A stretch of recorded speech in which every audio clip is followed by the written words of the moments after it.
When you graduate, they graduate. Finish your high diploma.org to find free and supportive adult education centers near you. Brought to you by the Dollar General Literacy Foundation and the Ad Council. Straight Talk presents the math of more. Here's how it works. When you say yes to more with Straight Talk, you're left with more for all the other good stuff. So getting an unlimited plan starting at just $25 a month equals more savings for your family's weekend adventures. And with a network covered by Verizon, you can share more from wherever you go. It's simple math, really. More equals more with Straight Talk. Available at straighttalk.com and Walmart. Taxes and fees apply. The $25 plan requires a compatible unlocked device and a new line of service. Additional terms apply. Revitalize your bathroom with big savings at Lowe's. Get up to 40% off select vanities and free delivery during our bath savings event. Plus, get up to 40% off select shower heads. No matter what style you're looking for, we've got you covered. Shop for your bathroom refresh at Lowe's. We help, you save. While supplies last, selection varies by location. Hey, it's Dusty Likens, and on behalf of everyone here, I want to thank you for listening to another season of Chiefs football right here on 96.5 The Fan. Although the season didn't go as planned, we saw record listenership these last 6 months, and that's all thanks to our listeners and Chiefs Kingdom. Our coverage will not change these next couple of months as we get you ready for a busy offseason, starting with the Combine, free agency, and the NFL Draft. Stay up to date with us on YouTube, Instagram, the Odyssey app, or right there in your car. This is your home of Chiefs football, 96.5 The Fan. Right here on 96.5 The Fan, KFNC FM and AM, HD1 and HD2 Kansas City, in Odyssey Sports Station.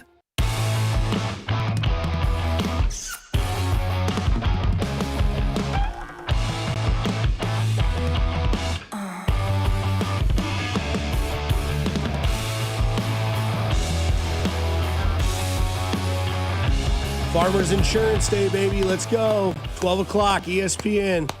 Golf never sleeps. What time is the actual tee off, though, today? Oh, I'm sure they're teeing off about 8. Yeah, where are they playing out today? Farmers Open, you said? Farmers Insurance Open, Where's or whatever that? they call that. The Farmers Championship. Where is that located? Stay posted. All right. Probably California, but they were just in California Could last be week. Florida, could be Texas, could be, anywhere that's warm at this Torrey point. Pines, South Carolina. South Carolina. Are you kidding South me? California. Yeah, Torrey Pines. Oh, Southern California, Yeah. Torrey Pines. Yeah. Okay. Good course. Good location. Nice weather. I thought you said South Carolina at first. I was like, they're supposed to get hit with a snowstorm in the Carolinas today. That may be the biggest snowstorm that they've ever seen. Maybe not today or tomorrow, but this weekend, coming up is, everybody's got the weather alerts out now again, and they're like, yeah, this thing in Carolina could be huge. Could be one of the biggest snowstorms they've ever seen. So if they were playing in South Carolina this weekend, I'd hate to say it, but they're probably not playing. Yeah, Southern Cal. Perfect. Torrey Pines. Yeah, Isn't that's where that you got to be. That's right. South CA USA. It's South California USA, right? I'm not in that CA? SC Yep. is South Carolina. No, Yeah, CA is South California. CA. CA. Oh, yeah. CA, California. Yeah. Torrey Pines, baby. Great course. Would love to play it. Never will. Why do you say that? Does anybody know anybody right now that's listening that knows somebody that has a connection to Torrey Pines? George, are you up yet? Come on, George. Come on, George. You know somebody out there that can get Dusty on. Jackson, you know somebody that can get Dusty on out there at Torrey Pines. Let's go. Let's put this thing together. Jackson, yeah. Yeah. Speaking of Watson, great news for our friend Gene Watson. Let me tell you about this. Gene was named. Sponsored by Cayman Jack? He wish he did, yeah. Gene was named the advanced scout for the Team USA in the World Baseball Classic. So that's a pretty cool deal, man. Like, he's basically the lead scout for Team USA to advance, for what team they're playing next. An advanced scout goes to the game, scouts the pitcher, scouts the hitter, gives you the scouting report. Gene's been named the lead advanced scout for Team USA. So that's pretty cool. Sweet. Man. So we can get Jackson to get me on at Torrey Pines, and Gene can get his tickets to the World Baseball That's Classic. exactly right. That's how we're working, man. So congratulations to my friend Gene Watson. Oh, He's yeah. with the White Sox now, responsible for Cole Reagan's here in Kansas City and all that kind of stuff, and now named the advanced scouts for team. That's cool. The World Baseball Classic, you and I were kind of talking about it the other day with Spectre, and he looked at us like, what's the World Baseball Classic? But I think it's going to be big this year, dude. Like, each year that this happens now, I think it's bigger and better than the prior, situation, the prior couple of years, right? Yeah. I mean, it's one of those things that won't be big until it actually starts happening. USA's got a pretty reasonable pool to play in, so hopefully they can get out of that.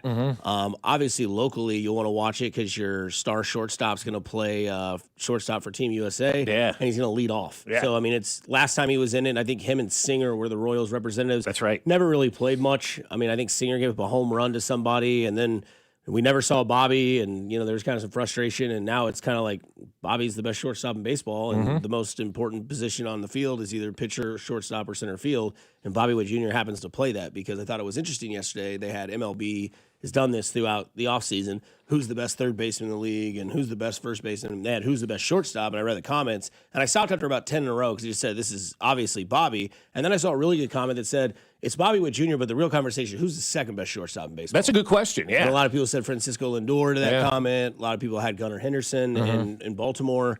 But that is the comment. Did anybody have Anthony Volpe? There was a sarcastic comment. There was, good. Like, isn't the answer Volpe? I'm like, well, that poor guy needs to get out of New York as soon as possible. He does, man. Yeah, he does. Seems like LeBron might be out of basketball. Well, okay, what happened last night, right? Well, first off, did he retire? Two things are important.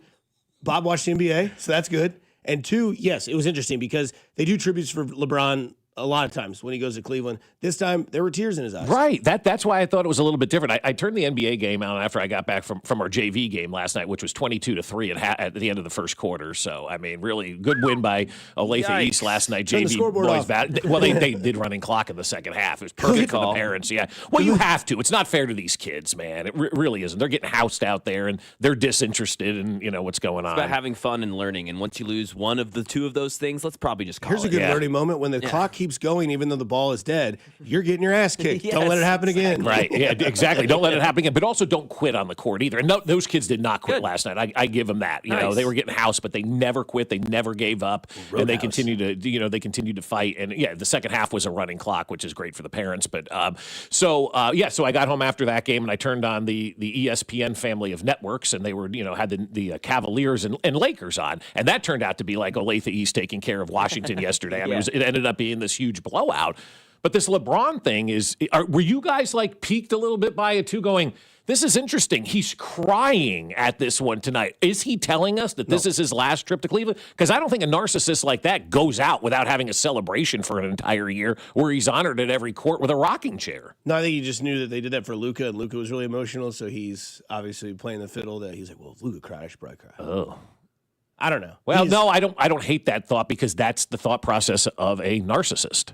Yeah, I don't think he's done because, like you said, Bob, he's going to have a final tour. It's going to be a whole thing. It's going to be the main story of that whole NBA season. Right, LeBron's and there are videos at every arena he goes to, and we'll have huge projects and news. It'll be ridiculous. So I don't think that, but I do think he's going to leave the Lakers, and I think we've already seen reports come out this week that he is rumbling. Every time LeBron leaves a team, he starts to say, "Oh well, I didn't make this roster decision." And this week, Ramona Shelburne reported, LeBron said, I didn't choose Bronny James to come on the Lakers. That wasn't me wanting him. So he's already starting to say this. Well, you saw the comments from the former owner, right? Well, she was out there, Jeannie Buss, talking about allegedly about how he, she didn't like him, basically, I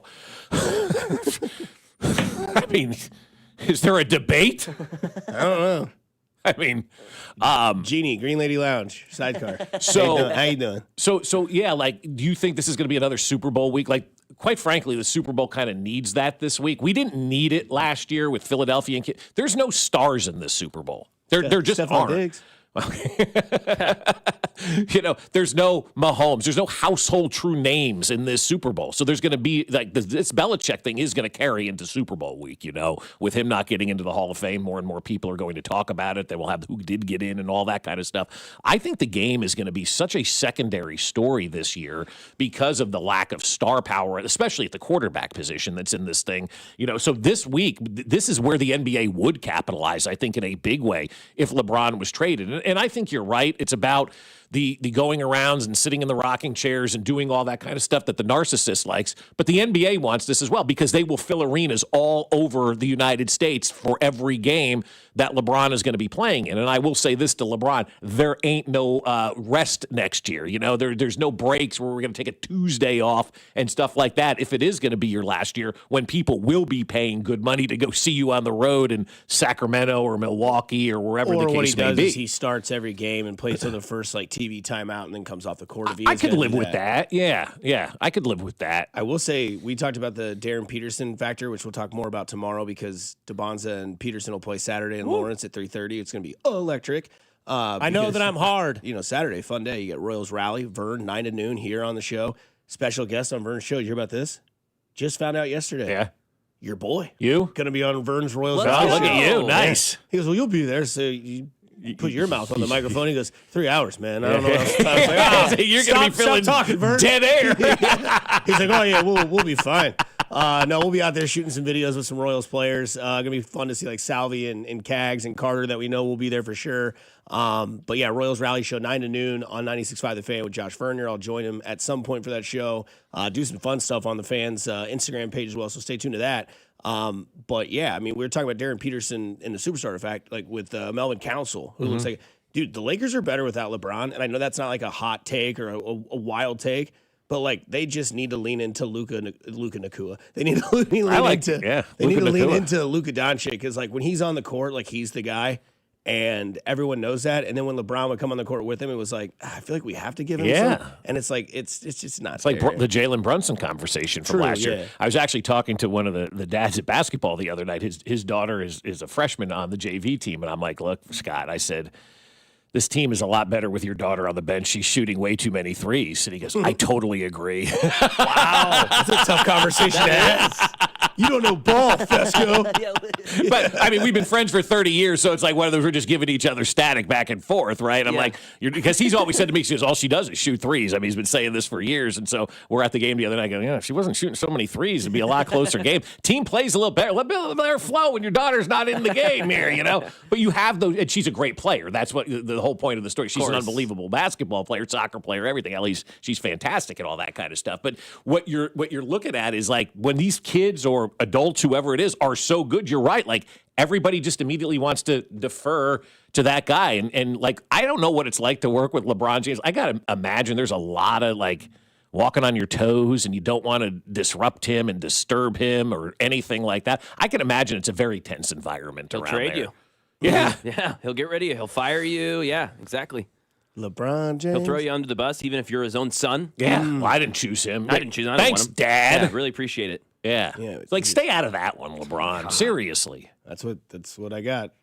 It's like, what's the scene from Tropic Thunder where he's talking to Ben Stiller and he's like, yeah, well, at least you get to choose your kid. Oh, yeah. He's like looking at his own son in the picture. It's like McConaughey. He's like, yeah, I just don't know if my kid likes me. He's like, well, at least you got to choose yours. By the way, Torrey Pines public course. If you want to play the PGA site, tee times are anywhere from $246 to $306 plus. I don't think that's a sticker shock for a me. non-resident. For a North Court non-resident, a North course, it's $155 to $194. I'd chunk that out, but I want to play the PGA side. Yeah, of course. So anybody out there listens that's a resident of the Torrey Pines South Course, please let me know because I would love to play that. $246. That's one of those things. Like, I could justifiably say I'd pay $175 for golf shoes, but $246 tee on, I don't know. I think that's a bucket list item. It's a one-time deal. You pay the freight. That's fair. You'll be there for 4 or 5 hours, $250. It's $50 an hour. Yeah, that's worth it. Yeah. Golf trip. Bill Belichick's in the news. That means, well, Tom Brady's got to be in the news the following day, right? That's the only way it works. Without Belichick, you can't have Brady. Without Brady, you can't have Belichick. That's the way the football world works. We're a week and a half away from the Super Bowl, so we'll figure out what they have to decide on who's right, who's wrong, especially Hall of Fame voting. We'll get into that. 96.5 The Fan, your home for Kansas City sports. You're listening to Fescoe and Dusty, brought to you by Golden Oak Lending. Do you need extra cash?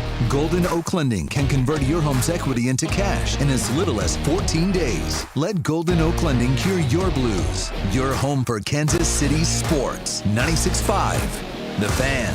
Man, it's the new year and it's here, and improving your health may be one of your big resolutions. But when you're tired, low on energy, not sleeping well, or not seeing progress in the gym, staying committed can be tough. Heartland Men's Health, my people over there are great, and they can likely help you with that resolution because those symptoms are often signs of low testosterone. But this year, Heartland Men's Health is also helping men go further with 4 targeted body composition plans featuring GH peptides, NAD+, GLP-1, PDA, and more, designed to boost energy, support metabolism, enhance recovery, and accelerate fat loss. They've successfully treated many men for low T, and men have seen the amazing differences that those treatments can make in their life. Most men wait a year or longer. There is no need to wait. Don't go another year with low T. They have 3 locations: Overland Park, Kansas; Independence, Missouri, between Blue Springs and Lee Summit; and North Kansas City. So call my people over at Heartland Men's Health today at 844-447-6600 or visit them at heartlandmenshealth.com. Pizza therapies are compounded and have not been evaluated nor approved by the FDA. Provider prescription required. See website for details. When the cold sets in across KC, AB May is the trusted name for keeping your home warm, safe, and secure. From furnace repairs to system replacements, we deliver reliable solutions and unmatched care and professionalism. Whether it's a sudden breakdown or routine maintenance, AB May is here to help. Trusted by generations of Kansas City homeowners, we're committed to doing things the right way every time. Call AB May at 913-732-9993 or visit us at abmay.com. Call your serviceman from AB May. I'm Piera Palazzolo, VP of Digital Marketing for the American Management Association, a company focused on the management training skills needed to enhance the careers of business professionals. We did our research when it came to the best companies for website development and chose AmericanEagle.com. And we couldn't be happier. AmericanEagle.com worked closely with us to understand the front and back end requirements needed to launch an e-commerce website that could handle the complexities of running thousands of seminars nationwide. Our robust new website and improved SEO saw immediate increases in site traffic and web revenue. If you're in need of managerial effectiveness and success, visit our website at amanet.org. If you're in need of a website that provides an unparalleled consumer experience, I highly recommend AmericanEagle.com. Transform your business today. Dial 877-WebNow1 for a free digital consultation with AmericanEagle.com. This is Kevin Harlan, and I'm here with Rob Seid of Rob Seid Ford. Fresh off a record-breaking year and a successful run at Ford's 2025 Top Volume Award. Rob, how did you do it? Kevin, it's simple. We pulled out all the stops on price, on trade values, on inventory, and made sure our customers got an experience they couldn't find anywhere else. Well, the race isn't over. 2026 is here, and you're back in the chase again. That's right, and we're going even harder this year. More inventory, more aggressive trade-in values, and a buying experience other dealers just can't match. Well, you're not just talking, you've got the receipts. Kansas City's only top-rated Ford dealer on Google, 4.8 stars with nearly 3,000 reviews. Voted best car dealership in Kansas City by KC Magazine. The recognition matters, but what actually matters is how you feel when you call or visit Rob Seid Ford. Inventory, value, transparency, and no pressure. That's why people keep coming back. Come see us at 135th and State Line or visit us online at robsight.com. Rob Seid Ford. Buy right. Drive happy. You're listening to 96.5 The Fan from the DM Injury Law Studios. Mike's got this. Car, truck, or motorcycle wreck?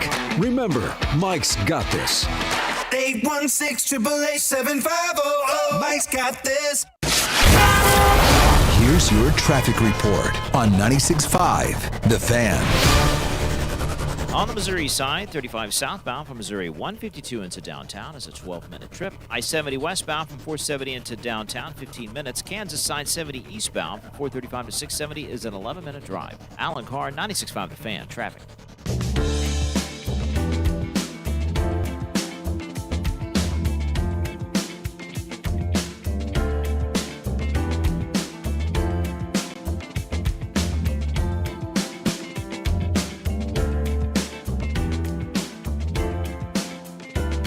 Back here on 96.5 The Fan on a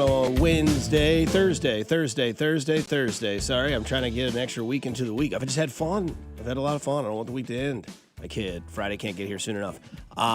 You know how we always say the phones are listening. Somebody in the text line was like, Dusty, banger video of Prince and Tom Petty jamming out yesterday. The Rock and Roll Hall of Fame video. Just so happened we were talking about Prince yesterday. Phone comes up. That video comes up on Twitter. Yeah. Here we are. Of course. I mean, no matter what you say, that phone is listening, and they will give you. I mean, it's unbelievable, really. Well, and the big boss was listening yesterday too, because Mac and I were having a conversation with her, and she had like these purple suede shoes on. She's like, "These are my Prince shoes." Oh, nice. I like that. Like, yeah, we just talked about Prince down there. She goes, "Really?" Yeah. I was like, "You remember that song that he sang? Those blue suede shoes, right? You got to get on your blue suede shoes." That's the king.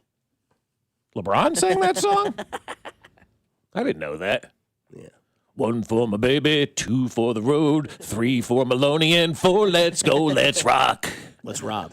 Well done. Nice. Look at you over there.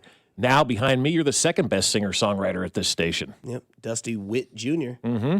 There's another one. Hello, America. That's right. The Gabagool Brothers. We need another video, guys. They do it every Friday. We need another video. That's why I'm waiting for Friday, man. Friday's the best. Jerry and Jasper sit there and talk nonsense. I love it. And they cut Capicola right in front of you. Jasper just entertains Jerry for 20 minutes. Well, we're going to air you out of the home today, Jerry. Come down and have some lunch. Yeah. So all I see in our doc right here, it just says Tom Brady and a paragraph. So yeah, Tom Brady, man, like yesterday he's out there talking all this kind of stuff. And I was wondering if he played baseball, right? And let's say he used a cork bat, or let's say Tom Brady stole signs like we have seen in baseball, would he be in the Baseball Hall of Fame? Would the baseball writers, I'm asking you guys, because I don't know the answer to that question. I'd like to think that Tom Brady wouldn't be allowed in the Baseball Hall of Fame, right? You're going to need your pen today. You know, I don't know that Tom Brady would be in the Baseball Hall of Fame if he was using a cork bat and he cheated and did all of that kind of stuff. I don't even know that it would be a debate for the baseball people. I mean, we're keeping Bonds, we're keeping Clemens, we're keeping, Andy Pettit, a lot of these guys out from the steroid stuff. I think the moral of this story is pretty simple for me. We have to stop thinking that sports is real. And I think the one thing is sports is entertainment. And over the years, we have to start to understand and realize that it isn't pure, it isn't natural, it isn't real. Sports is a form of entertainment. How are you entertained? I mean, you watch movies all the time, the special effects, TV shows, special effects. We love all that kind of stuff. I love the steroid era of baseball. I don't care, ultimately, at the end of the day, if these guys cheated or did whatever it was. But we can't sit here and act like there's purity in sports, because there's not purity in sports. And I hate to ruin that for everybody who thinks this is all natural and kumbaya and all of this kind of stuff. Guys, since the beginning of time in professional sports, have been looking for ways to get an edge, looking for ways to get bigger, faster, stronger, looking for ways to get an edge on, their opponent, however, they can do it. And so we nitpick a lot of times with this cheating stuff of what constitutes cheating, what constitutes, illegal activity, what doesn't. We pick and choose our stuff all the time. At the end of the day, cheating is cheating. Whether you cork a bat, take steroids, steal signs, deflate balls, videotape practices, it's all cheating. It's all out there. It's all going on in sports. But instead of trying to fight it all the time, what's the point? What's the problem with just accepting that this does go on and it's giving us an unbelievable product to watch? Like, I don't think anybody's walking away from an NFL game going, God, that was boring. That was no good. That wasn't exciting. Baseball has found itself again over the last couple of years and how awesome, Major League Baseball has been.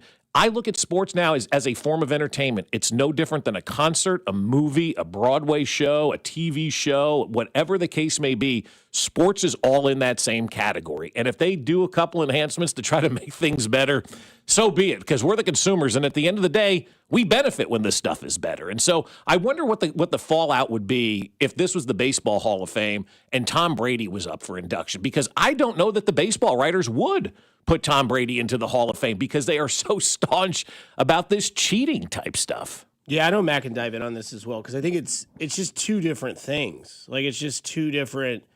It's apples and oranges, right? Like, we know the Baseball Hall of Fame is just not fun, right? It's just not one of those things where, like, Belichick is going to get into the Hall of Fame. Well, he's going to get in, yeah. Barry Bonds is never going to get into the Hall of Fame. Tom Brady is going to be a first ballot Hall of Famer. Mm-hmm. Like, it's just going to happen because Tom Brady, for his point, was always respectful to the media, was always nice. Always, I mean, everything was great, right? Mm-hmm. One losing season where he didn't make the playoffs and everything else, and that's because he didn't have a knee. Right. And everything else just seemed to roll perfectly. Baseball's different and football's different, right? Because football really, like, there wasn't a whole lot of, like, media coverage from football until about 93 to now. Well, it happened when baseball decided to go on strike, and everybody wondered what to do, and Fox picked up the NFL in 94, and it's taken off ever since. You're right about that. Yeah, there was no media coverage really in the 70s and 80s for the NFL. Right, and so because it wasn't as popular, right? And, baseball, America's pastime, which is ironic to this day. But, like, the thing about football is that, we didn't really have a lot of scandal. Like, the biggest scandal in football, at least in my lifetime, is Spygate. Like, 100%. I think that is the biggest scandal And then you could say that like Do football. you can consider concussions a scandal? Not a scandal because they know about it. Yeah. Like But they also tried to hide it too. You know. Sure, I think it's more so just like denial than it is scandal. Like scandal is like, hey, we had cameras on tripods recording practices, but by the way, we didn't use it. Okay. Yeah, sure. Yeah, I was only holding those cigarettes for my friend mom. I wasn't smoking them. Yeah, the answer key came out of your binder, Dusty, and you got an A+ on the test. Well, I didn't use the answer. Sure, you didn't. So, and then baseball is just like, which is hard to believe, but baseball is way more petty than it is in the Hall of Fame than it is with the NFL. I don't think there is a comparison. And, listening to some other shows yesterday about the Hall of Fame thing, I think this is just straight up people didn't like him, and that's how they get against him. Like with Barry Bonds in baseball, like it's notoriously known this guy basically cheated himself to be better at the sport, whereas yes, Bill Belichick cheated, but yet still will get in. Because Bonds never got suspended. Yeah, he didn't serve any consequences. Yeah, whereas Bill literally lost draft picks. So then why shouldn't Bonds get in? He was never served any consequences for anything. We all agree that he should. It's just an irrelevant conversation when it comes to Tom Brady in this Hall of Fame because it's a different Hall of Fame and a different sport. Yeah, no, I know it is, but that's what I'm trying to say. That the sports are so completely different when it comes to these Hall of Fames. Like people in baseball, we just go, oh, that guy cheated, he doesn't belong in, and we just accept that. I would say the argument, the devil's advocate, the argument for Bonds not being in is that it's an individual sport. We're talking about individual statistics and things that can propel you individually as an athlete forward, and that's what Barry Bonds was doing. Tom Brady and Bill Belichick were not doing that. So when you're talking about cheating, you're talking about wanting to see the best version of athletes. That's why you're cool with Barry Bonds. That's why we all should be, right? Because it's awesome. Yeah, it is. Because it's amazing, because it's jaw-dropping. Not my body. I don't care. Of course, right? So jaw-dropping, that's what you want to see the athletes at their best. I'm with you. But that is why it's different, because that's not what Tom Brady or Bill Belichick were doing, and it's not individual propelling of their own statistics, their own accolades. But they did it to benefit themselves. To me, and we'll disagree on this, and I don't want to go back and forth all day because this is just going to be a broken record. To me, it's cheating one way or the other. I don't care what level of cheating you're at. If you're cheating, you're cheating. And you can disagree with that, the listeners, whoever, whatever it is. But if we debate this all day, it's just going to go around in a circle. It's not going to be a very interesting show. So that's where I'm coming from on that, is that cheating is cheating. Whether you cheat with your body, you cheat with the video, you cheated. You did something that you weren't supposed to do. And so where do you draw the line? Well, I mean, you follow the rules. Because I rolled your eyes yesterday at Andy Reid's tampering and him not making the Hall of Fame. You rolled your eyes at that. So cheating's not just cheating. Is that really cheating, though? I mean, yes. Tampering, talking to Jeremy Maclin? If I steal a bottle of apple juice, or I steal a 30 case of beer, it's still stealing. Yeah, it is. You're absolutely right about that. I told you my personality is that I am a rules follower. And so we can have this conversation about what we think is right, and it's just going to be a circular conversation, and it's not going to be interesting for the listener. I'm just going to tell you that right now, and it's going to sound like awful, and people are going to be bickering back and forth. But from where I stand for my seat is cheating is cheating. I can't say you didn't cheat as bad as this guy did. You didn't do as bad as this person did. Yeah, maybe your fines will be less. Like if you're going 45 and a 35, your fine's going to be less than if you were doing 65 and a 35. There are levels of that, but it's still doing something that you weren't supposed to do. And so in my mind, the way that my brain works, just being honest with you, cheating is cheating to me. And that's how I am. That's how my mindset works. I think Mac made the best point about the entire topic, and that is, where do you draw the line?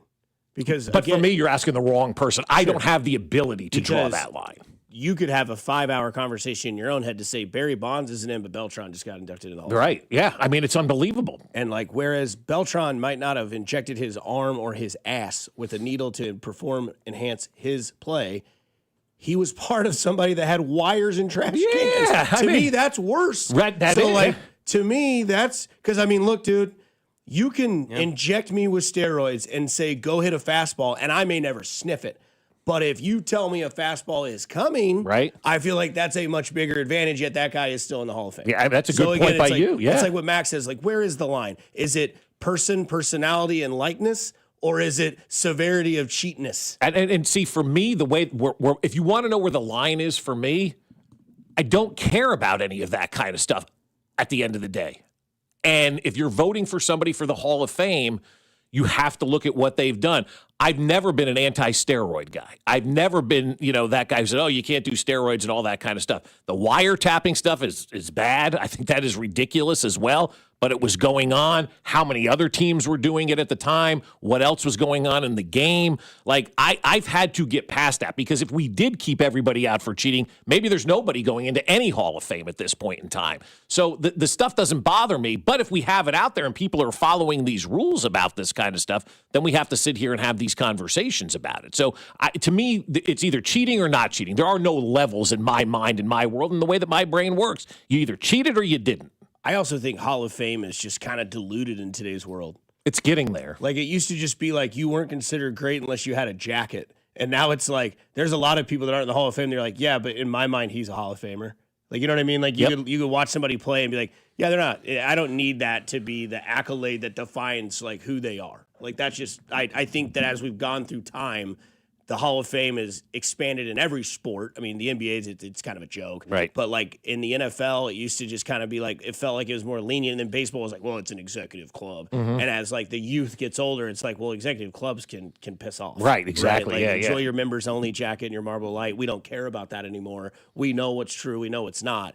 Either way. You think Tom Brady could get Bill Belichick to be the Raiders head coach? No. Okay. I wouldn't hire him to be the Raiders head coach, but I mean, he seems to like him. One but- of three that don't have a job. I know. And Brady still backs his guy. I know, big time. Backs his guy in a big way, right? Yeah. Brady said he'd take Belichick over any coach to win a Super Bowl. Take Bill Belichick out of that equation that Tom Brady said. If you could pick one coach to win a Super Bowl, who you going with? I'm going with either Dick Vermeil or Bill Parcells. And the reason I'm going with Dick Vermeil or Bill Parcells is because Bill Parcells won 2 Super Bowls, one with Phil Simms and one with Jeff Hostetler, backup quarterback. Phil Simms was a good, not great quarterback. Had moments and all that kind of stuff, solid type of quarterback. Bill Parcells won it with nobody's at the quarterback. And then I go Dick Vermeil as well, because he won a Super Bowl with a guy who was bagging groceries before the season started, right? And had to overcome a situation where their star quarterback shredded his knee in the last preseason game. Thanks, Rodney Harrison. I mean, and so, yeah, exactly, because we got Trent Green ultimately because of that. And Dick Vermeil. Because of that. But, if you go into a season and you lose your starting quarterback in the last preseason game to a shredded knee and you go on to win a Super Bowl that year, that's a masterclass in coaching a team. It may be the best coaching job maybe ever done in the NFL, to overcome a catastrophic injury like that at that point in time and to lead your team to the Super Bowl, but not only lead them to the Super Bowl, win the Super Bowl, and reinvent offense in the NFL all in the same year. That's a pretty damn good coaching job by Dick Vermeil. So those are the two that I would go with. Yeah, I think when you look at the Super Bowl, just now that we all three had covered it, like seeing how much like attention it gets from Maggie Sajak was there from Wheel of Fortune. Mm-hmm. I mean, that's everybody's there. Paige Spiranek was there. What's the guy from Jimmy Kimmel Show? What's his name? Oh yeah, yes, he was great. Yeah, we saw a sketch there too. Sketch. Yeah, was there. we got to say hi to that guy. What's up, brother? Yeah, he did do that with us and just started dying laughing. But like everything, it's just such a weird situation. Like we were on the Superdome's grass or the field, and we're watching the opening night ceremony. And you're like, this is so much bigger than anything that you've ever seen in your life, just because of the way they sell it, the way they do it. Like Scott Hansen out there, I'm like, that's a guy that does Red Zone. Like, and they're talking to all these players, and you see how well the Chiefs were, weathered to it because Kelsey and Jones are rocking the crowd or whatever. So I feel like when you have a coach, you need somebody that has that like muted personality. And that's what I would look at because of the situation being what it is. Why I think Andy Reid works out very well for the Super Bowl, because he just it could be the Super Bowl or week 2. His routine is going to be the same. He's going to give it 3 o'clock in the morning. He's going to get to work at 4 o'clock, and then he's going to be ready to go for breakfast at 8. Then it's back to the lab at 9. And Belichick is the same way. I think that's kind of into Brady's situation. McVay would be my answer. It's a good answer. Because been to 2, 1-1. He's a younger version of these guys. Yeah. It's business first. Right, it's always focusing, no matter what the play is, when the play is. Love to have McVay as my coach going into a Super Bowl because of the confidence, the swagger, the experience. Right, Vermeil had been there, Belichick been there, Andy's been there. Love that. And then another guy that I'd like to see win one, that I think could win one and will win one, is Shanahan. That guy, his dad's got one. You've been there multiple times. A lot of people blame you for the Atlanta game. When the offense just fell flat. Then you went over and took over for San Francisco. You lost the Chiefs twice on a miracle play called Wasp. Yeah. Then you couldn't realize that you should have deferred in the first possession of overtime. So would love to see him get one. Yeah. Because I do very rarely is there a time where, like you look at like Buddy Ryan and Rex Ryan, didn't like either one of them. Didn't really like Mike Shanahan. Right. Rome called him the rat for years. Mm-hmm. Kind of dig Kyle Shanahan. Used to give Kyle Shanahan a bunch of crap. Used to think he was one of those guys that was like, midlife crisis guys. Nah, man, he's cool. I regret saying that, and I wish I didn't, but I really like his style. And he seems kind of the same way, cut from that same ass of just kind of like serious business. I'm so involved in the game that I don't care about anything else that's going on. I think he showed this year that he is one of the best in the National Football League. I mean, and I give him my Coach of the Year vote if I had one, but I'm not allowed to tell anybody because they'll take it away from me. Tree, baby. But I think Kyle Shanahan, I think he did the best job this year. And if you want to know why I didn't choose Andy needed Mahomes to finally get that Super Bowl. Vermeil did it with a grocery bagger, and Bill Parcells did it with Phil Simms and Jeff Hostetler. Vermeil needed by a yard. Yeah, hey, unbelievable. I mean, what a way to end a Super Bowl. I mean, still unbelievable to this day. One of the greatest Super Bowls I've ever seen in my life. It was fantastic. It really was. I mean, and then was it Dyson reaching for it? Yeah, and then Mike Jones, local guy, making the play on it. Right? Local dude for sure. Yeah, so it was funny years ago. Mike Jones.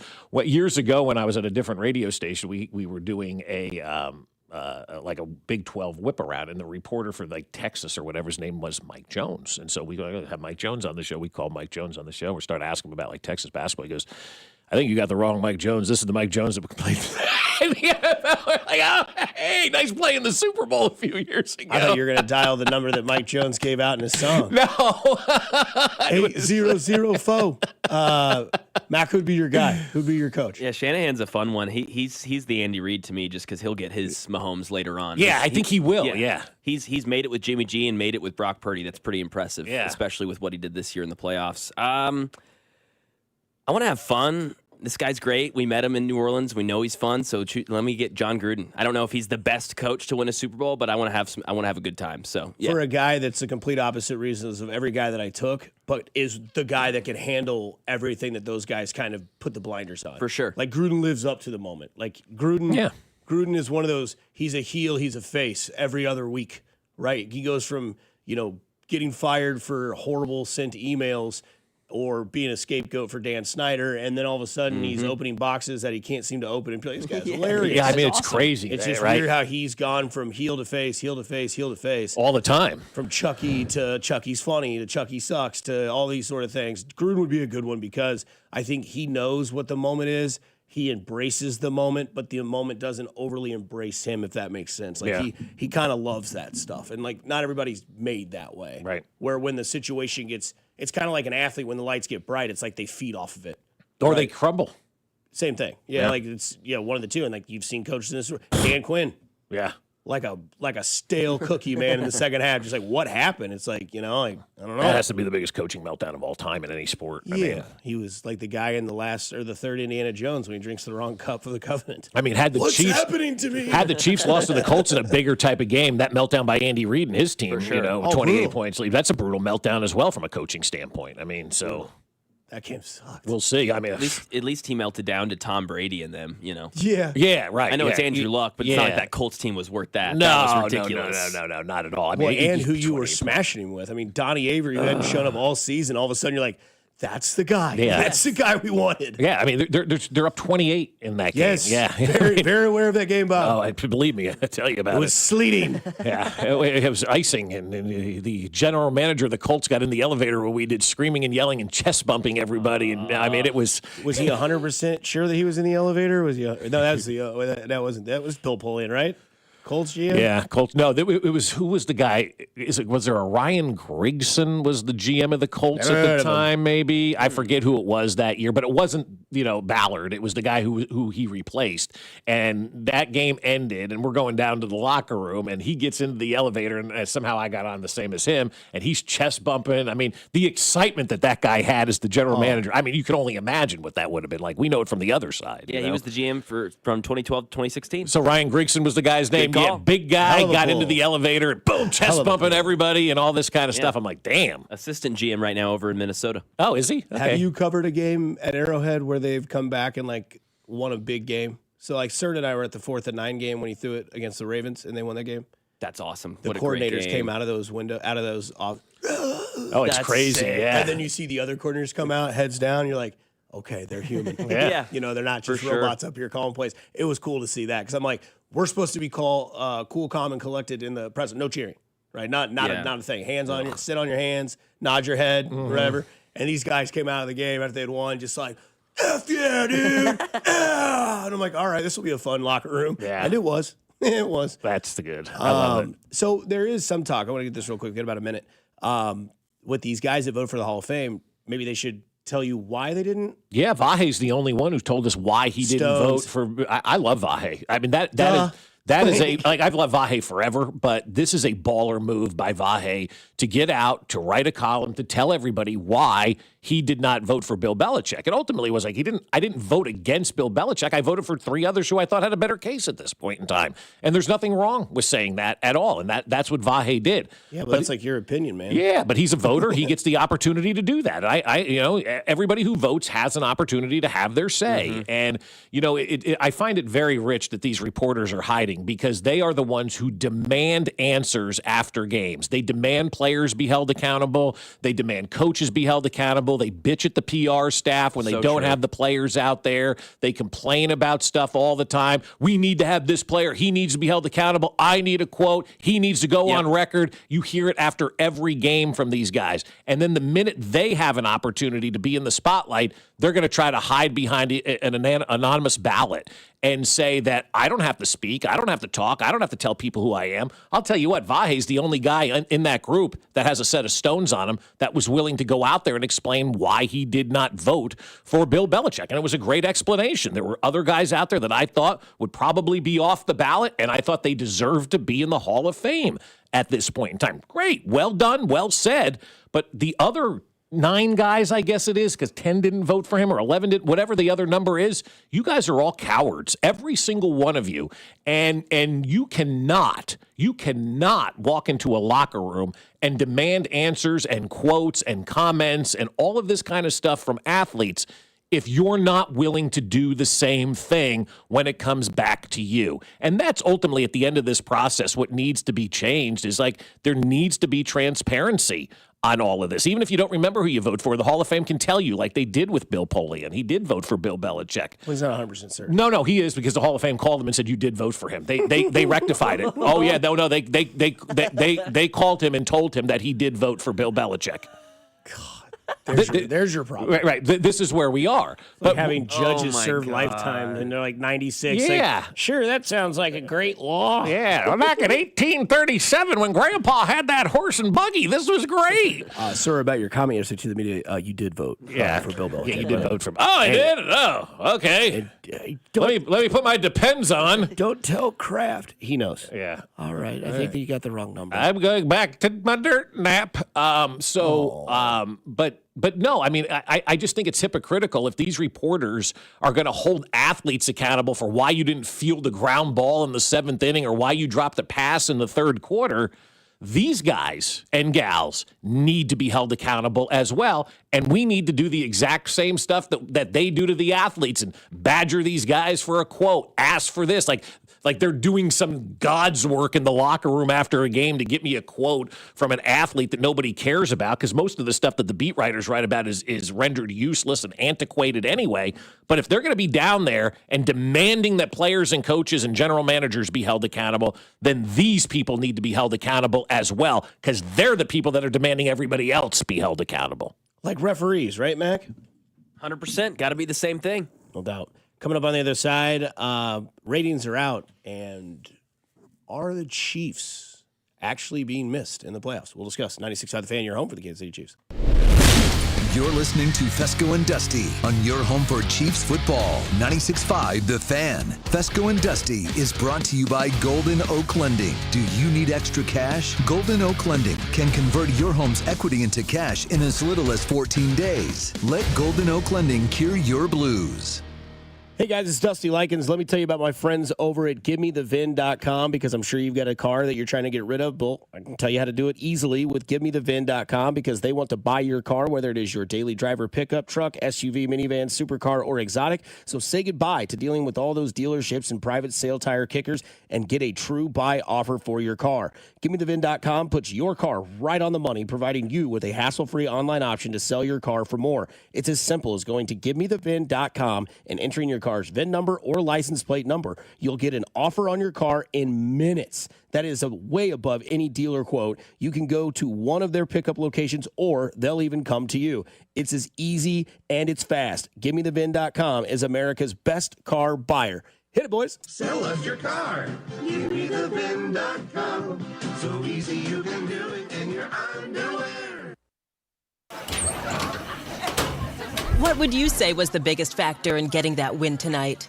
I mean, you said it. I think that was it for me. Factor. I was feeling strong. Had plenty in the tank for overtime. Wait, Factor, like the meals? Yeah, Factor meals. I've been getting Factor high-protein meals delivered all month. I get all the power I need. They taste great, and they're ready to eat in 2 minutes. Okay, I need to get on that. For real. Go to factormeals.com. It's the easiest way to eat like a pro. DQ presents The Spicy Menu. For a limited time, try the new Flamethrower Chicken Strip Basket for $6.99 with spicy, bold strips that heat you up. Served with a side of famous DQ Soft Serve as a dip to cool you down. That's right, dip those spicy chicken strips right into Soft Serve. Plus fries and toast, all for just $6.99. And add a new pineapple lemonade sparkler or cooler made with tahini. It's the limited time only Spicy Menu. Get it delivered in the DQ app. Happy, tastes good. Participation may vary. It's impossible to have a bad day when you start it with Chick-fil-A. Hi, I'm Miles. And this is Grant. And the little thing we love about the Chick-fil-A chicken biscuit is how the fluffy, crispy goodness wakes us up in the morning. The chicken is crispy, the biscuit is soft, it's iconic. Throw some jelly on it, you can throw some honey on it. It helps me kick off the day. The hash browns are great. And I really like the shape of them too. Little circles of crispy goodness. Yeah, those early morning chicken biscuits are just great, man. Mornings are a little bit brighter with the Chick-fil-A Chicken Biscuit and Simply Orange Juice. Available on the Chick-fil-A app. Real guests paid for their testimonials. In a world in need of a hero, one man rises to the challenge in style. He is... just driving the kids to soccer practice. Make every day feel epic in the all-new Hyundai Palisade Hybrid with up to an EPA estimated 619 miles of range on select trims, advanced tech, and class-leading interior space. Visit HyundaiUSA.com or call 562-314-4603 for more details. And hey, come on, no cleats on the seats. Chiefs coverage brought to you by Metal by the Foot, your metal project superstore. Who is the area's only dealer for Fronius professional welding equipment? Metal by the Foot, located in KC and Topeka. Online at metalbythefoot.com. When you need a piece of metal, remember, metal doesn't have to cost an arm or a leg, just the foot. Big game coverage on 96.5 The Fan is presented nationally by Tide. If it's gotta be clean, it's gotta be Tide. Here's your traffic report on 96.5 The Fan. Missouri side, 29 southbound briefly slow as you cross over into the downtown loop. Heading in Lee Summit, US 50 westbound, still rolling from 3rd Street up to 470. 71 northbound, sluggish from 75th to Gregory. Allen Carr, 96.5 The Fan, traffic.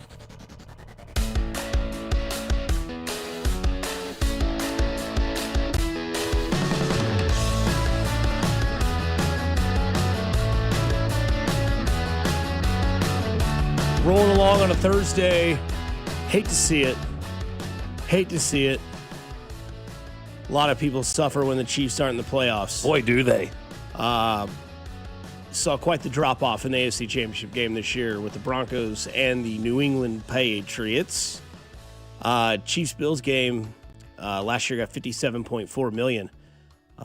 The game on Sunday last week averaged 46.1. Yeah, the NFC Championship game in the same window, 11 million viewers shy of what the Chiefs and Bills had a year ago, right? I'm surprised I didn't hear from Binkley yesterday about this, quite honestly, because That's a big drop off, right? I mean, that's a guarantee that Patrick Mahomes and the Chiefs will be back in the playoffs next year. An 11 million hit from viewers when a lot of the country was snowed in and they had the opportunity to just sit around and watch. And so I know for like the football fan, there's some good names and some good things in this game. But for the average sports fan, you still need that quarterback draw, guys, right? You still need the Patrick Mahomes, the Josh Allen, the Joe Burrow, even Jalen Hurts at this point in time, who's been to 2 Super Bowls and, whatnot. There's always controversy and a story around Jalen Hurts, whether or not he's good or bad. You can debate that. These 4 games did not have any star power whatsoever in them. And so you saw the drop off. People like the star power. People like special. People like awesome. And the Chiefs were out of it. The Bills were out of it. You didn't have special and awesome at the quarterback position. And kind of the numbers showed it. I mean, yeah, competitive games, right? Both of them fun, competitive games. But that wasn't enough to get the same type of number or better than what the Kansas City Chiefs and Buffalo Bills normally draw for you on championship weekend. Someone does bring up a good point on the text line from 816. Like, with all the weather that was happening this past weekend, like, that could have played an effect because people lost power. Yeah, some people did, sure. Yeah. And I think that does.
You're exactly right. And JSN, you talked earlier about superstars and Super Bowl matchup. JSN is not a superstar. He is on the line. Obviously know who he is. Like, the average football fan knows who he is, but he's not to that level yet. Now, if he goes out on Super Bowl Sunday and does what he did in the NFC Championship game, everybody going to know who JSN is, right? Everyone's going to know who he is, including his agent, when he sees the contract that he is about to get the percentage of that he will make in Seattle. No big running backs anywhere. Like, really, like, the biggest star of this game, 100%, not being sarcastic, is Stephon Diggs. Because I'd of say who? Drake May. Well, but I Stephon mean, Diggs crosses the pop culture. Like, people who aren't sports fans know him. Like, my sister, who doesn't really know the ins and outs of football but enjoys the entertainment of it, literally her first bet in Missouri was a first score touchdown for Stephon Diggs because he had just given birth, or his girlfriend had just given birth, Cardi B, to their new baby. She's like, I feel like that plays. And I'm like, technically, Summer, that's actually intelligent because normally when people have children, you're like, put your money on it. Yeah, like, right, yeah. Scotty Scheffler gives, well, that's a bad example, but like, say somebody gives birth to a kid on the PGA Tour, they play that tournament, keep your eye on it. Keep your eye on it. Right? No, it's true. It happens all the time. Yeah, that's a great bet. And so she was like, yeah, Cardi B. So I'm like, okay, she's just an average football fan, but like, that's there. That's a star, yes. And so, like, I think Drake May is on the rise as well. Quarterbacks always have the advantage. And it's up to them this week, the NFL, to promote it. That's exactly right, yeah. So far, a little late. So far, we've heard Thursday. about Bill Belichick not making the Hall of Fame, Jimmy Jones calling everybody AHs, Vahe being the only voter with, a backbone to admit why he didn't vote for Bill Belichick, which was an awesome reason again. Tom Brady's firing back at people. There's been we're Thursday, guys, and there's been no talk anywhere nationally about this game. And it's because the game is all about the quarterbacks at the end of the day. Those are the star powers, right? You know, wide receivers are good, running backs are good. They can't do anything until their quarterback gets them the football, right? And so they're kind of held back by that. The quarterbacks are the guys that control the game. They're the guys that everybody knows. And Sam Darnold and Drake May, they're just, at this point in time, they're not household names. And the other thing, too, that's interesting about the Super Bowl, while it is the New England Patriots, I feel like it's more of the New England Patriots that went to that first Super Bowl that I covered in 2001 when they played the Rams. Nobody really knew much about them. They hadn't arrived on the scene yet, and they weren't a hated group. This is not your dad's New England Patriots. This isn't even Mac's New England Patriots, for God's sakes, right? It was also a time in the world where Patriot kind of hit a little bit harder than anything else. Because what was it? We're all Patriots. It's like Kraft's like, and everybody's speech. like, woo, because we were under attack and all that kind of stuff. Brady's doing the shaking the head. I can't believe this. Right. It was a small story. They came from nowhere. Oh my God. The injury was the biggest story of that Super Bowl. Yeah, right. Like all of that kind of stuff. So that's kind of where the Patriots are. They're not the same New England Patriots. Like I don't look at this New England Patriots team and still think, oh, that's the big bad villain because Belichick's gone, Brady's gone. It's all new people. They're wearing the same uniforms. But other than that, it's not the same New England Patriot franchise that we all grew up hating and despising and loathing. It's a new version, of that franchise. And so I don't think the people are hate watching the Patriots anymore because I think a lot of people like Mike Vrabel right now, right? Like who doesn't want Mike Vrabel to be their head coach? Tennessee. Exactly. They want him. They miss him. No, they actually told them they didn't want him anymore. They showed him the door, I will say the text line brought this up because I was going to ask you, Mac, if you agree with this. Do you think Vrabel's maybe you too, Bob? Do you think Vrabel's the biggest star of the Super Bowl? Yes, no question. Well, he's going to cut his penis off if they win. I mean, and that's the biggest problem with the game, that the biggest star is not even playing. Playing in the game, and it is a big problem because you want household names. I mean, and just talk to the average sports fan about this Super Bowl. What are you looking forward to in this Super Bowl? I'd love to hear what some of the answers are from folks because what I'm looking forward to in this Super Bowl, I don't even really know at this point in time. I just looking forward to a nice football game, quite honestly. I don't have many expectations for this football game, but I think you're right, Dusty. When the head coach is the biggest star in the game, who's the number 2 star in the game? Stephon Diggs or Drake May. Yeah. I mean, we know more about Sam Darnold's grandpa than we know about Sam Darnold. Yep. Now, I think he would still be one of the stars. Yeah. Because it's a low bar / he has been talked a lot about in the last few years. Not in the light that we would talk about Super Bowl players, but he's been in the news. But yeah, casual fans wouldn't know Sam Darnold. That's the other problem is that we're scraping the barrel of what's the story. Scraping the barrel. We're not it's obvious. It's like putting the rundown together. Like, all right, here's the 4 biggest stories. Boom, boom, boom. All right, how can we fill these time slots before we do this? With the Super Bowl, you're like, oh man, is this July in Kansas City? Like, what's the biggest story? Yeah. Is it this kid in the minor leagues? Is it whatever it may be? So I mean, I think that's the issue. But hey, that's what this year in the NFL was. Mm-hmm. It's the upside down. The Super Bowl is the Super Bowl is a direct reflection of this season, and I'm here for it as long as it's 1 year. Yeah. I mean, I do like the big names. Like I do like I like the storyline that is, okay, can he win his 4th ring? Or, and that is the storyline. Can one of these guys win their 1st ring? But it's like, does anybody out there think that like after this year, we're ever going to even be like seeing these types of performances again? I don't know. I mean, Darnold's 28, May's 23.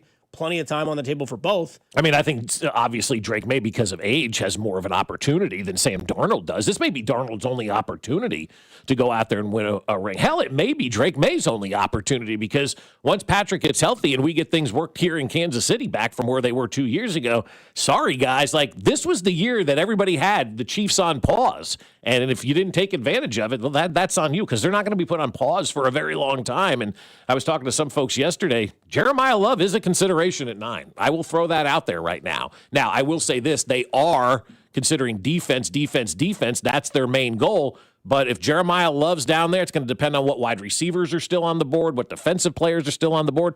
but he is in consideration at number 9. So let's say they get him. Your offense is going to be back. This was the year for people to take advantage of it, and the Patriots and the Broncos and some of these other teams did take advantage of the Chiefs being out, but now you've got one more game to take advantage of the Chiefs being out, because once that game ends a week from Sunday, and we're on Monday morning talking about that Super Bowl, everybody's going to be talking about 26 and who those teams are going to be that are going to be chasing for the Super Bowl in 26. It's going to start immediately after that game. And that one team that's going to be mentioned by everybody's like, I think the Chiefs are going to be back. So teams had their opportunity this year. Good for you. I hope you took advantage of it, because that opportunity ain't going to be there moving forward.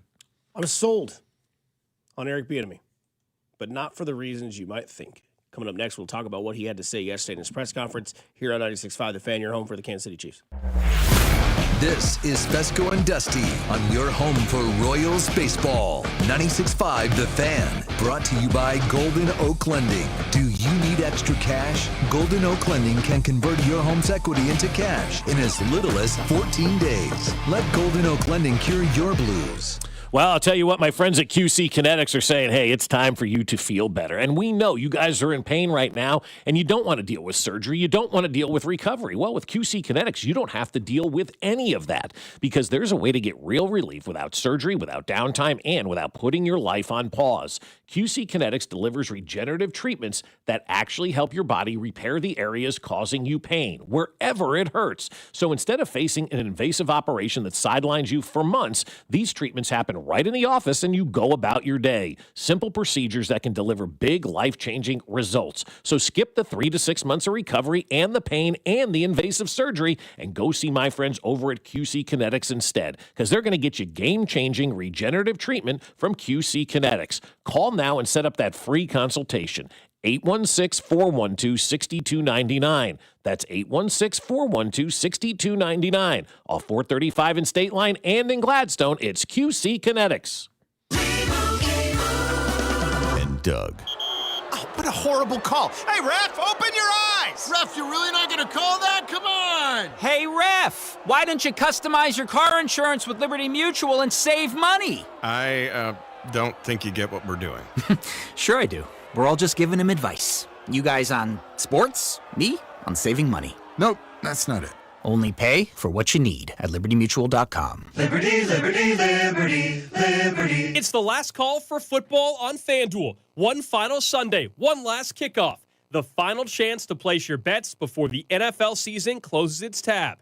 This is Super Bowl 60, and FanDuel's making sure you're in on it. If you're a new customer, bet $5, get $200 in bonus bets if you win.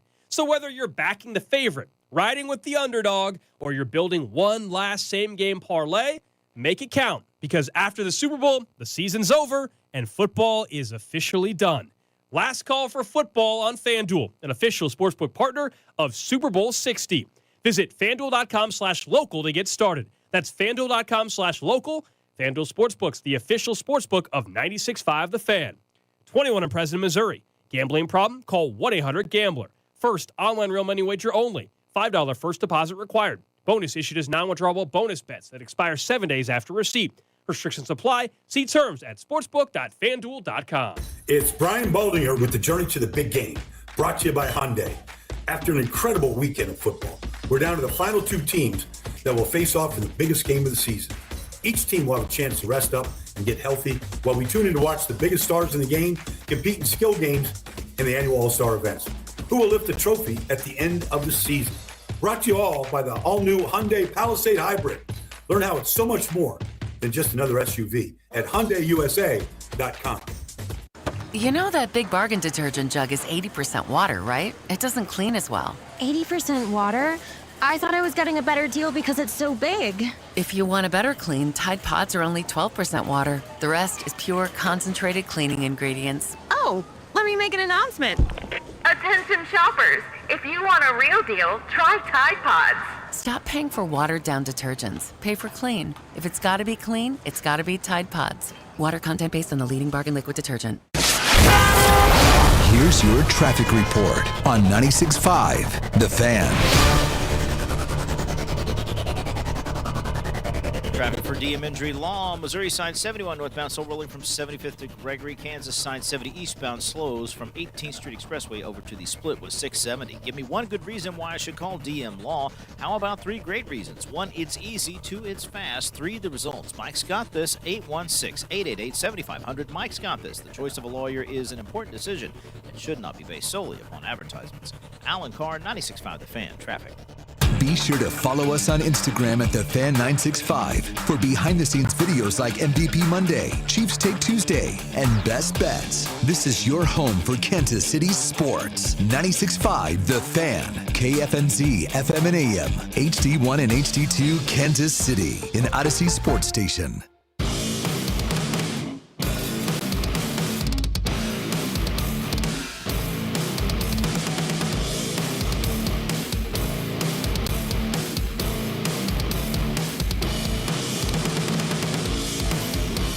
Small, minimum conversation with both. And they all have been great, but more than anything, it's just the excitement of just reuniting. You know, it was just like when I came here, we came out here and we played them in the preseason. It was great seeing those guys, you know, because I haven't seen them in years. And so it just feels good just to sit down and have conversations with guys. And to be honest, I have not talked any football or anything. It's just the excitement of just seeing each other, asking how they're doing and making sure everything is good moving forward. But is the excitement high? Yes. Am I fired up? Yes. Do I respect the hell out of both those guys? Yes. So I'm looking forward to getting back in the grind and chopping wood with them. Mm-hmm. Who's the 2 guys he was talking about? Patrick Mahomes and Travis Kelce. Oh, so EB telling everybody Travis come back now. Thanks, EB. And he dropped a wood reference. The chopping wood, yeah. So, but by God, can we have a minute here real quick?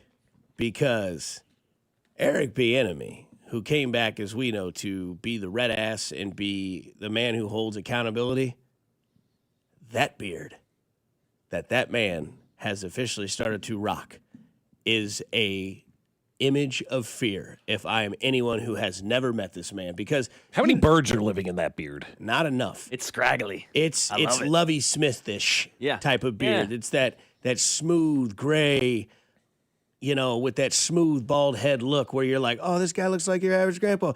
Get your ass to work. Okay, this guy sucks. Yeah, but you know what? He's going to make you better.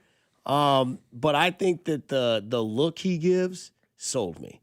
And for the role that you have, lean into it, right? How much is he going to lean? I feel like he's going to go overboard with being the disciplinarian guy. I feel like we're going to hear a lot of screaming at training camp from him. I don't think you can have enough of it for what we have seen with the lack of accountability from this team. But that falls on the head coach to me, man. Like, well, now you've got your bad cop, as Mac has said. You got your good cop in Andy. You got your bad cop in EB.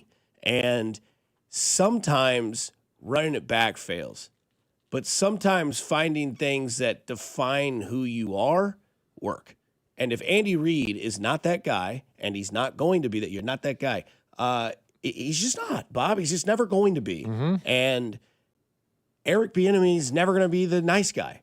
So if you know that maybe you guys don't get along because your personalities clash, but you know that like you rarely have to have that issue because you'll be on different aspects of the field, like, then, yeah, why not, like, go get this guy? Because then players will come to the nice cop with a little bit more of, hey, am I really? And he's like, well, you know, if Eric's telling you that, man, then you probably need to figure it out. And it's like, oh, Andy, I thought you were on my side. It's like, I am. Whereas Eric Bieniemy is going to do like what I just said. I don't need to yell into the microphone again, but, like, that's how he's going to do it. And we talked about this earlier this week. Like, does rah-rah and over-the-top yelling really make you perform? I think at times when it merits it, it does. And these guys, in my opinion, you look back at the Juwan Taylor situation, what did Andy Reid say to the media? Yeah, I'm looking into it. Well, that doesn't sell me, Andy. Like, you know, my house keeps getting egged, and I tell my wife, yeah, I'm looking into it. No, you're going to sit out there in the garage in the lawn chair and wait for these punks to come by again and deal with it. That's Eric Bieniemy. He takes the chair out on the front porch, turns the lights off, crosses his arms, says, dare ya. Whereas Andy Reid's going to look in the window and be like, I think it's those Miller kids down the street. You It's know what funny I mean? though, like nobody wanted Eric Bieniemy back the last couple of years, and now all of a sudden we have this discipline problem on this team. Like, why did this discipline problem develop this year on this Spoiledness. team?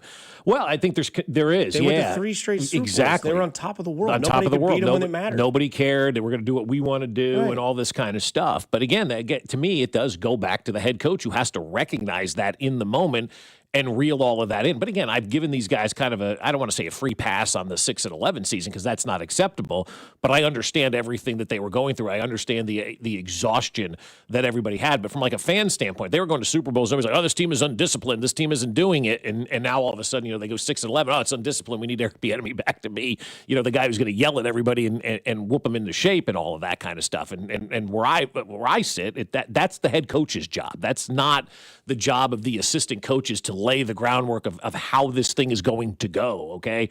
I'm an assistant coach. And again, my personality test came back and said, I would be a great assistant coach because you tell me what to do. I'm going to do that. The leader needs to be the guy where the messaging comes from. And it needs to start at the top from Andy Reid. Then you have your lieutenants who can deliver that message, but that message needs to be delivered from the top. And Andy Reid needs to start off-season training or however they have their first meeting of the year, and he has to get up there and go, guys, last year we let this stuff get out of hand. We committed too many penalties. We committed too many turnovers.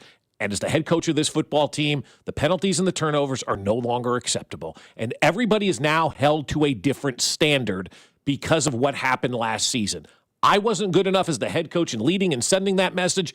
I'm setting the tone right now today that penalties and turnovers will not be tolerated, and there will be consequences in terms of playing time, in terms of fines, if you guys continue to go out there and play the style of football that you played last year. That message has to come from the head coach, and especially for a guy who doesn't have that type of personality to get up there and do that. That, to me, goes a lot longer than Eric Bieniemy screaming in front of people and trying to hold you accountable. If the guy who's always calm gets pissed, that's when you know it's serious time.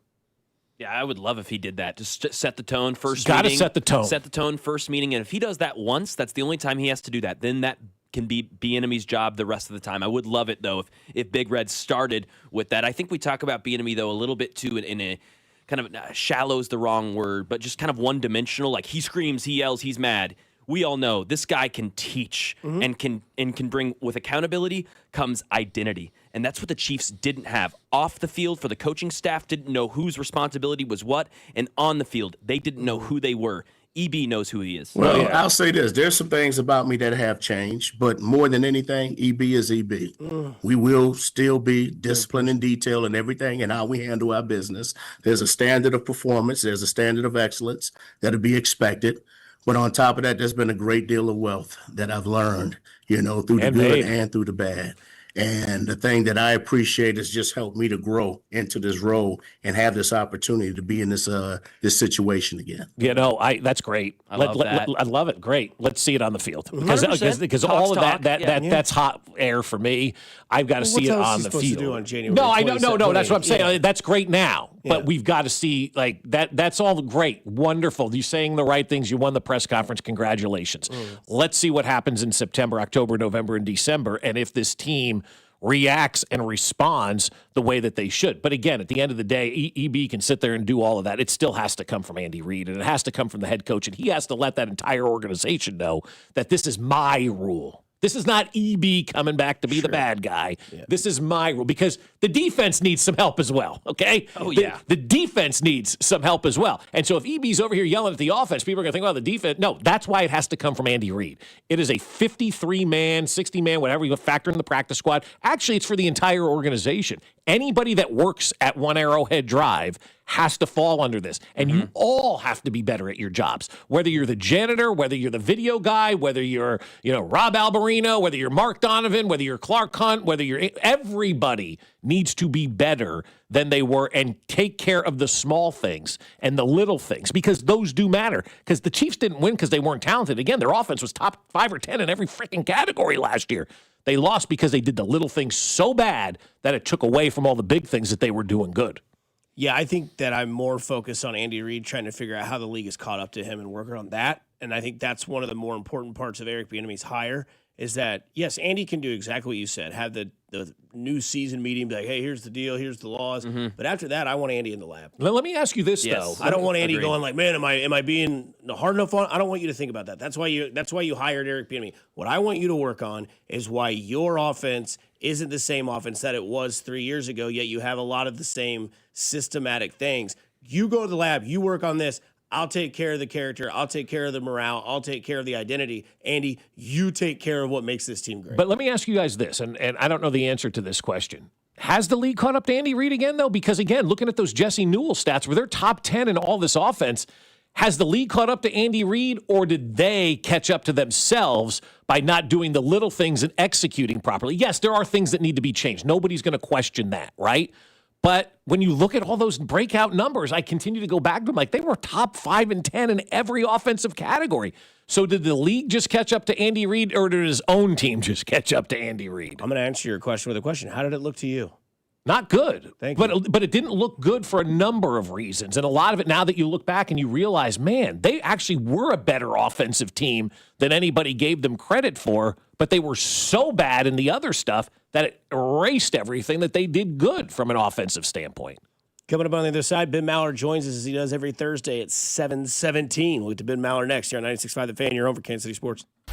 This is Fescoe and Dusty, brought to you by Golden Oak Lending. Do you need extra cash? Golden Oak Lending can convert your home's equity into cash in as little as 14 days. Let Golden Oak Lending cure your blues. Your home for K-State Athletics. 96.5 The Fan. Men, it's the new year, and for many of us, it's a time of deciding to make positive changes in our lives. This is Jeff for Heartland Men's Health, and if you're suffering with erectile dysfunction and are tired of the frustration and embarrassment ED causes, you should call Heartland Men's Health today, because there probably isn't a better resolution you can make than to be done with ED. You see, ED doesn't just affect you, it can also affect your partner, even if they don't talk about it. But here's some great news. If you're like most guys, the treatments at Heartland Men's Health will give you back your sex life, because our protocols have success rates that work in well over 90% of cases. Seriously, you might even find you're performing like you haven't in years. So, make an appointment and get ED out of your life. Your initial visit is only $99 and includes blood work, a medical consult, and if medically advised, a test dose. And if that test dose doesn't work in the office, your visit is free. Call 844-447-6600 or go to heartlandmenshealth.com. That's heartlandmenshealth.com. We have 3 offices: Overland Park, Independence, and North Kansas City. Hi, I'm Tom Shane.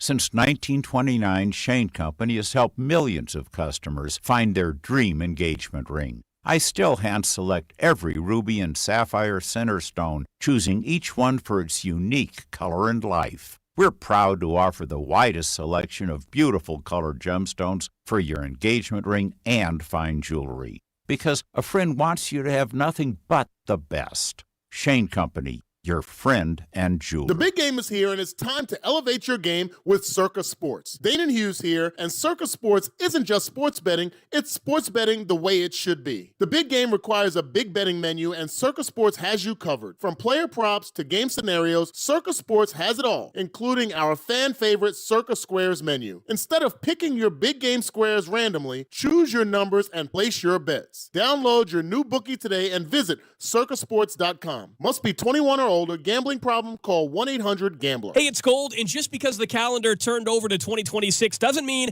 Shawnee Mission Ford still isn't on a mission to do more. In fact, they're still offering the largest discounts, giving top trade allowances in Kansas City. I'm still enjoying driving the great Ford F-150. That 360 camera makes the parking so easy for me now. Also, the heated seats for most start. It is a must in the wintertime. So if you're looking for a place to buy a vehicle, it is Shawnee Mission Ford. They're also going to be with you whenever you need the service done. Shawnee Mission Ford is on a mission to do more in 26. And we're out back in 60.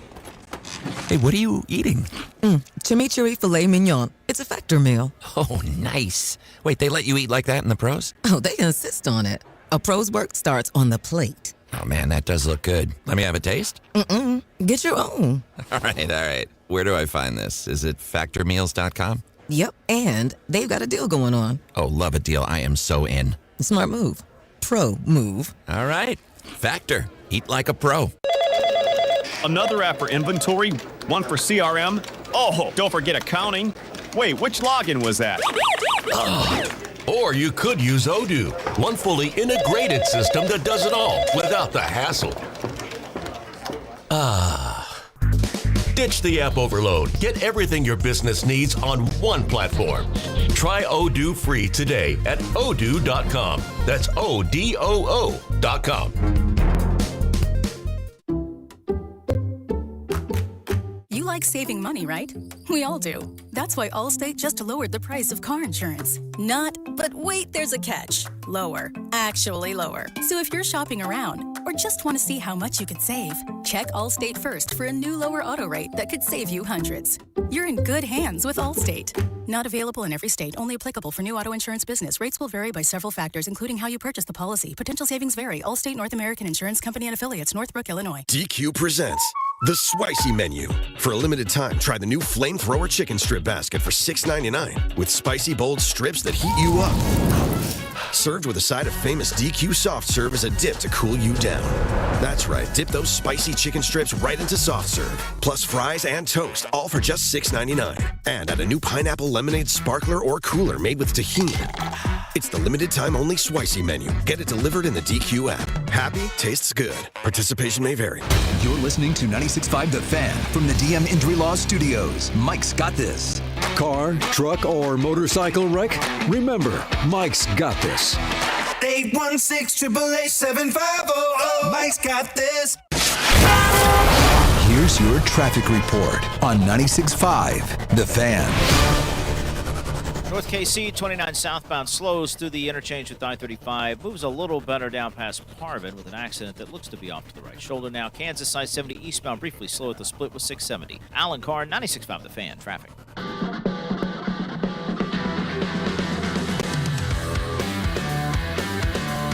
It's time to talk to our guy, Ben Maller of Fox Sports Radio. Of course, you can catch him overnights right here on 96.5 The Fan, and it's all brought to you by our friends at the Landing in Liberty. And Ben, I guess, the content god smiled upon us with this Bill Belichick story that shouldn't be out. Now it's out. People are in trouble. It's a mess. Either way you look at it, Bill Belichick missed the Hall of Fame. What are your thoughts? Well, this actually, guys, it's a great story. I agree with you. And we live in the golden age for content. And I'm so happy that I'm alive and doing this job, and it's wonderful having had the perspective of waiting for the AP wire to update to get something to talk about. It's just a gift. And the Belichick, this is actually a positive. I was thinking about it, and I've changed my position. Now, I think he should be in. I know we disagree, Bob. You're anti. You like the fact he's not in. I think this. I just think it's hysterical. I agree. Like they use some psycho babble, whatever, not to get. And everyone's in a CYA mode now. They're all trying to cover their tuchus. It's absolutely great. But if Belichick had just made the Hall of Fame, it's a mention on all of these shows. It's okay. He was supposed to make it. He made it. Maybe you make a joke about the girl he's dating, and then you move on. But now it's like watching eulogies at your own funeral. Like, everyone is eulogizing Bill Belichick, and it's just over the top now. It's like the pendulum is swung. Like, I agree, he should have gotten in. I think it's ridiculous. Everyone's trying to protect themselves. But the amount – everyone's trying to one-up each other on praising Belichick, which is – I'm already tired of it. It's only been a day, and I'm already like, okay, I know he was good. I think he should have gotten in. He's not dead. Kind of. He's in North Carolina, but that's fine. Everything will be okay. So right, yeah. He'll eventually get in, and that'll be that. But I think ultimately, though, here's my proposal on this whole thing. If you voted no for Bill Belichick as a sports writer, you need to be held accountable. These sports writers waddle, and they do waddle into these, rooms afterwards, those locker rooms with mustard stains and, a half-eaten hot dog in one hand and a notepad in the other where they're writing all over everybody. And they're asking questions, and they're holding these players accountable. Other than Vahe Gregorian, and I love Vahe with all of my heart, he's the only one who came out and said why he didn't vote for Bill Belichick. Yet these media people roll into locker rooms and demand that these athletes speak and be held accountable after games. I'm demanding the same for these people. No, you're absolutely right. And there some of these guys I can't talk about it because I'm not allowed to talk about it and all that. And then other people have been complaining about the antiquated voting process and all that. But no one wants to admit to it. Bill Polian said initially he said, I'm not sure whether I voted for Belichick. Then he said 100%. Obviously, he's not a sports media guy. I get that. He's long in the tooth. And like you look at the names and they're out there. The people that were in, I guess it was a Zoom call. That's how they did this on a Zoom call. And like I know some of the people. I was like a kid when I started, and they were old, and they're still around, and they're voting. I'm like, wow, I didn't know that person was alive. And the old San Diego Chargers back in like 1994, and now they're voting still all these years later for the Hall of Fame. And so it is wild. And next week it's going to happen. There'll be a second wave here once they announce who's actually in the Hall of Fame. Then it's going to be like, why'd that guy get in? Over Belichick. So the story's going to pick back up next week. And it's completely dominated. Like, nobody's talking about the Seahawks and the Patriots and the Super Bowl. And I know it's still, we got days. But normally there's something every day for the Super Bowl. And this is the only thing people are talking about is Belichick and the Hall of Fame. Yeah, it's crazy how they want to kind of mute Bill Belichick, or they want to get rid of him, but yet he's the topic of discussion when it comes to everything before the Super Bowl. Ben, I could care less about old men fighting with each other and having a pissing contest in the local country club bathroom. What I do care about is when we talk about the Super Bowl, do you think that Sam Darnold is put everything to sleep, or are we still giving him one more rung on the ladder to climb? Yeah, I'm not there. I think there's a high chance that the conversation after the game is, why did Sam Darnold ride the vomit comet? What happened? Like, where did it go wrong? Was the moment too big? Like everyone does. I formed my opinion about Sam Darnold. It's going to take a lot for me to change my opinion. I've seen too many times where he's gone out and just barfed all over himself, and I'm not ready to say that he's arrived. And even this year, he had 20 turnovers. Didn't he lead the NFL in turnovers this year? So it's not like he completely solved the problem. And there were some throws against the Rams that shoulda, coulda, woulda been intercepted that were not because of the nincompoops on the Rams defense.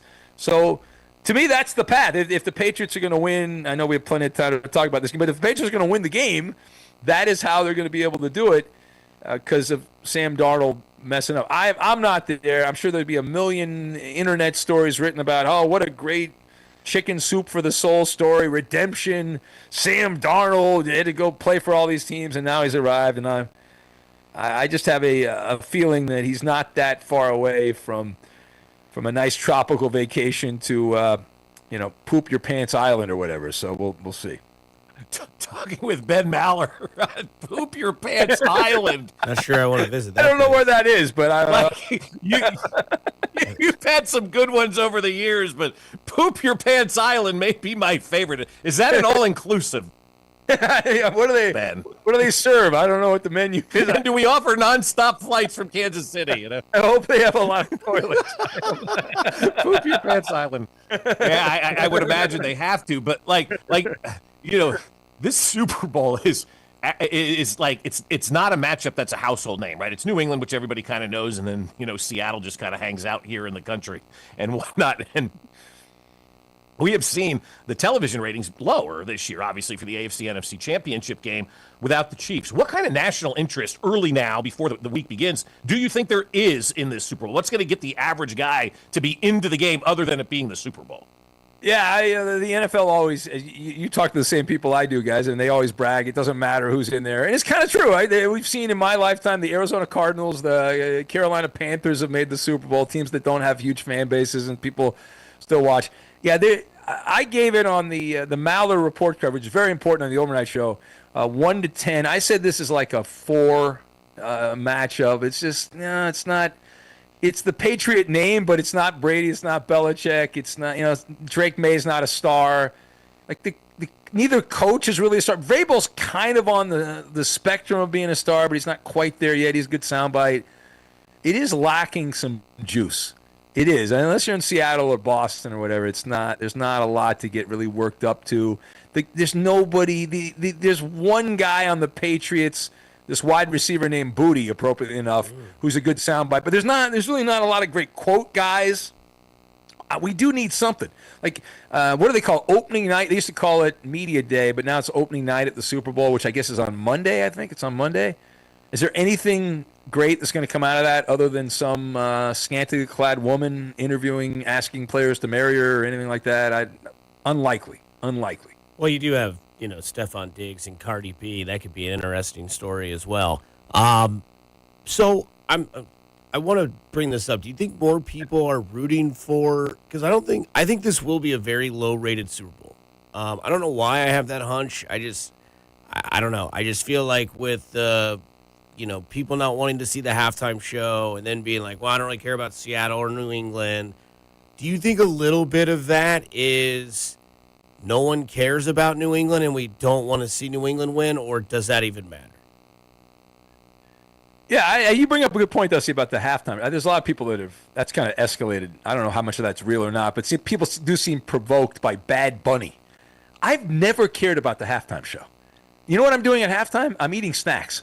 I'm not really paying attention. I don't like, who are the people that there must be a lot of people that watch because of the halftime show. No one's forcing you to watch it either. No one's like, everyone sit. No, I don't. If I want to listen to music, I can go listen to music. I don't need, I'm not there. If I was there to see a live performance, I guess I'd be excited about it. I'm not at the Super Bowl. I just think I need something to provoke and get people worked up into a lather that otherwise wouldn't care. It will be fun to see if the ratings do plummet in the second quarter, late second quarter and early third quarter, because people tuned out from Bad Bunny and that mushrooms. That'll be fun. It's always good to put a firebrand in there. Of course, there's other people that will watch just to be offended, right? There's those people that will. I want to be upset.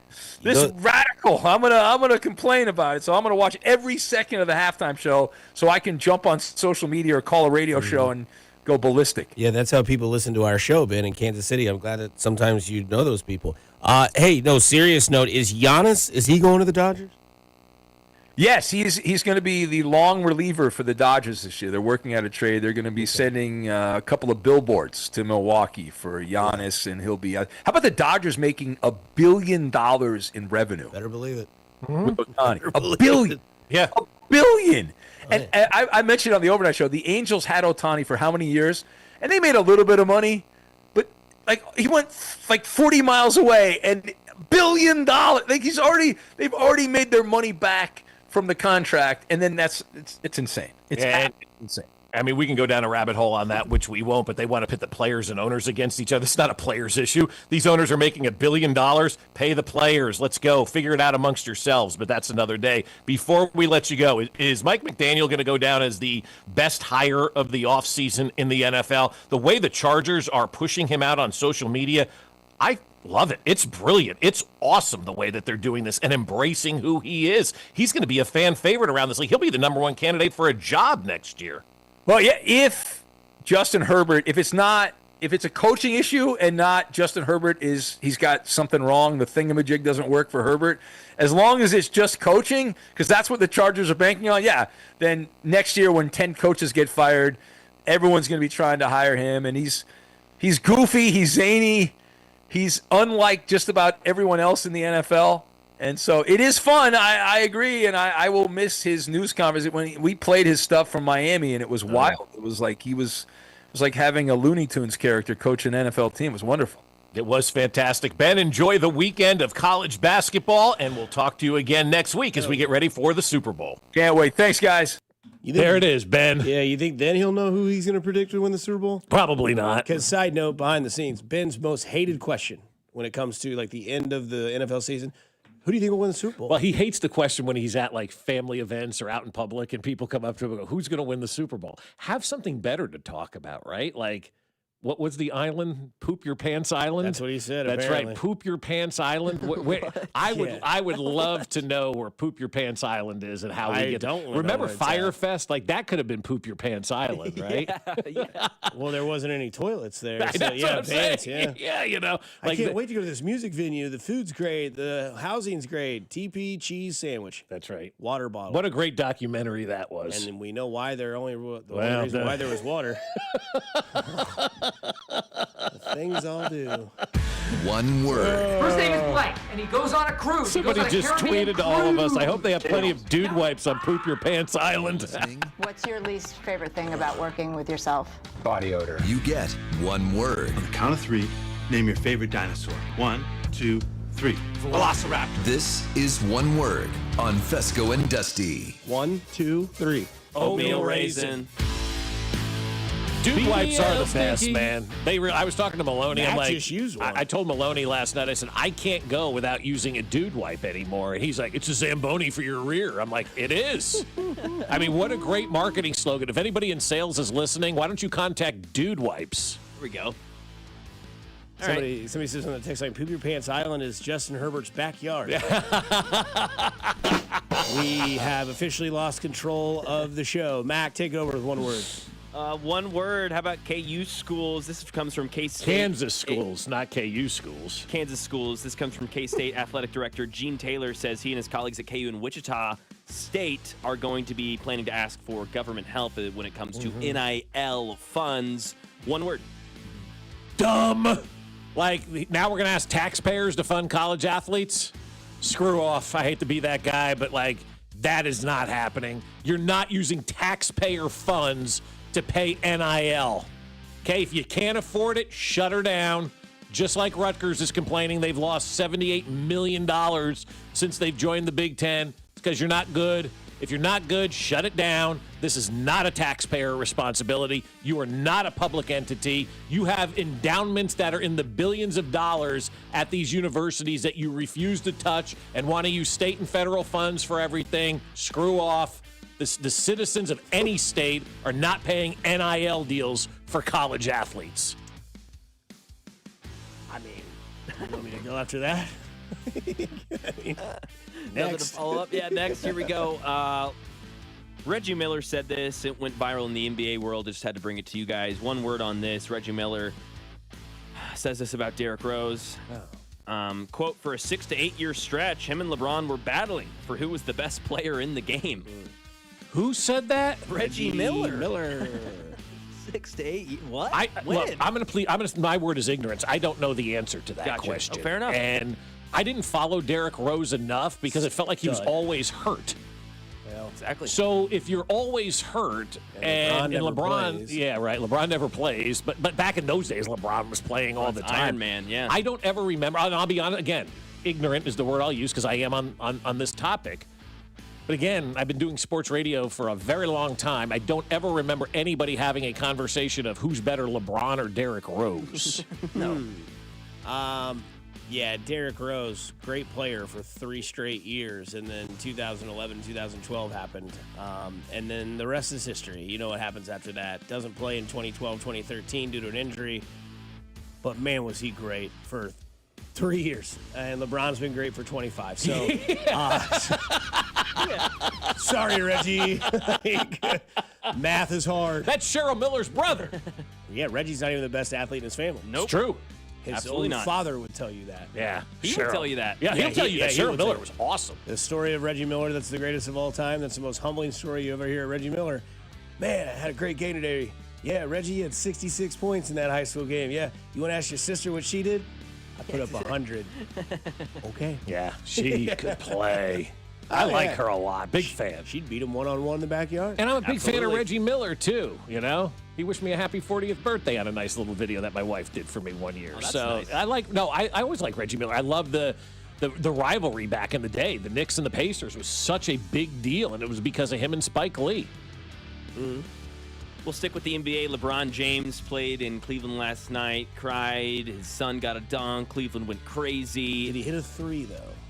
I don't know if he can do that. One word on LeBron James, though. He went no alcohol recently. He says he hasn't drank in quite some time since the surgery. Has lost considerable weight and is trying to keep up with the young guys and trying to keep those joints from being in pain. Smart. That is smart. Quit the booze, and you will feel a lot better. I hardly drink it anymore.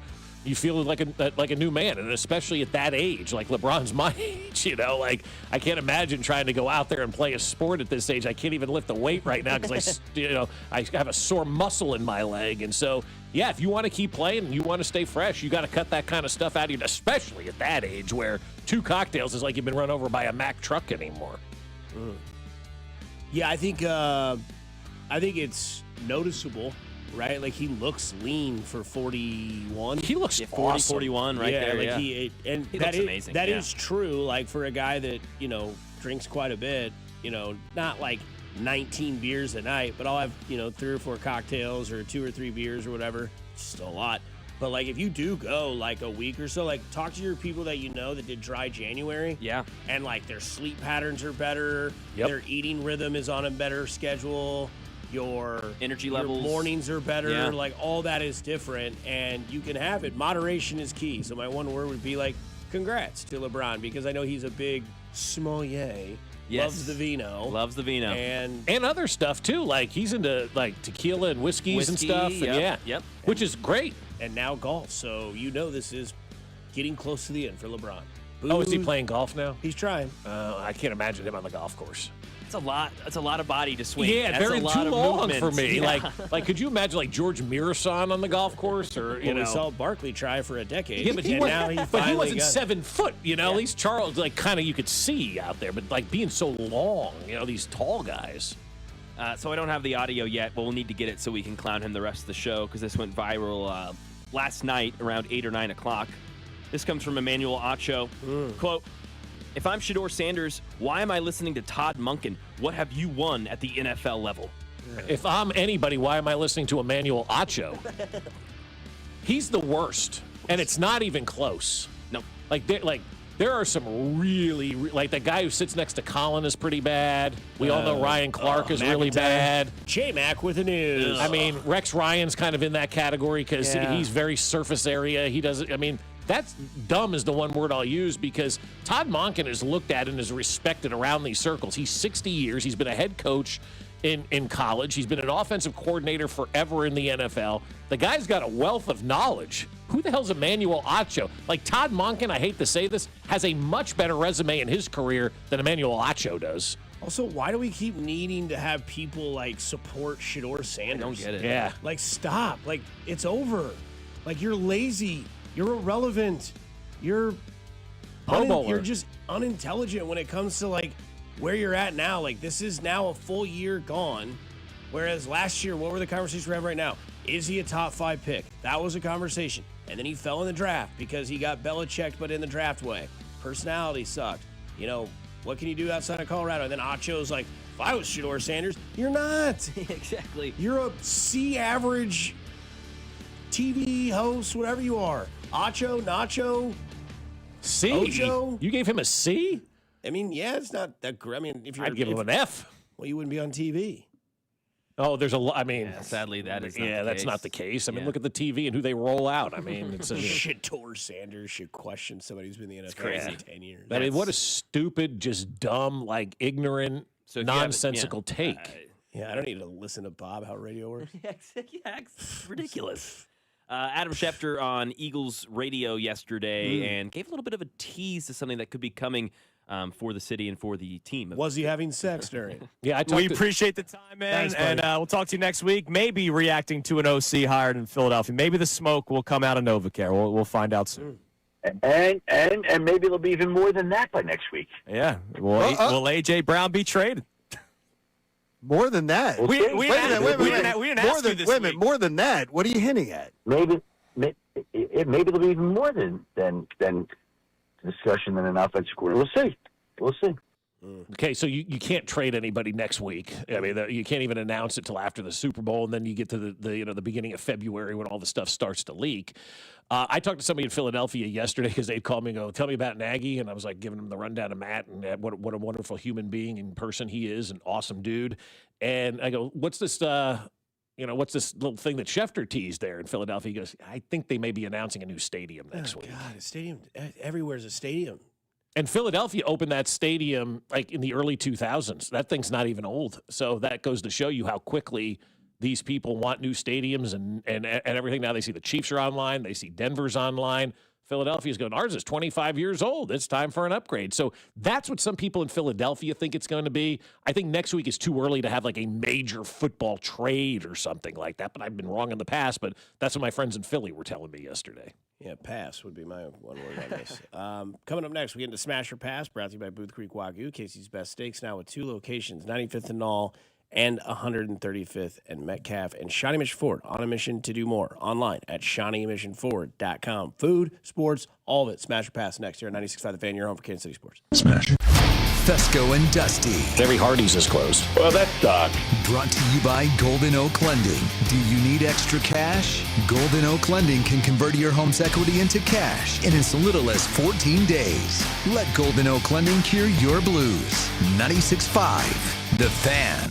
Well, I'll tell you something. My friends over at Park & Go are ready for you to park. Spring break is coming up. Summer vacations are coming up. You're booking flights to go all over the place. And when you book your flight, you need to book your parking reservation at bookparkandgo.com. Get that taken care of, and you're ready to go. On the day of your flight, you're going to show up and scan your reservation and say, hey, I'm here. And they go, we knew you were coming. We got your reservation. We saw you prepaid and saved money, and there's your covered parking spot right over there. L7, go down there and park. That spot's reserved for you. And as soon as you get into that spot, the van will meet you and take you right to the airport terminal in no time at all. And when you get back, you're tired. You want to get home. Park & Go makes that a possibility in no time because the van's waiting for you. So grab your bags, walk outside, jump on the van, and it's right back to the trunk of your car. Join their frequent parker program like we did and earn points towards free parking. Reserve your spot today at bookparkandgo.com. The best deals in parking. Bookparkandgo.com. Park & Go, family owned and operated. At Uline, the prevailing opinion is, if you don't live it, you don't believe it. The people at Uline believe in hard work, and they live it by being there 24/7 to answer your call, having 41,000 items in stock, and offering same-day shipping from 12 locations across North America. Business owners, sellers, buyers, shippers, and packers believe it. Uline is the hard-working, dependable source for your shipping and industrial supplies. Visit uline.com. You're still grooving, still connecting, still loving, still turning up, still thriving. You still got it, but your immune system, it weakens as you age. That's where vaccines come in. They help train and strengthen your immune response to fight off respiratory illnesses like flu, pneumococcal pneumonia, RSV, or COVID-19. Ask your doctor or pharmacist which vaccines you need. Book in minutes at vaxassist.com. Sponsored by Pfizer. What if your instincts could pay off? With Robinhood Prediction Markets, you could put your knowledge to work on the events that matter to you. Prediction Markets isn't just sports. It's the Fed rate decision, your favorite award show, and so much more beyond the playing field. Trade events with Robinhood. Visit Robinhood.com/predict. That's Robinhood.com/predict. Futures and cleared swaps trading involves significant risk and is not appropriate for everyone. Event contracts are offered by Robinhood Derivatives LLC, a registered futures commission merchant and swap firm. In a world in need of a hero, one man rises to the challenge in style. He is... just driving the kids to soccer practice. Make every day feel epic in the all-new Hyundai Palisade Hybrid with up to an EPA-estimated 619 miles of range on select trims, advanced tech, and class-leading interior space. Visit HyundaiUSA.com or call 562-314-4603 for more details. And hey, come on, no cleats on the seats. So, you're ready to propose, huh? Yeah, man. She's definitely the one. What are we thinking about the ring? I got my wife's at Hellsberg. I couldn't recommend a better jeweler. I could use some help with that. Man, go to Hellsberg.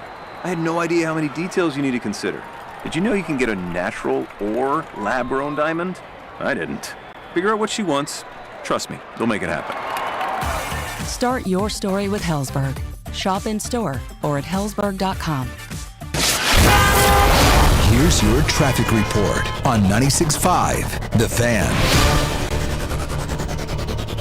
29 southbound, heavy with an accident past Parvin. Delays back to Davidson. 35 southbound stacking up quickly towards 435. And then heading on the Kansas side, 435 eastbound, heavy at Quivira. Stays very slow to Antioch with multiple accidents reporting in through there. Olathe, 35 northbound, slows at 151st Street. Stays slow up to Santa Fe. Alan Carr, 96.5 The Fan. Traffic.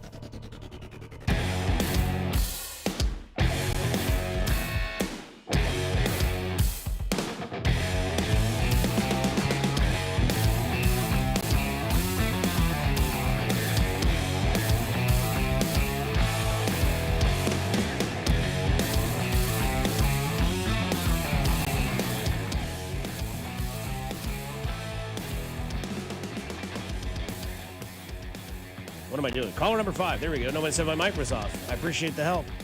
Caller number 5. We didn't know you were talking. My mouth. You just thought my mouth was moving for no reason? For like a second, I did. Me and Bob looked at each other, and then I was about to say I was something, adding and you something realized. into the rundown. I was just waiting. I looked up at Mac. And oh, Mike is now that on. red button that says "on," Dusty. You hit that. But don't listen to me because I'm the Todd Monken of radio. You want to hear this sounder? Me caller number 5.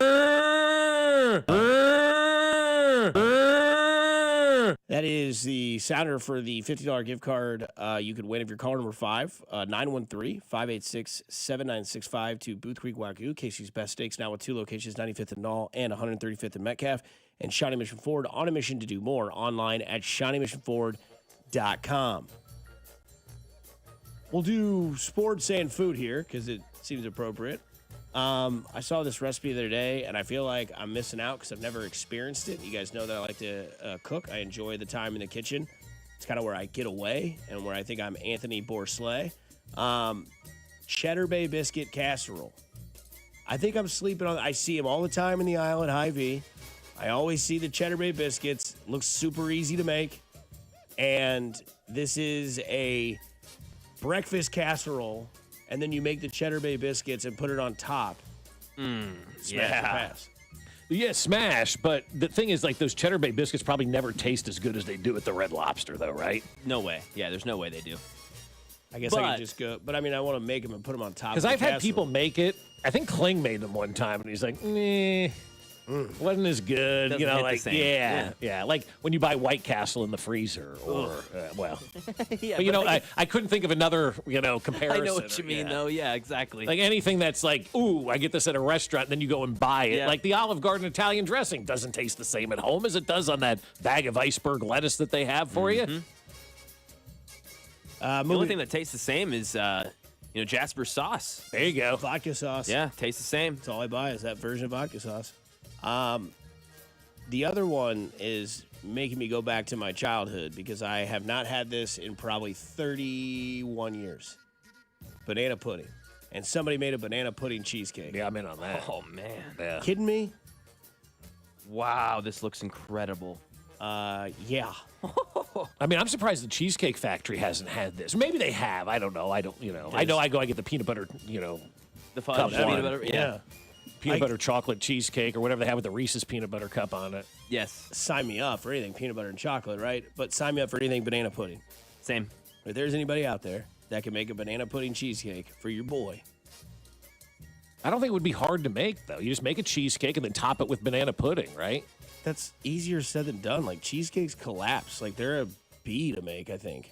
My You have to have mother the used to right- make them you have all to have the the right, time. like, little lock container for you the gotta have that. outside. Yeah. So if anybody out there makes a banana pudding cheesecake, I will pay you $25. Absolutely. And I don't know if that's the right price. That is well below market value. We can discuss pricing. I will also chip in $25. There's $50 for a banana pudding cheesecake. Go to Hy-Vee, buy a cheesecake, buy some banana pudding, throw it on top of the cheesecake. There you go. I want it homemade. Whataburger. I don't know if they still have it. Banana pudding shake. That seems too much to drink. It was a little thick. Yeah, I'm but gonna say, it was how you getting good. that through the straw? It was good. Yeah. Someone says I might be in the minority, but I'm in the category of the Cheddar Bay biscuits are better at home than when Oh, you go wow. to the Really? restaurant. Okay. What's the secret? Did you add a little extra butter? Do you add a little oil? Like, what are you adding in to make them better at home? I need the cheat code on that one. because you don't have the bill of the Red Lobster. Are they really That's that exactly easy right. to make at home? I don't think biscuits are easy to make. Someone says Cheddar Bay Biscuits taking over the text line. 913-586-7965. Cheddar Bay Biscuit makes in the waffle iron. You're welcome. Oh, that is good. Nice. Yeah, I've turned leftover Thanksgiving stuffing into waffles. Someone says you can use the Cheddar Bay Biscuits. Put gravy on top of it instead of love that. Someone says you can use Cheddar Bay Biscuits for chicken and dumplings as well. I've Yeah. also seen people make like shepherd's pie or pot pie and use the With biscuits on biscuits, top. yeah.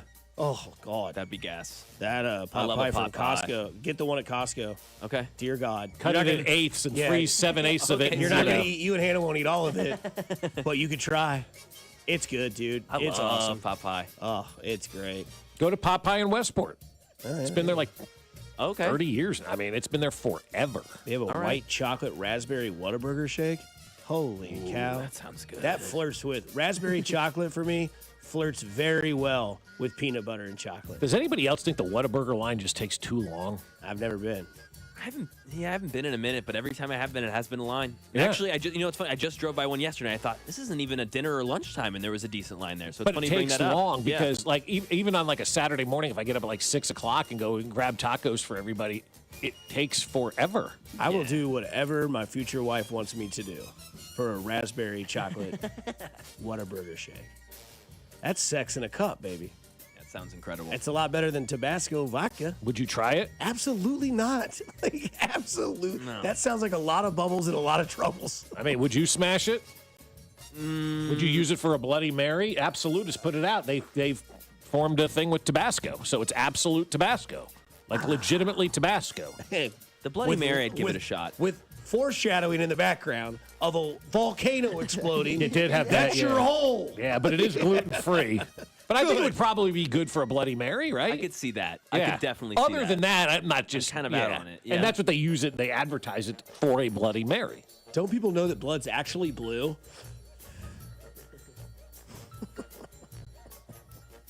This is the first comment on the Tabasco vodka. We wanted to create something that would make people question every decision that led them to this moment. Some brand manager who's definitely getting promoted. That's funny. Yeah. Someone says I drink Ruppelmints, though. Yeah, that's not Tabasco-flavored vodka. Yeah, that's different. That's peppermint. Yeah, it tastes good. I don't eat hot dogs, but you know what? I do eat salmon. Yeah. What? Okay? What does one have to do with the other? Yeah, what? Cool. Yeah. I don't know, man. It says right before your tequila shot, you do a dab of Absolute Tabasco. No! I like Tabasco on everything but booze. And I don't drink Bloody Mary, so I'd pass on that. Smash or Pass Sports Edition. Patriots win the Super Bowl. Meh. But you Pass, don't I want to guess. see a castration? Nah. Well, I mean, from that standpoint, yeah. All right, I'll smash that if he's going to do it. He'll snip that. You think he'll do it in the locker room right after the game if they win? I'm passing on this. Yeah. Hard. I don't want the Patriots to win. No.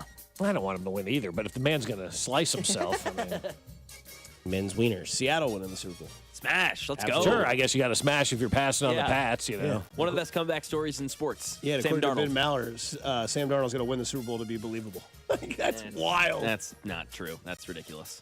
I was like, okay, man. I guess Josh Allen hadn't done it yet either for you. Of course. Yeah, exactly. If that's the case. I think what he said, he goes, I've made my mind up about Sam Darnold. It's going to take a lot to change Yeah. my mind. No, and yeah. that's I think with everybody, when you make your mind up about something, It's a you've Super got to Bowl? have that convincing, argument to say, okay, I'm in now. He You know? outperformed Last a- week wasn't it, yeah, then I don't know. Well, for some people it's not. Just because it was for you doesn't mean it was for Ben. No, I mean, okay, let's relax. We're not hating. No, Ben. no, no, It's I'm just saying I'm to playing me, the other that's- side, To you me, know? to me, that's just the wild take about Sam Darnold is that it's like, oh, now you need a Super Bowl win for him to prove it to you. When's the last time you saw Sam Darnold play bad? I don't know. But you remember the last time last year. But At you the remember end the of last time he played good? Yesterday, yeah. Yeah, Well, the last yeah, 4 weeks I mean, when it mattered to get the one He seed. had one stinker this year that we talked about. He had one stinker, but yeah, But you're every right. It's- quarterback yeah. has a stinker. But I mean, you all remember the last 4 games where he had to solidify the one Yeah. seed, win a playoff game, win an NFC championship game, and now it's like, well, it's just with him. He had such a terrible, terrible, terrible introduction into the NFL, and it was bad, bad, bad, and everybody wrote him off. And so, but Jets. you can make your decision, and when you get new information, you are free to change that decision. Maybe he hasn't gotten to that point where he wants to change that decision. I think for Sam Darnold to say whether or not he's arrived, let's see him carry it over to next year. That's really where the true test is. Now that everybody knows who you are, beat him next year. That's why Patrick Mahomes was so damn good. Because everybody said, we'll catch up to him next year. And they didn't until 2026. Smash or pass, the NBA story that is starting to get to the surface of the stories. Giannis going to the Knicks. Smash. The league needs that to happen. The league can't send him to L.A. Yeah, I'll smash it. Yeah.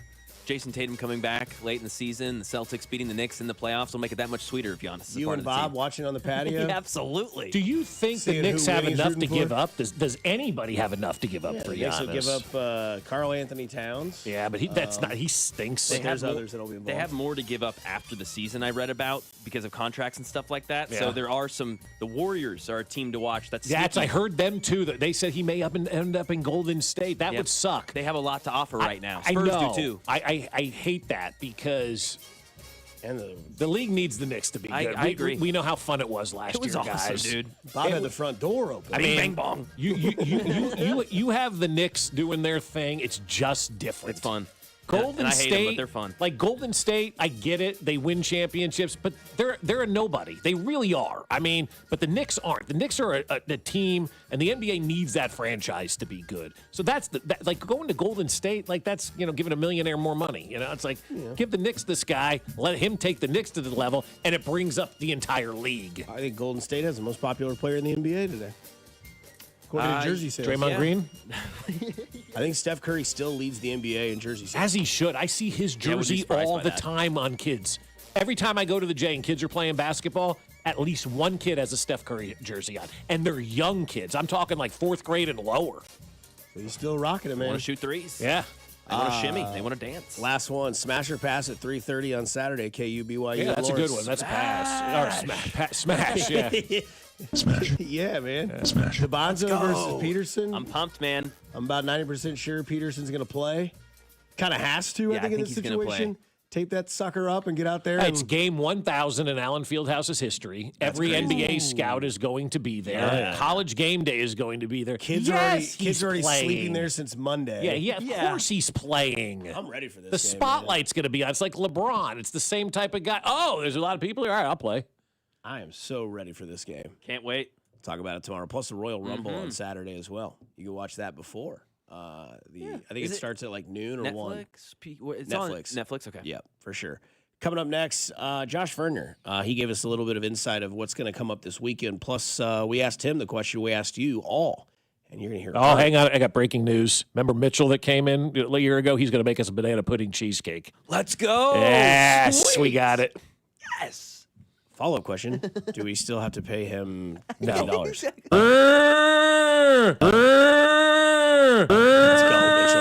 Let's go, Mitchell. Come on, Mitchell. Put that cheesecake here. Thank Praise you. be to Mitchell. We got 2 hours left. You can make that. Anyways, coming up next, we'll talk about what Vern had to say yesterday here on 96.5 The Fan. You're home for the Kansas City Royals.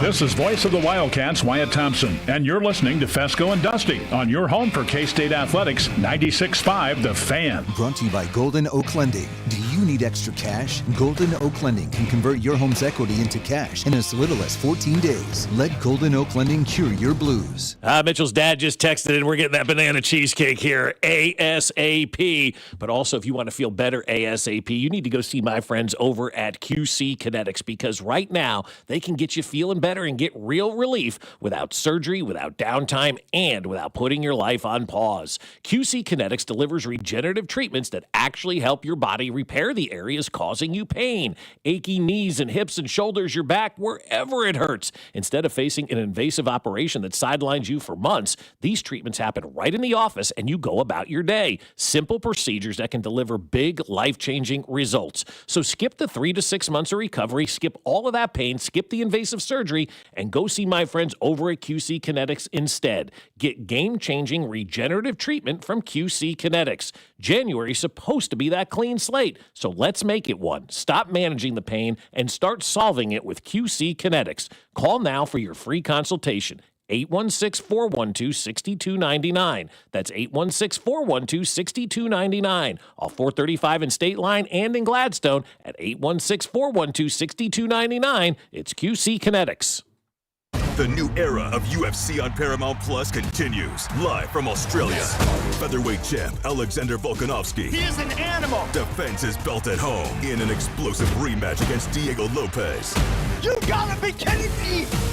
And the always dangerous Dan Hooker. Yes. Throws down with powerhouse Benoit Saint-Denis in a high-action lightweight showdown. There's never been anything like this. Let's go. UFC 325, Saturday, January 31st, only on Paramount Plus. You know that Big Bargain detergent jug is 80% water, right? It doesn't clean as well. 80% water? I thought I was getting a better deal because it's so big. If you want a better clean, Tide Pods are only 12% water. The rest is pure, concentrated cleaning ingredients. Oh, let me make an announcement. Attention shoppers, if you want a real deal, try Tide Pods. Stop paying for watered-down detergents. Pay for clean. If it's gotta be clean, it's gotta be Tide Pods. Water content based on the leading bargain liquid detergent. Sadly, football season is coming to a close, but it's the last call for football on FanDuel. One final Sunday, one last kickoff. The final chance to place your bets before the NFL season closes its tab. This is Super Bowl 60, and FanDuel is making sure you're in on it. If you're a new customer, bet $5 and get $2,000 in bonus bets if you win. So whether you're backing the favorite, riding with the underdog, or building one last same-game parlay, make it count. Because after the Super Bowl, the season's over and football is done. Last call for football on FanDuel, an official sportsbook partner of Super Bowl 60. Visit FanDuel.com/local to get started. That's FanDuel.com/local. FanDuel Sportsbook is the official sportsbook of 96.5 The Fan. 21 and present in Missouri. Gambling problem? Call 1-800-GAMBLER. First online real money wager only. $5 deposit required. Bonus issued as non-withdrawable bonus bets that expire 7 days after receipt. Restrictions apply. See terms at sportsbook.fanduel.com.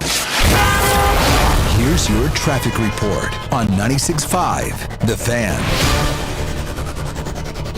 Northland 35 southbound heavy from Vivian down onto I-29 with construction past Parvin blocking the right lane. 29 affected from North Oak Trafficway with delays. Kansas side 435 eastbound very heavy at I-35 stays slow over towards 69 Highway with earlier accidents. Alan Carr 96.5 The Fan traffic. Hey Royals fans, it's Vern. I'll be broadcasting live from Royals Rally on Saturday, January 31st, starting at 9 a.m. as I sit down with the biggest names in the organization before they head off to spring training.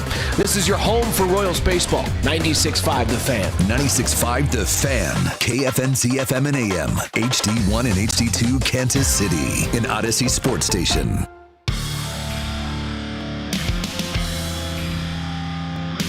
Boy, you'd have thought I said that the Scorpions sang Barracuda again.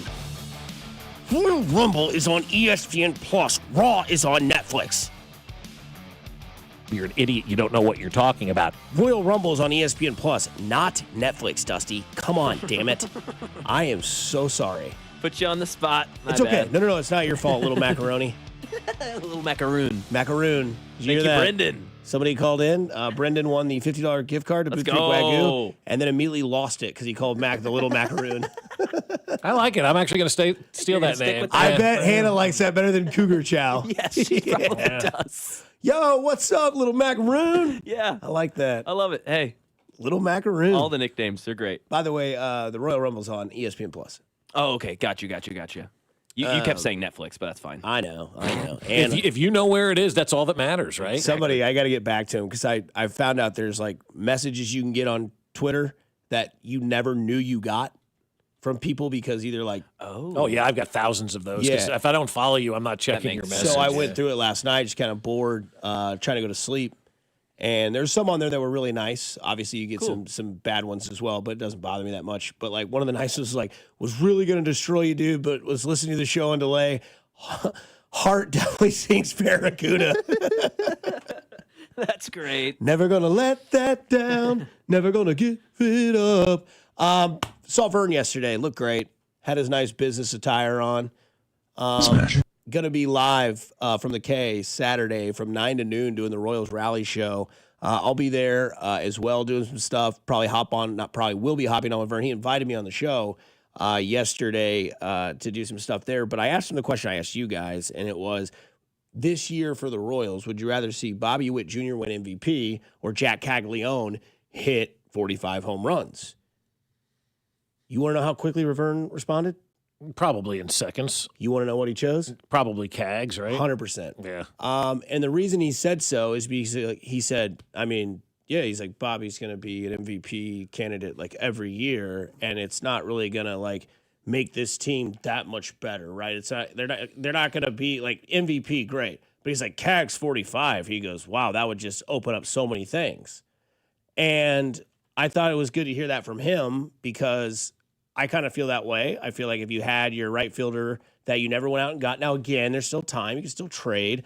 And maybe they do, maybe they don't. But it seems like there's a lot of teams out there that I saw a tweet yesterday that still need a starting pitcher.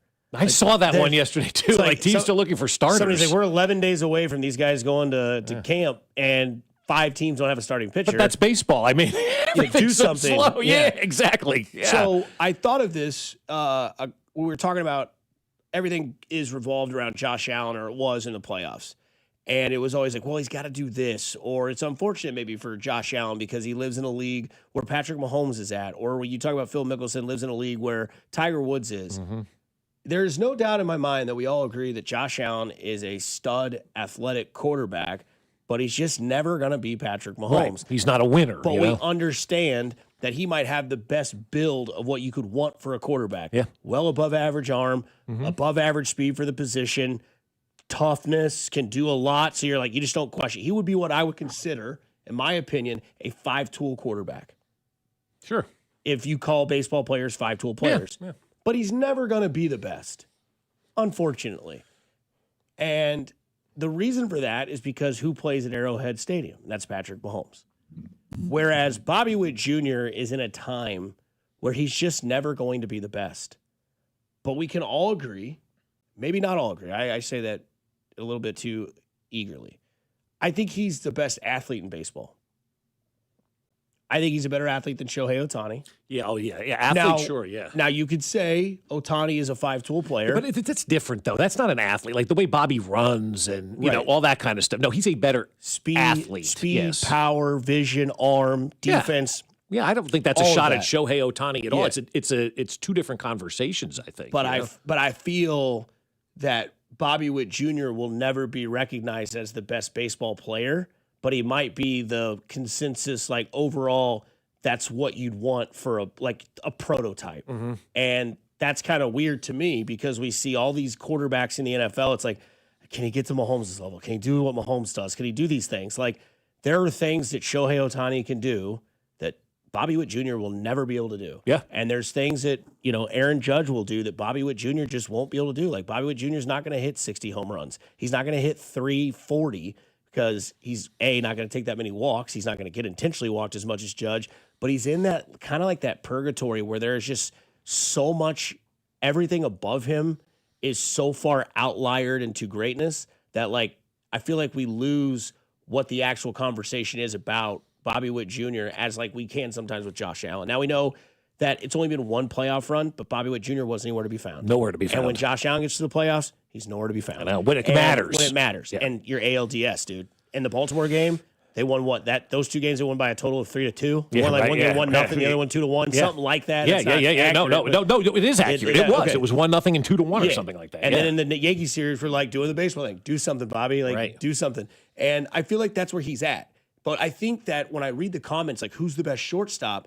Well, to me, the most important player position on the field is shortstop. And Bobby Witt Jr. plays it, and he's the best at it, but he's not the best player in the league. No, but Shohei he's the Ohtani best. I think he's the best athlete. 100%. I mean, I'm trying to think who would be else up there with him as a better athlete. I mean, baseball. Mookie Betts could be up there. Yeah, Lindor is an athlete. Baseball has become so much more athletic anymore. It's no longer the fat guy playing first base and lumbering around the bases. Speed is a very important part of the game, and athleticism is a very important part of the game. I still say Bobby winning the MVP to me is a lock for what would happen for this team to be better than Cags, because Bobby is going to have to do something so ridiculously, unbelievably awesome for a year for him to get the MVP award that it could be so good that performance alone is a catalyst enough to get the Royals into the postseason. Because and again, I'm speaking in kind of hyperbole here, but it's going to be very tough to unseat Aaron Judge, and it's going to be very tough now with Cal Raleigh there as well to unseat those two guys. Kind of back to what Ben said. People have their minds made up, and I feel like with these writers, as we've seen the way that they vote,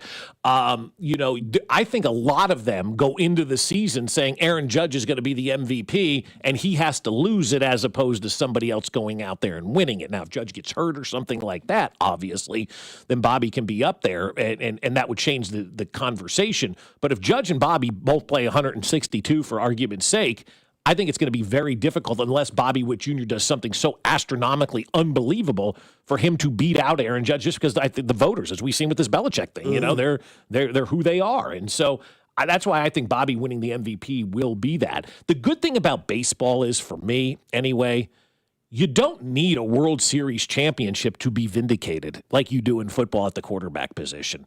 I don't think anybody talks about baseball players and goes, well, we can't put him into the Hall of Fame because he hasn't won a World Series yet, right? But we do say that about football, right? Well, this guy, he hasn't won any Super Bowls, so maybe he's not a Hall of Fame quarterback. But in baseball, you're not judged on that. And I think that's a really, really good thing, because there may be a chance that Bobby never wins a World Series, or maybe he never gets the MVP, but it doesn't take away from him being the best player in the game at this point in time, best athlete in the game at this point in time. So baseball's kind of cool like that, where you don't have to win a championship to be honored and recognized as some of the best of all time. Yeah, and I mean, I think the other thing, too, is that, you look at people in the NBA when Jordan was going around, like, there just will never be that in basketball. Like, there'll never be that for Tiger Woods. You didn't even use country music in the 90s as something. Like, you had Alan Jackson, Joe Diffie, Tracy Lawrence, Clint Black, Hal Ketchum, Sammy Kershaw, all these wonderful acts in country. Didn't matter. Garth Brooks existed. Mm-hmm. It just didn't. It just didn't. I mean, George Strait, the king of country. And there's still people like, wow, Garth. And you're like, well, and that's why I think it's interesting, because you look at baseball and it's like, luckily for Bobby, whereas the MVP is like league-wide, luckily for Bobby, Ohtani does play in the National League. Yeah. So there is that. What if Ohtani and Judge played in the same league? Well, they did at one point. Oh, yeah, they did. That's right. Yeah. I forgot about that. For about 5 years. Yeah, that's true. But it's weird because Ohtani actually pitched to Judge. Yeah, that's true. Duh. But as Ben was saying when we were talking about it earlier, I don't know if that was on the air or off the air, where he goes, the Dodgers have already paid for Shohei Ohtani's entire contract because they brought in over $1 billion. He goes, yeah, the Angels had him and they couldn't do anything. Yeah, I was talking about that. I think it was like during the season where like they already paid off the contract due to like TV merch and all that sort of stuff. All that stuff. Yeah, so that's why I'm like, duh, yeah, Ohtani did play in the American League, but we forgot about it because he didn't do anything. They didn't make the postseason. They never marketed him baseball-wise. Like, you didn't know Ohtani was playing like you do now. They also didn't market their other player, Mike Trout. Yeah. So you didn't. If they couldn't do Mike Trout, they weren't going to do Shohei Ohtani. It was never going to work. But it's amazing. He goes 40 minutes up the road to L.A. to the Dodgers, and you thought he's a new. At least I did, because I lost my mind there for a second. Yeah. But you thought like, oh, where's this guy been? Oh yeah, that's right. He's been in L.A. but playing for the wrong kids team. Will grow up never knowing that Ohtani played for the Angels. That is true. It's 100% accurate. Like this kid who's almost 49 totally forgot. Hey, I forget to turn my microphone on sometimes. Coming up, Bo Nix and Sean Payton. Are we headed towards a divorce? Mac thinks so. Little Macaroon weighs in on what is a not-so-good conversation for Bo Nix and Sean Payton. 96 The Fan, your home for Kansas City Sports.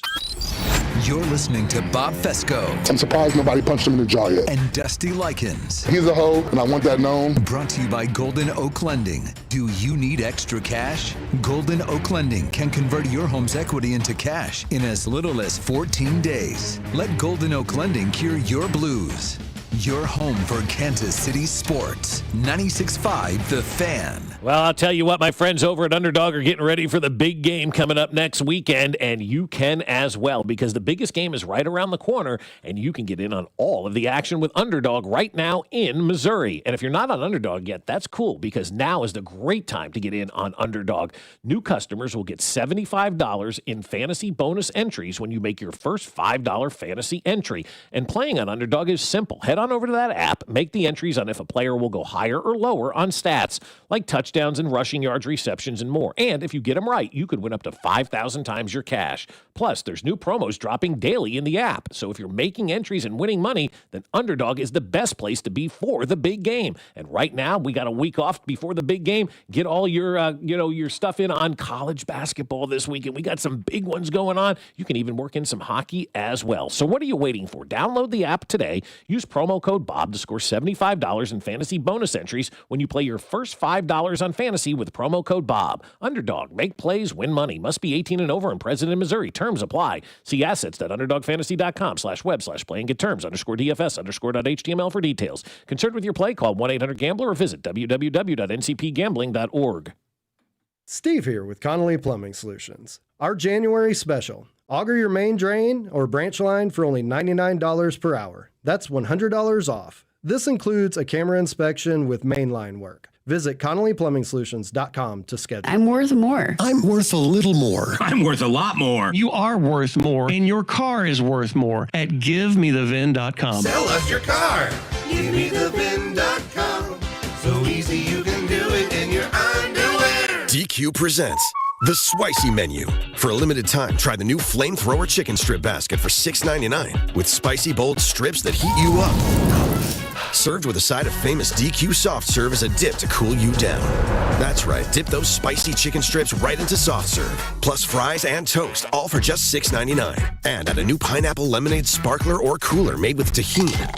It's the limited time only Spicy Menu. Get it delivered in the DQ app. Happy, tastes good. Participation may vary. It's about time pros had one partner for the whole job. Why juggle 10 different suppliers when one can do it all? At the Home Depot, you'll save with pricing built for pros. You'll stay on track with job site deliveries, scheduled, next day, or same day.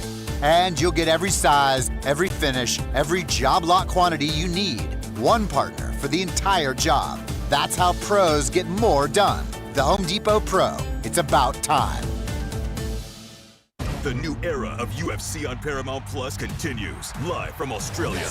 Featherweight champ Alexander Volkanovski. He is an animal. Defends his belt at home in an explosive rematch against Diego Lopez. You gotta be kidding me. And the always dangerous Dan Hooker. Yes. Throws down with powerhouse Benoit Saint-Denis in a high-action lightweight showdown. There's never been anything like this. UFC 325, Saturday, January 31st, only on Paramount Plus. What if your instincts could pay off? With Robinhood Prediction Markets, you could put your sports IQ to work on the games you know best. It's not you against the house. It's you participating in a live market. Buy or sell your predictions all game long. Trade every play with Robinhood.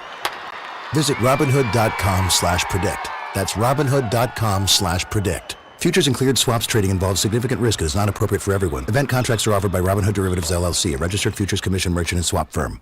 The new era of UFC on Paramount Plus continues with UFC 325 live from Australia. Catch featherweight champion Alexander Volkanovski in a rematch of his epic title fight against Diego Lopez, and the always dangerous Dan Hooker throws down with dynamic finisher Benoit Saint-Denis in a high-action lightweight showdown. UFC fans, pay-per-view just got knocked out. Catch UFC 325 on Saturday, January 31st, only on Paramount Plus. Stream every fight live with one subscription. Visit ParamountPlus.com/UFC to get started. Hey, it's Gold, and just because the calendar turned over to 2026 doesn't mean Shawnee Mission Ford still isn't on a mission to do more. In fact, they're still offering the largest discounts, giving top trade allowances in Kansas City. I'm still enjoying driving the great Ford F-150. That 360 camera makes the parking so easy for me now. Also, the heated seats for most start. It is a must in the wintertime. So if you're looking for a place to buy a vehicle, it is Shawnee Mission Ford. They're also going to be with you whenever you need the service done. Shawnee Mission Ford is on a mission to do more in 26. You're listening to 96.5 The Fan from the DM Injury Law Studios. Mike's got this. Car, truck, or motorcycle wreck? Remember, Mike's got this. 816-888-7500. Mike's got this. Here's your traffic report on 96.5 The Fan. Northland 29 southbound with construction past Parvin, keeping things heavy back to Davidson. 35 affected from Vivian. 435 southbound slow from Winter down towards Truman. Kansas side 435 eastbound heavy past 69 highway over to Antioch. Allen Carr 96.5 The Fan traffic.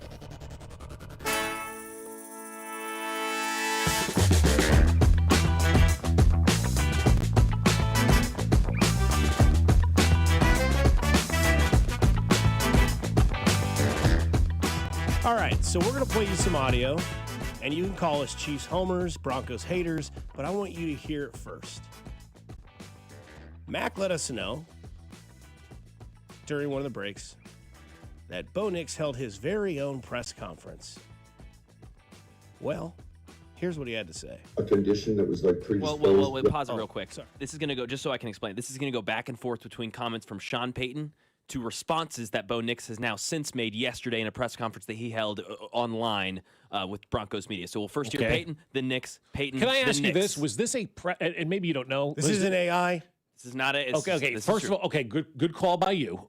Because I don't know anymore. We don't know anymore. We honestly don't know for anymore. watermarks. Okay, was this a press conference called by the Denver Broncos making Bo Nix available, or was this a press conference that Bo Nix let everybody know that he was going to be available for? Because that does make a difference. If this was a press conference by the Broncos and it was already scheduled, okay, fine, he's just talking about this kind of stuff.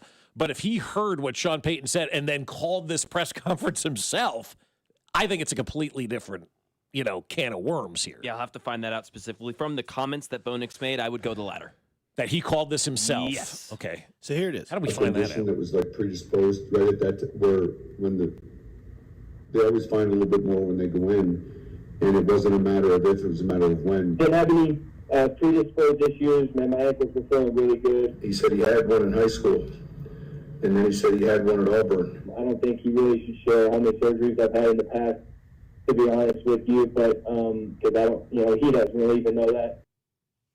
Okay. Can you translate what he said? Because it was muffled. Exactly. Yeah. I can play it again real quick. No, if you got the translation, if you got the words, because I think if you're listening on the radio, you're struggling. Because I'm struggling and I've got the headphones blaring. So I heard him say something. He shouldn't be sharing my injury past, my surgeries or stuff like that, right? What did he say in the first comment?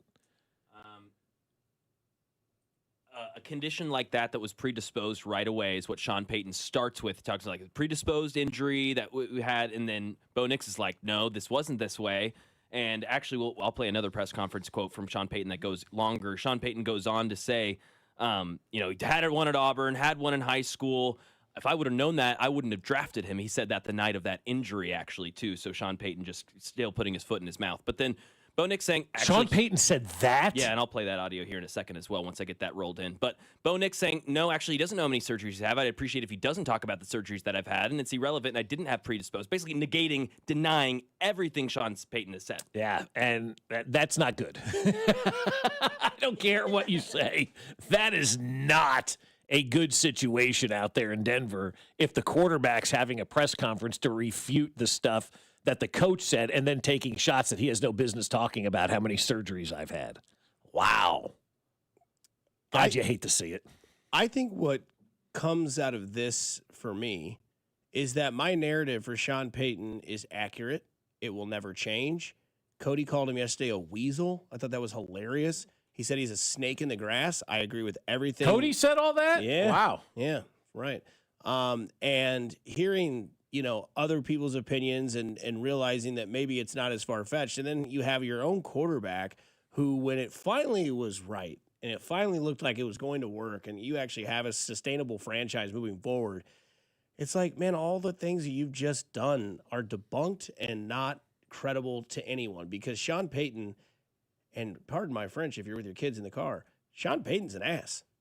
And it's very evidently known. The quarterback thing that he was trying to do out in New Orleans with Greg Williams, we knew that. And then now he's, having the argument with the news reporter, even if they are friends, like you can do that a different way and like let it be known that you're friends before you make those comments. Like, here you are again, buddy, with all that. Let me ask you, when's the last time you ran downhill? Right. That's different than what do you know about it? That's kind of like all right, you have to do that. And then, this whole thing that's developed where Bo Nix is saying, well, I don't think it's his job to tell everyone about my injury history. And now it's like something that was working. It's like the honeymoon phase is over before it even began. Yeah, it's great. And it's wonderful. And, quite honestly, that's normal. We've experienced the abnormal here in Kansas City. We've never had something like this develop here in Kansas City where you saw any player, really, other than like LaShawn McCoy after it was all said and done, be anti-organization, go the opposite way of what Andy Reid had to say. Like everybody in the Chiefs is rowing in the same direction. That's why it's worked for so long over there. Now, the minute that something goes south in Denver, he's fired the offensive coordinator. He's talked about his quarterback. His quarterback is, and this is just till Wednesday, guys. My honest opinion, weasel. this is just till Wednesday when we've done this, right? They played on Sunday.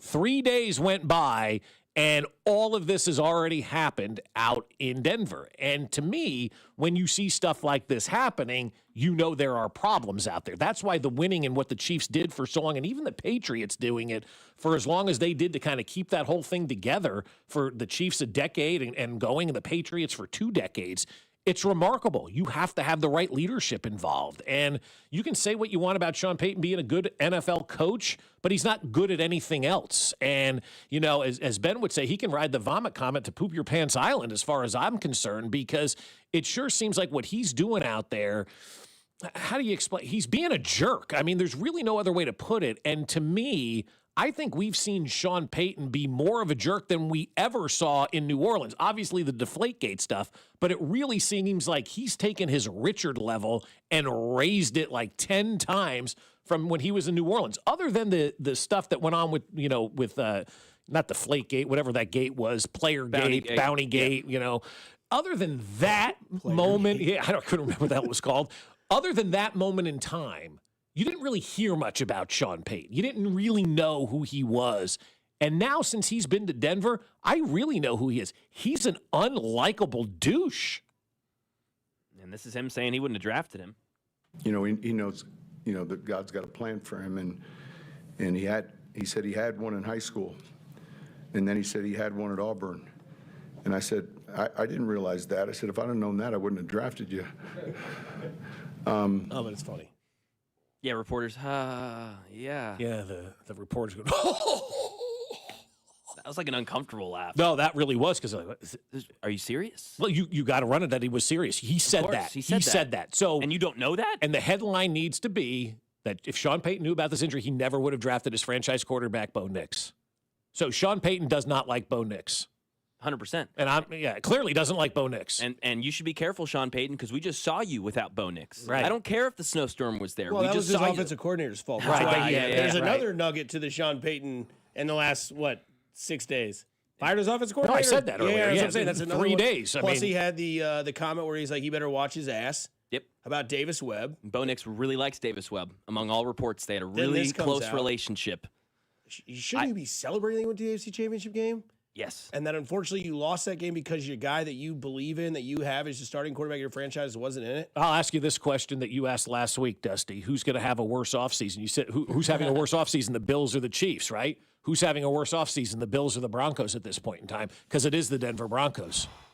It is the Denver Broncos. In 3 days, they have managed to fire their offensive coordinator, piss off their franchise quarterback, say they wouldn't have drafted their franchise quarterback. Franchise quarterback has to hold a press conference to rebut what the head coach is saying by violating HIPAA laws. Literally. I mean, it's crazy. This whole thing in Denver is glorious.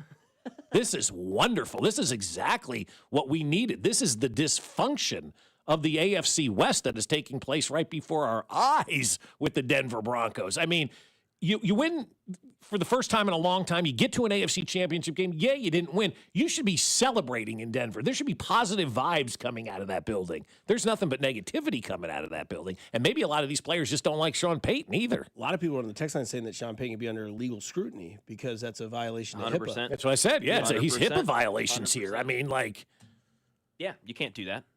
No, you cannot do that. It's huge. Because not only what that does, like say you didn't like Bo Nix and you wanted to trade him. Now you put out there that he had all this surgery and you wouldn't have drafted him. Other teams are looking at that and going, is this guy damaged goods? Like you're killing this guy's market value too. And that's why Bo Nix the next day or this week is like, yeah, I got to speak up on this. Yeah. I think you have to. Yeah. Yeah, I applaud Bo Nix for this. Absolutely. And he has leverage. Bo Nix should realize that, and his agent be telling him that, dude, they just scored 7 points without you. You have everything. Yeah. You're this offense. Sean Payton 8. Bleep. And really what I heard about Bo Nix, what made him successful this year was, and I forget where I read this, how much he ran scrambling behind the line of scrimmage in the first half to wear out the defense.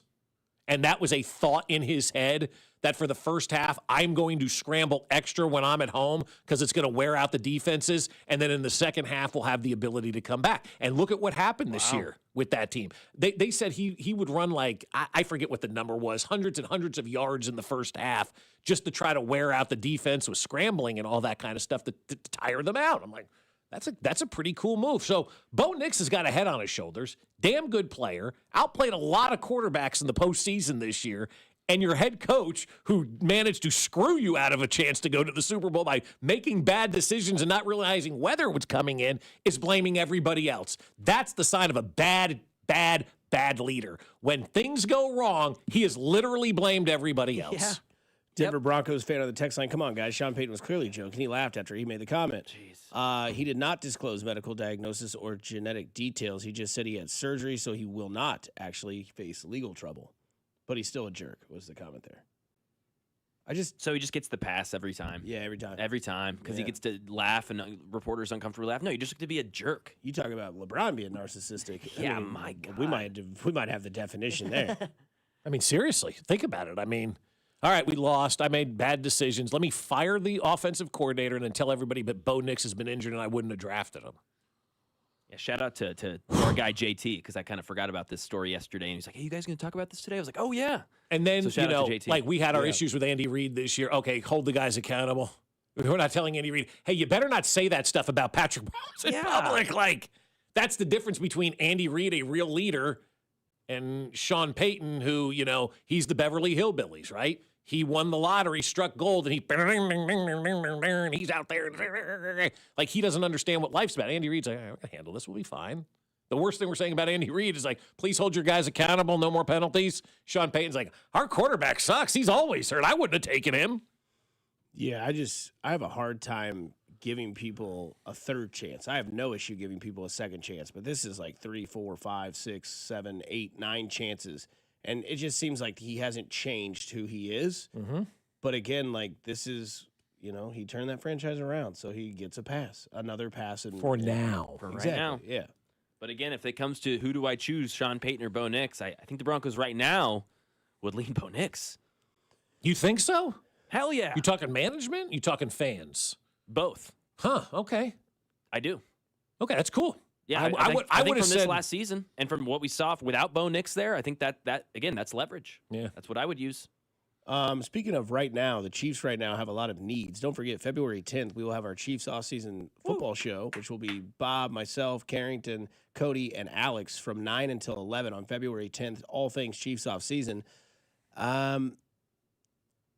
Defensive back is an area of need, and if that's an area of need, I am comfortable with that because the GM of the Kansas City Chiefs seems to always be able to find that diamond in the rough. The resume speaks for itself, but you guys agree or disagree that maybe defensive back, if you do move on from Trent McDuffie, obviously that amplifies that defensive back need. But it could be. Well, I think defense in general is going to be a big need for this team right now. I was talking to somebody last night about, the Chiefs draft and kind of what they're looking for and, the Senior Bowl or whatever that thing is that's going on down there. And in Mobile, Alabama is taking place. And so a lot of the guys have been down there and, looking, I go, what are you thinking about the Chiefs? And the person that I talked to is like, defense seems to be kind of where they want to go. And so defense is going to be a big priority, I think, in this draft, for the Chiefs. I said, what about Love at number 9 to the Chiefs? And they go, yeah, he'll be in the mix. It just depends on what defensive players are there on the board. And so I look, the Chiefs aren't stupid. Brett Veach has been pretty much a genius at all of this. They know what went wrong. They know where they were deficient. And I really do think the more we decompress from the season, and at least for me, it's been a big eye-opener this week about how really good they were on offense, even though it didn't look like they were good. To me, and I keep going back to that Dallas game, that was the eye-opener for me. Defense really is the biggest, weakest link on this team right now. Watching the way that the Chiefs were, and then watching these teams in the postseason, it's night and day. Our defense isn't up to that level at all. And so if they're going to concentrate on defense in this draft and getting better on the defensive side of the ball, I do think that is the way to go. And hopefully you get Breece Hall in free agency or, maybe Mike Evans in free agency and you take, your needs from the offensive standpoint and solve those before you get into the draft. Because I think right now this team just needs to get younger and faster on the defensive side of the ball. I think the defensive end kind of amplifies that for everything, right? I'm obviously huge on Reuben Bain out of Miami because I think if you could allow quarterbacks to have more time to throw, that's asking your secondary to do way too much, right? Like we watched that Dallas game. Yeah, CeeDee Lamb cooked and George Pickens cooked, but how much time did Dak have to throw? Because you couldn't get pressure to that guy, right? And you see that with teams with great defensive lines, right? Like you've seen TJ Watt get corners paid left and right because of the pressure that he gets to, and that forces quarterbacks to make a decision. Mac, I don't know where you stand. I don't hate the fact that, cornerback. I'm with you guys. We said it yesterday or Wednesday, I think, where some people even chimed in like, yeah, it might be a boring draft, but it's a draft of need, and defense is the way to go. It really is. I mean, I think they need to. And ESPN had one player that every team should re-sign, and our guy Nate Taylor was obviously writing for the Chiefs. He said it should be Brian Cook that they should re-sign. And I looked at that, and I originally went, no, that's that. Come on, there's got to be something better, right? And then the more I thought about it, I'm like, no, they do, because take your mistakes and learn from them. Don't make them again. Letting Justin Reed go was a major mistake for this team. They misread the defensive back room and what Justin Reed meant, and they thought other guys could just slide in and be leaders, and their personalities aren't to be those leaders. And if Brian Cook is that guy that can be a leader and put people in position, and he serves the team from that role and that need, which is what I think a lot of those guys needed last season, was to have that true veteran that could tell them what to do and where to go and how to do this stuff. If Brian Cook is that guy, then you need to keep Brian Cook in the fold, because Justin Reed was that guy, and I can tell you people inside that building have admitted we effed that one up. Yeah, and I think that kind of raises the need for me, or the want, rather, for the Chiefs to maybe go with Caleb Downs if he's there. I know we've talked about edge rusher, but the importance of safety was really emphasized with the loss of Justin Reed. He's the best player in the draft, right? He is, yeah. He's the best overall player. That's what I'm saying, overall player, yes. In the draft. Yeah. And like when we talk about, this draft isn't sexy, it doesn't need to be for the Chiefs. No. We don't need the left tackle. We don't need the quarterback. Those are the two that, when they talk about sexy drafts, those are the two positions they're really talking about. Then wide receiver, yes, the Chiefs need help with that, but they can do that later on in the draft. They can do that in free agency. They don't need... I'm actually very bullish on the wide receivers, Mac, because of them bringing in Chatty O'Shea. I agree. I think they're talented, and I think they're young and they're raw, and with coaching and with development and with a little bit of accountability brought in from EB and experience from Chatty O'Shea, that can be rectified really easily. Yep. And Andy Reid can get back on his horse with the play calling. I have faith in that. But the defense, they need a leader. They need a guy who's going to fly around and know where he needs to be. Caleb Downs could just come in and be the captain of the defense day one. Is he better than Eric Berry at this point in his career? Like, remember how hyped up Eric Berry was in 2010 when they drafted him? Is Caleb Downs like that, where he's just going to come in and be a playmaker from day one? Yes, like that, yes. But not like that as far... Eric Berry is one of the best college players ever, obviously. Yeah. But where do you go to school? Yeah, exactly. Go He Vols, tried baby. to go to Vanderbilt. They're like, we're too good for you. No, he did not. What number in the draft was Barry? 10, I think. Was he? He was top 10, right? Yeah, I he was think definitely so. top 10. Yeah, I knew he was top 10. Yeah. I just remember Caleb Downs at 9, all right. I just remember as soon as they drafted him, I think my entire friend group just played the Eric Berry song. Hell yeah. Yeah, that's all we played for like a week straight. We're like, yes. Dude, so good. So was fun awesome. to watch. Yeah. The ending wasn't great with No, him, of course but not. the career was fantastic. Yeah. But they didn't win anything, you know? 5th overall. Fifth overall? top 5, yeah. Yeah, great player. So if Downs is that type of guy, sure, I'm good with that. But they need back-end help. They do. What they need true leaders at that position at safety that are going to be like Justin Reed, man. I'm not asking everybody to be a savant, a Stanford grad, and all that kind of stuff. But we missed that guy in a big effing way this year, man. Like, it may not be what you see on the field, but what you didn't see on the field is why we missed Justin Reed. People missing tackles, not in the right positions. He was the coach on the field that was so vital in getting everybody lined up the right way, and they all listened to him. And they were all like, okay, whatever you say, Justin, we'll do it. And they went and they did it, and they played great. Justin Reed was a major loss. That may go down as one of the worst decisions that this organization made in this era. I think you could say probably right now the worst decision they made in this era, because there haven't been many, you know? Yeah, it's not a there lot of haven't been many. Two different segues to the next topic real quick before we go to break. Somebody from the 816 says Myles Garrett seems upset in Cleveland would trade the number 9 pick in a 4th round next year for him. Question mark. I mean, Veach is driving to Cleveland right now with the pick. Yeah, here you go. Take it. Give us Myles. We'll take him home. Because if Myles Garrett wants out, you got to think Jim Schwartz also is getting out. He's out. Yeah, was expected to get the head coaching job. And then Yadansky dropped out. That's who they thought they were going to get. When informed this morning that the job was going to Todd Monken, Schwartz said goodbye to a few people and angrily told others he was done with the Browns. Several players, including Myles Garrett, have strong feelings and stuff like that for Schwartz, and it'll be worth watching how many players react to all of this. Schwartz is under contract with the Browns, so he can't just leave. But as one source put it, if it has to get ugly, Schwartz is someone who will be perfectly fine making it ugly. Yeah, I love it. He JetBlue flight attended this thing and said peace out to the Browns. Took a dump on the desk and walked out the door like to Poop Island. Yeah, he did. He Cleveland. told Cleveland. He goes, "You're Poop Island. I'm taking the vomit comet out of here." I can't imagine him going through the office yesterday just double birding everybody like. Because Jim Schwartz looks like that kind of guy, too, who's going to go through the office and tell, screw you, up yours, screw you, I'm cool. out. You're cool. Yeah, exactly. I like you. Come with me. Points at Myles Garrett. Exactly. I like you. F you, you're cool. Yeah. You can get, Kiss my ass, kiss his ass, kiss your ass, Merry Christmas, Love this text from the 913. Drafting FAU by far the worst move. Needed to trade out of the pick or pick someone better. Completely agree. Yeah, but again, that was here.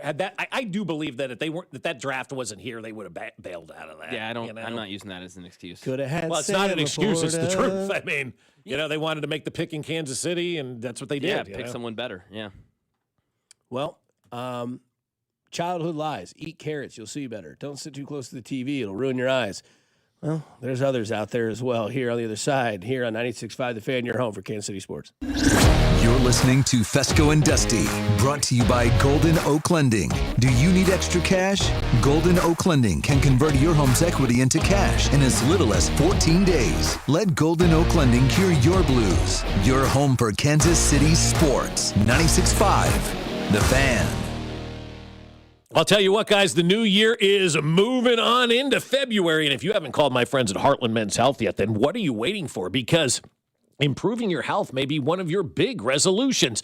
But when you're tired, low on energy, not sleeping well, or not seeing progress in the gym, staying committed can be tough.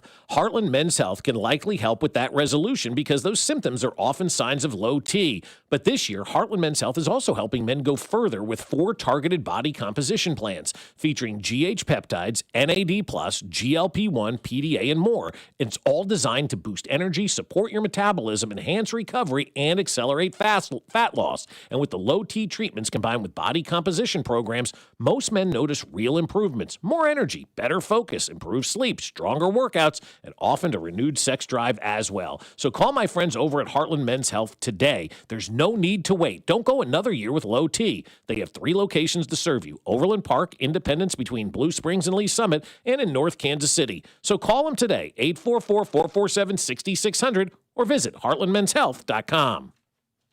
I built this business the old-fashioned way. Hard work and a whole lot of spreadsheets.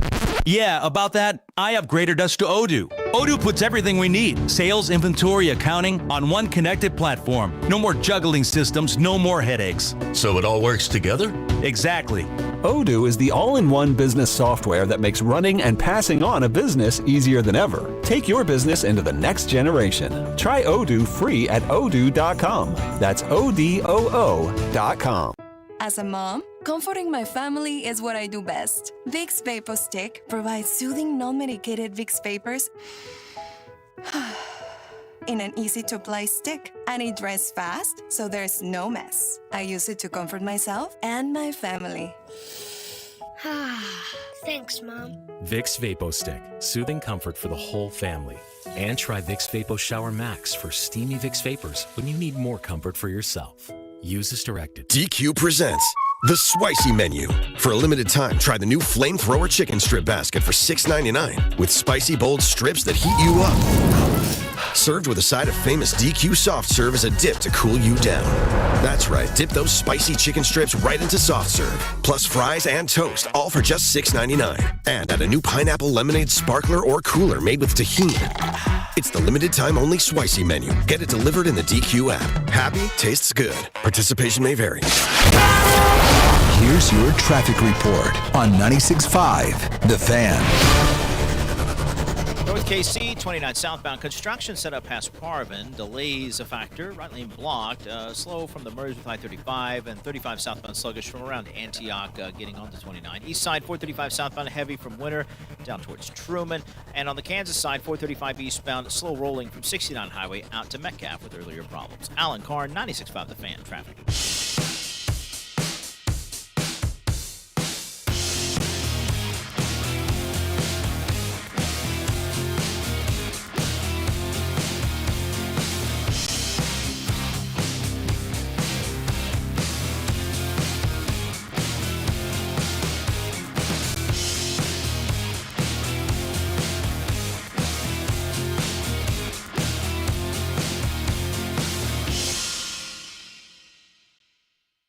We're back here on 96.5 The Fan, Fescoe and Dusty. Right here, and myself, Mac Morey. We're talking all things sports and all things childhood right now because we were all lied to as a kid. Always right? lied to as a kid, right? And we lie to our children right now. My wife was sitting around the other day going, look at all these childhood lies we were told, and she was going through them. Like, every one of those we were told, don't sit too close to the TV, you'll go blind. Don't swallow your gum, it'll stay in your system, for 7 years, and, all that kind of stuff that they used to lie to you. If you make a face, it'll stay that way, and all that kind of, nonsense that we grew up being lied to about. I was laughing, like, all of our parents told us all of these lies. Do you have a lie that you remember your parents telling you that you actually believed and were like, oh my God, I better take care of business or this is going to happen to me, or I better do something differently, or anything like that? Because they were full of them when we were growing up. Don't leave your light on in the car, the dome light, that's illegal. Oh my gosh, that was such a big one. Yeah. I can't see, I'm driving the light, and then I start driving, someone turns like, you can see just fine. Yeah. What's going they would on? get pulled over by the police. Yeah. Because it was illegal. Yeah, that was a huge deal. Yeah. I do remember that. Dusty, you said when going to break, that was a lie that I didn't know was a lie. Carrots and eyesight, is that a lie? Well, I don't think it is a lie. Okay. I was like, how sad. But I don't think, like, you eat a carrot, all of a sudden you can see. Yeah, 100% a lie. Is it? Yes. Oh. Look up the greatest lies of all time. I guarantee you eating carrots make your vision better is one of the top 3. You also aren't supposed to step on the cracks or your mom will fall and bring her back. Yeah. Yes, they do help because they. Damn it. Yeah. Yeah, do carrots help you see? According to Gemini, the short answer is yes, but they won't give you superpowers. Like I said, you're not going to eat one and all of a sudden go, oh, I can see. They have beta carotene, which your body converts to vitamin A, which is essential for eye health. Now, my mother, Top 3 lies ever. Yeah. That's actually the truth. My mother went through the stage where, I want to lose weight, but my mother's like me, you got to constantly have something eating, right? And so she would eat carrots. She turned orange, and I'm not kidding. Like what she's like, oh, it's keratosis. And I'm like, okay, I don't know if I buy that one or not. But I mean, that's actually true. We looked that up. Top I was 3. like, that's Top BS. 3 truths of all time. Yeah. For sure. Someone says from the 816, sorry, dude, that place is closed today. A phrase I tell my boys almost daily. Every day. It's like every Sunday I wake up and go, let's go to Chick-fil-A today. Oh, that's a Richard move. It turns out you can turn orange from carrots. You absolutely can. Told you. 1 for 1, baby. Batting 500. Exactly. 500 a bet of lies. One that always stuck with me wasn't really from my parents, but it was from a teacher I had in 8th grade named Miss Van Eyten. She told me my mouth would get me nowhere in life. How do you like me now? Now that I'm on my way. She didn't like me because my parents actually raised me correct and fed me actually information that was reliable. And then I would, ask follow-up questions. And I always got I don't want to argue with you, just go outside of the room. And then I got the conversation during Pat, you know why I sent you out? And I said, yeah, because I had an educated response. Have a great day, Mr. Likens. Your mouth will get you nowhere in life. I said, okay. But she was a great teacher because you know why? I still remember her to this day. You're talking about her today. 100%. That's how you know she's a good teacher. She was a great teacher. Her son played minor league baseball, so I was intrigued. But then when she would go on these tangents about something big, that's actually not the full truth. I'm sorry, Mr. Likens. It's like, sorry. Maybe I was like Simon Birch. Have you ever seen that movie? He has a scene where he's sitting in the congregation. The minister's like, we'll have a bunch of conversations and concerns over coffee and donuts.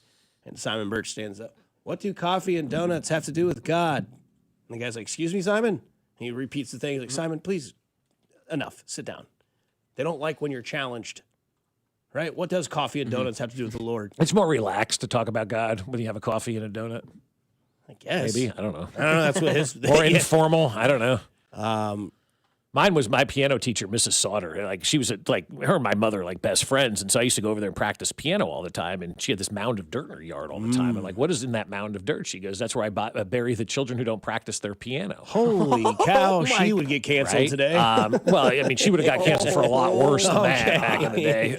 But so I said, oh, okay. But so what? It was the 80s. Nobody cared. That you shouldn't get canceled. That's joking, right? And I said, oh boy. And so I used to ride my bike to piano lessons because I grew up in a town where you rode your bike everywhere, right? And so I get on my bike and I'm riding home, and she calls my mom. She goes, he's going to come home and tell you I'm burying children in the yard, so just go with it. And I was practicing piano like it was nobody's business because I didn't want to be buried in Mrs. Sauter's yard. Come to find out that was a lie. Most of what Mrs. Sauter told us growing up was a downright lie. I'm glad that's a lie. That woman lied about everything. Everything she lied about. It was unbelievable. She just like had fun lying. Yeah. Just lying to lie. Like just make up stuff and Yeah. your kids and you believe it. And years later, we're still talking about it. Remember when your mother said, oh, God, yes, you know? Bob came back the next lesson. Oh, they put the towel over the keyboard so I could even see the keys. I was going. It was the best. The next lesson must have been the best one I ever had. They were getting a pool dug or whatever it was that they were getting put in. That's where the mound of dirt was there. But I've always asked questions. I've always been a why guy. It's not like how or it's always why. Why. Again, with that personality test I took, that came out. You're a why person. You always want to know why. I'm like, yes, I want to know why. So why are you burying children here, Julie? Well, you didn't practice piano. All right, I better get home and practice. And Bob came back like Marty McFly in Back to the Future, where he plays Johnny Be Good. That's right. He's like, your kids are going to love this. Harry Truman, Doris Day, Red China, Johnny Ray, South Pacific, Walter Winchell, Joe DiMaggio. Excuse me? You'll understand here in about 5 years. Soon, yeah. We didn't start. And then my mother's like, well, I had a third grader who sang "We Didn't Start the Fire" from beginning to end. I'm like, so? I go, that's a song. A lot of people can sing songs. For whatever reason, that song, people think if you can sing that song word for word, you are a savant. But if you can sing, whatever other song out there, it's just a song, you know that. But for whatever reason, that one, people are like, wow, that's the supreme flex. It really is, right? Yeah. Is that the supreme flex of songs? I guess so. I feel very attacked. Because you know all the words to that song. But so most of us do, but it's a song. And it's my arrogant drunk move because my buddy Nick loves karaoke, does a lot of country karaoke. And then he's like, you got to go do We Didn't Start the Fire. And I retired it because I found out that Billy Joel hates that song. Hates it. And so, like, when I do it and I go up there, I tease with the DJ. I'm a Richard with this song, and I don't like doing it, but I'll talk about it. And I'm like, hey, is this the song that goes really fast? Because my buddy signed me up, and they're like, yeah, are you okay singing? I was like, I'll do my best. And then as soon as it starts, I turn the monitor away and just rip it out. So, yeah. Can you do the new one? The Fall Out Boy? Yeah. No, I haven't really listened to that one. I've heard it. I wanted it to be more. Is that fair to say? Like, I wanted more? Yeah.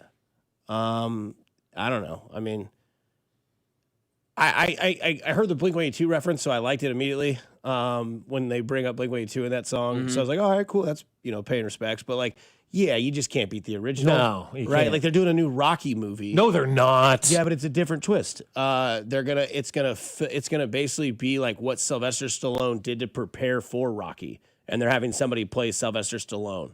So it's all the trials and tribulations he did to prepare for the role. But it's a documentary. So it's like a behind the scenes. But it's not Sly. It's somebody playing Sylvester Stallone. So it's like the behind the scenes of behind the scenes. It's like Angels with Filthier Souls and Home Alone. It's a movie within a movie. Yeah. But it's also like not the actual. A biographical drama. Yeah, there you go. So it's not a documentary. No. It stars Anthony Ippolito as young Sylvester Stallone and details his struggle to write and So to it's a star. prequel. Yeah, it's a prequel to prequel. Rocky. Yeah. Okay, so it's a prequel to Rocky, how he got to Rocky. That Okay. I'm interested in. I'm not interested in the Creed movies. Never seen them. Hate never the saw Rocky them, movies. yeah. I know it's a bad take for me. I just don't like Rocky the IV is the single greatest American movie of all time. I mean, it is from the timing and when it was released and what was going on in the world. Nothing hit better than Rocky IV. You thought you were at a sporting event at the movie theater. People are cheering, beat the Russians. I mean, it was premier timing for what was going on in the world. I mean, that movie, if anything, galvanized America back in those days. I mean, damn, Rocky IV, he beat Drago, and the place went nuts in the movie theater. You thought it was real. I know that I'm hard. A great movie that was. Somebody asked, why does Billy Joel hate that song? It's the same reason why Bruce Springsteen hates Dancing in the Dark. It's like not their faux pas, I guess. It's not what they want to be known for. But it pays the bills. It did. Yeah, I mean, it definitely, because they told Bruce, that's why if you haven't seen the new movie that they did with Jeremy Allen White, he just came out with the River album, which had a little bit of pop songs on it, like Hungry Hearts on that album. And they're like, he did go into a little pop stage. And they were like, we need more. Like, you're getting to become this superstar. And he's like, I'm from Jersey. I don't want that. I don't want that lifestyle. Like, well, that's kind of what they want. So then he just goes and makes the Nebraska album, which is very dark, very, very dark album. And then they're like, we need more. And then here comes like Born in the USA and all those songs like, everybody, it goes from that to we went on. And then you come back with, can't start a fight. It's just like if you listen from the beginning to the end of Bruce, you realize that Born in the USA is like an anomaly of an album of Bruce Springsteen. You're like, this isn't him. This is what the people wanted. Now it's probably his most successful album of all time. Because they give the people what they Because want. the hits. Yeah. I want to be in that position someday, too, though, where you could flex and they go, well, the people want this. And you're like, I got enough money. I don't really care what the You people should watch want. this right? movie because they do that in this album, in this movie. A lot of artists do this kind of stuff, though. That's when you know you've reached epic levels where, they're telling you what you need to do to make money. And you're like, yeah, I'm good. It's like Bo Nix to Sean Payton. Yeah. Beef, yeah. Here's a lie that we were all told. You need to learn how to do math because you won't be able to use your calculator. Yeah, that's right. You're not going to have a calculator in your pocket when you're an adult. Okay, Cursive, thanks. Yeah. yep, another one. They are still teaching cursive. They're from what I was getting told. back to it. People should learn how to write. My God. Because I just found out from my group of friends that their kids are learning cursive. Some of them are in 3rd grade. And I was like, oh, that's kind of cool. Yeah, it's cool. It's Because just one of my buddies does not know how to write a check. But what are you writing a check for these days? You might pay somebody to do your housing stuff. Like if somebody's coming in to like renovate your basement and they take Venmo? I mean, I don't know. Not a lot of people have Venmo because they don't want to get like scammed. Like that's Zelle? Yeah. Like I'm trying to think the last time I wrote a check. my mom taught me how. I don't know if I've ever done it, but I mean, that's how you paid for everything back. And that's what we had in college was a checkbook. That's what I paid rent for in college. Yeah, you my, paid. My yeah. parents go, hey, go drop that check off to your landlord, and then let me know when you do it. It's like, okay, cool, sounds good. Yeah, put money in there, don't want it to bounce. I mean, you used to have to send checks to pay your credit card bills back in the, like all that kind of stuff. Mail checks out. I mean, it would take I don't need months. cursive for that though. This might be the best text of lies their parents told them before we get to break. Stop playing those video games. They'll rot your brain. I now work for a company that builds video games. Nice. I love that. That's great. Take that, Mom and Dad. Yeah. GoldenEye was one of the greatest games ever made. That's a good one. That's fun. They'll rot your brain. Or they'll create my worth. That's great. Coming up next, we'll get into, I think I'm starting to like this guy a lot, and he's the offensive coordinator for the Chargers, and I shouldn't, but here we go. We'll get next to it on 96.5 The Fan, your home for Kansas City Sports. It's today. You're listening to Fescoe and Dusty on your home for Chiefs football, 96.5 The Fan. Fescoe and Dusty is brought to you by Golden Oak Lending. Do you need extra cash? Golden Oak Lending can convert your home's equity into cash in as little as 14 days. Let Golden Oak Lending cure your blues.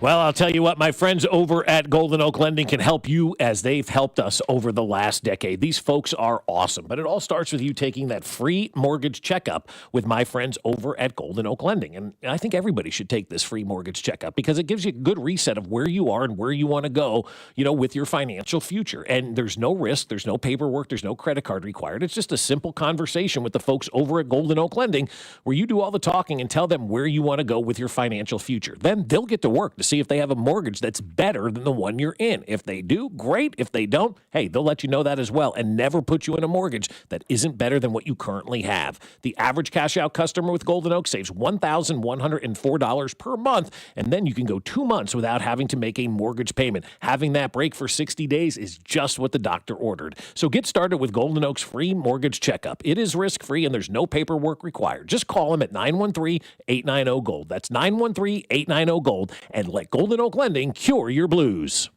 This is Kevin Harlan, and I'm here with Rob Seid of Rob Seid Ford. Fresh off a record-breaking year and a successful run at Ford's 2025 Top Volume Award. Rob, how did you do it? Kevin, it's simple. We pulled out all the stops on price, on trade values, on inventory, and made sure our customers got an experience they couldn't find anywhere else. Well, the race isn't over. 2026 is here, and you're back in the chase again. That's right, and we're going even harder this year. More inventory, more aggressive trade-in values, and a buying experience other dealers just can't match. Well, you're not just talking, you've got the receipts. Kansas City's only top-rated Ford dealer on Google, 4.8 stars with nearly 3,000 reviews. Voted best car dealership in Kansas City by KC Magazine. The recognition matters, but what actually matters is how you feel when you call or visit Rob Seid Ford. Inventory, value, transparency, and no pressure. That's why people keep coming back. Come see us at 135th and State Line or visit us online at robsight.com. Rob Seid Ford. Buy right. Drive happy. And Doug. There's nowhere I wouldn't go to help someone customize and save on car insurance with Liberty Mutual, even if it means playing in a football game. Boom! 42! You're going down, Doug! Oh, yeah? Your price on car insurance when you customize and save is going down. Hey! Limu? What are you doing on their team? Only pay for what you need at libertymutual.com. Liberty, liberty, liberty, liberty. At Straight Talk, we get it. You say no a lot. Mom, can I get a tarantula? No. Coffee? No. So we're giving you more reasons to say yes, like a free 5G phone with real unlimited data with select plan activation. Can I use the free phone? Yes. See? Doesn't it feel good to say yes to more? Absolutely. Face tattoo? Absolutely not. Available at straighttalk.com and Walmart. Taxes and fees apply. In-store activation of Gold Unlimited plan or higher required. For network management practices, visit straighttalk.com. Finding great candidates to hire can be like, well, trying to find a needle in a haystack, but not with ZipRecruiter. Its powerful technology actively finds and invites qualified candidates to apply to your job. So while other companies might deliver a lot of hay, ZipRecruiter finds you the needle in the haystack. See why 4 out of 5 employers who post a job on ZipRecruiter get a quality candidate within the first day. Try ZipRecruiter for free at ZipRecruiter.com/free. That's ZipRecruiter.com/free. ZipRecruiter. Here's your traffic report on 96.5 The Fan.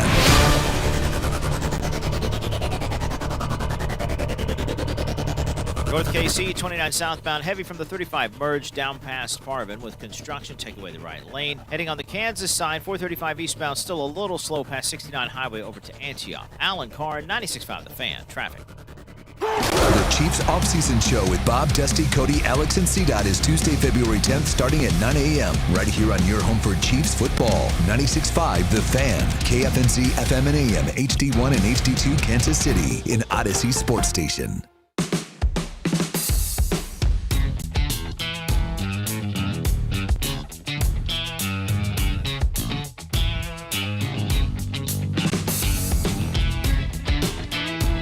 Rolling along, 9 o'clock here on 96.5 The Fan. Mac Morey, Bob Fescoe, Dusty Likens with you. Boy, oh boy, are you glad to not be Sean Payton. We'll get more into that. Give credit where credit's due. People may not like it, but what the Chargers are doing with their new offensive coordinator, Mike McDaniel. He's singular, right? Yeah. Josh McDaniels, Mike McDaniel, Yeah, right? Chase, yeah, like Chase Daniel and Jaden Daniels. Right, yeah.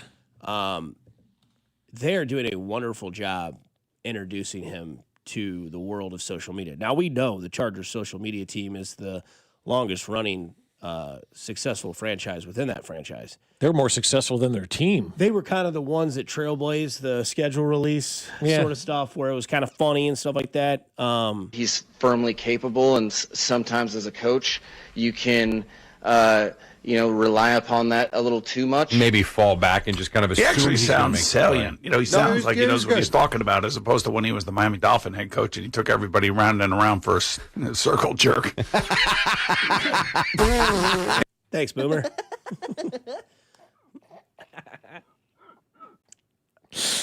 Not sure if we're going to meet him for that one, but I checked. Boomer was on the air today. So. Okay.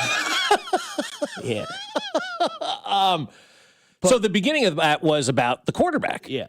Justin Herbert, and he said, play it again. He said they relied on him too much. He's firmly capable, and sometimes as a coach, you can, rely upon that a little too much. Maybe fall back. So and there just it kind of is. Too much. They relied on the quarterback too much, and I immediately went, that's what they did with Patrick Mahomes last year, right? And really over the last couple of years, and Patrick was able to do it. Patrick was able to move this team forward and will these guys to a victory. Not many quarterbacks can do what Patrick Mahomes was able to do. And now we got to a point where it's all caught up and you need to get some weapons for Patrick Mahomes or new coaches for Patrick Mahomes or whatever it is to try to make Patrick Mahomes better so you don't waste his career. And that's the immediate thought that they had out in L.A. He comes in, Mike McDaniel does, and says, yeah, they've been relying on Justin Herbert too much. We can't continue to just rely on the quarterback. we've got to rely on guys around him. And I heard that yesterday. I'm like, that needs to be the theme for the offseason here in Kansas City as well. It's not rely on Patrick Mahomes anymore to carry everybody. It's help Patrick Mahomes carry everybody by getting Patrick Mahomes some more talent around him. Yeah, I mean, Mahomes is the nucleus, right, of the entire team, offense and defense, because he can control what everybody does because of how good he is. But you still need the other atoms in the system to support the nucleus when it all comes down to it. And you saw that by the time he got to the age of 30, where he's been Superman his entire career, the knee gave out. Right. And 30's that magic age, bro, right? Like, it's time. And it's one of those things where I'm more interested to see what I would consider, and maybe this is not fair, but I think now we are entering the second half of Patrick Mahomes' career. I think you're fair to say that. You're in your 30s, right? You're a veteran in the league. I mean, what? Like, outside of Aaron Rodgers and Matthew Stafford, Allen was probably the oldest quarterback in the playoffs. At 30, 29, right? 29. Like, Darnold's 28, Drake May's 23. Stafford obviously has said, Rodgers we've said, but I mean, like, you think of like where Mahomes is, like if he gets in the playoffs next year and it's a similar field of Herbert and Nix and May and all these guys, they are the kids. You are the man. Who from the grouping of quarterbacks that we have now in the AFC do you really think has a great shot right now today to be in the playoffs next year? Do you think Joe Burrow does? I think with his talent, he's always able. But if his health is not there, which is the biggest question. So he's kind of 50-50, right? Yeah. Okay. Lamar may not be with Baltimore next year. He's going to be with Baltimore. You don't think he's going to get traded? They chose him. They fired. They got rid of Harbaugh. They chose him. That's I don't want to. But that he'll be there. Okay, unless he's not, and if somebody comes up with a trade offer right now that's insane, then okay, yeah, of but course. But do you think with a new coach he's going to be in the postseason conversation next year? Should be. Yeah, maybe. What about Josh Allen? What do we know about this Joe Brady guy, man? Like, I mean, that seems like a very Josh nothing Allen now, higher, you know. And that's what's interesting is, I will say, Josh Allen now has competition in his division. Yeah. Whereas you could say Mahomes didn't have any competition in his division for a solid, 6 years of his career. It was just like a walkthrough of the AFC West. I mean, then look at the records. And if you think that I'm being bullish here, like, look at what Mahomes' record is against the AFC West. Stupid, yeah. And then look at what his record is in the AFC West the last 2 years. Right. So, like, they got better. They got tired of constantly getting their ass kicked by the Kansas City Chiefs and seeing all these stats of, Andy Reid hasn't lost to Denver since 2015. Andy Reid hasn't lost a home division game since 2012. Or Andy Reid, when it mattered. The only time they lose their divisions when they play their backups. And now you have New England paired with Buffalo. I think that Miami and the Jets are a dumpster fire. They fired 9 coaches. Yeah, that's a sign that they're going to fire Aaron Glenn by week 8 next year. Yeah, I mean, like, and nobody wants to go there and take these jobs. We always see those things where if the entire coaching staff that this guy just hired a year ago has been cleaned out, it's like, well, they're gone now. You're next. Perform. This guy, last year, they had a comment from him on WFAN yesterday, and he's out there saying, you may not know any of these coaches, but they're a great coaching staff. This is it fired 9 of them the next year. 9. And like one day, it was a fell swoop. You're all gone. What? You're firing everybody? Okay. That's right. So he's on the clock. Yeah. Right. So that division does have competition. Yeah. New England came in this year and said, we're not going away. Obviously, that division will play the AFC West next year as well. You'll play Buffalo, New England, the Jets, and the Dolphins all next year. Right. So they're going to have to play, some teams in the AFC West as well.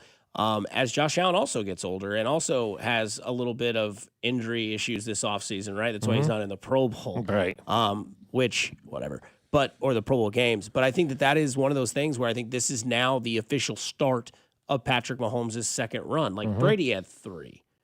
But I would say that 2007 was probably the start of Brady's second year or second term as a quarterback in the NFL. Yeah, I think once you hit 30, it changes. Then, you went and made things better for Tom. You made things easier. You're not saying that, like, you're older, you can't do what you used to do. But, boy, wouldn't it be nice if we went and got you a piece that you could just where you didn't have to do what you used to do. And Tom was different than Patrick was because, Tom didn't have to improvise. Tom was so structurally sound where it was 4-yard out, pop, 6-yard cross, boom. All of a sudden we're at the 50. We got 48 seconds left. I got to go 30 yards. Tom made that happen. Whereas like Mahomes, he could be 3rd and 13 and there's 18 seconds left in the game and he takes off for a 30-yard run, timeout.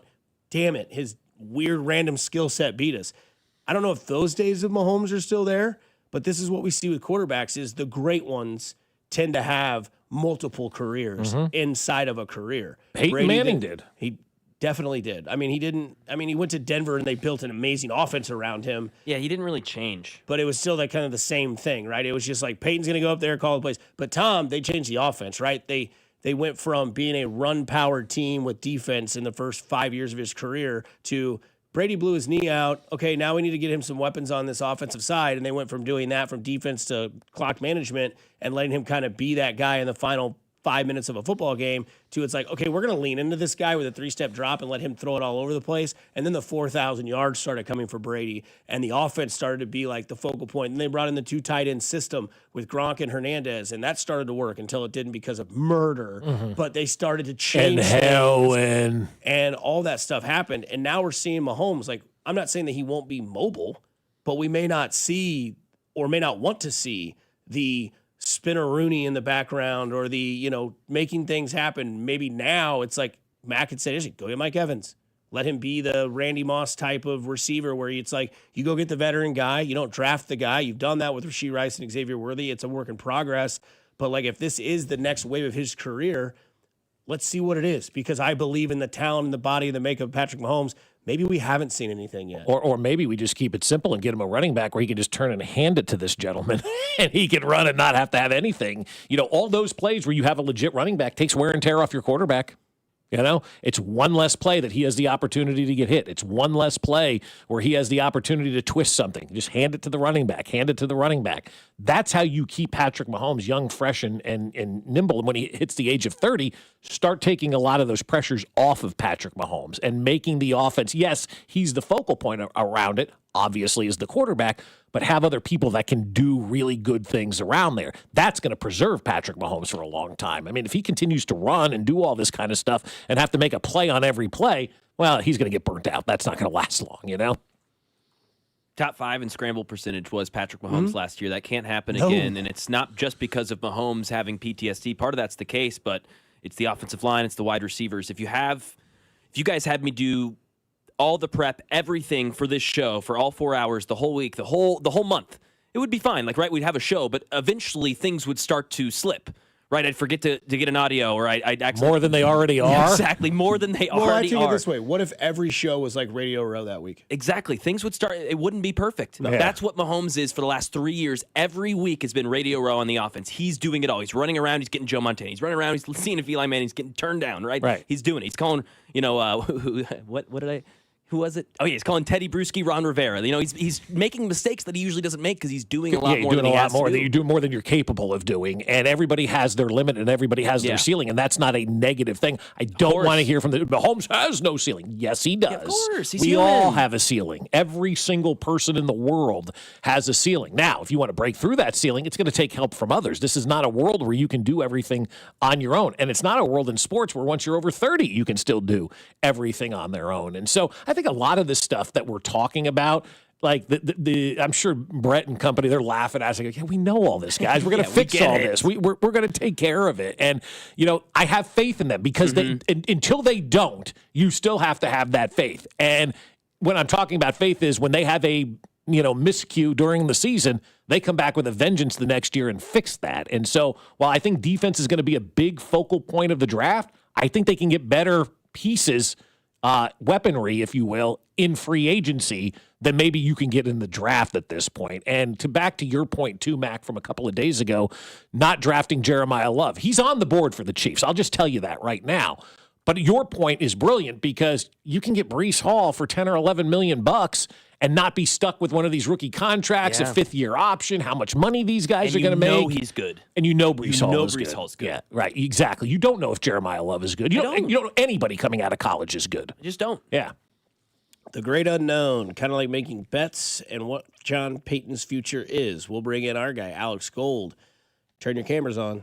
The sexiest guy in the building joins us next here at 96.5 The Fan. You're home for Kansas City Sports. Gotta figure out how to make money on this. I really want to.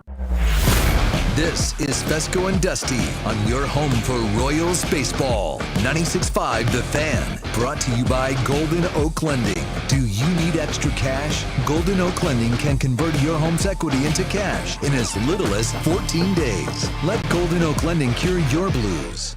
Well, I'll tell you what, folks. My friends at Smokehouse Barbecue want to make your big game watch party the best in the world, and it will be when you cater from Smokehouse Barbecue, because that's what everybody wants on the big game, right? You want delicious barbecue. You want delicious chicken wings. You want delicious sandwiches. You want everything that Smokehouse Barbecue has to offer. You're going to get their burnt ends. You're going to get their Cajun buttered chicken wings with their homemade ranch dressing. You're going to get their baby back ribs. You're going to get their hickory pit beans that cook under the brisket for the final few hours to give them a flavor that is magical that nobody else can touch. That's what you're going to get when you cater from Smokehouse Barbecue. And the best part about it is you can watch the game. You can watch the commercials. You can watch the halftime show and still enjoy your party because you're not worried about cooking and doing all that kind of stuff. Smokehouse Barbecue takes care of everything for you. So when you're dining in, don't forget to get that pulled chicken sandwich that I love. Try their baby back ribs. They're fantastic as well. Always get the hickory pit beans that cook under that brisket, like I said, for the final few hours. Smokehouse is knocking it out of the park.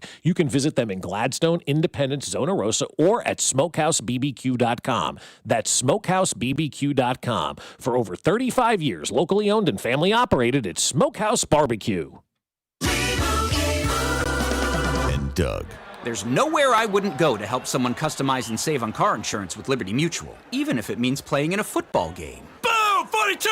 You're going down, Doug! Oh, yeah? Your price on car insurance when you customize and save is going down. Hey!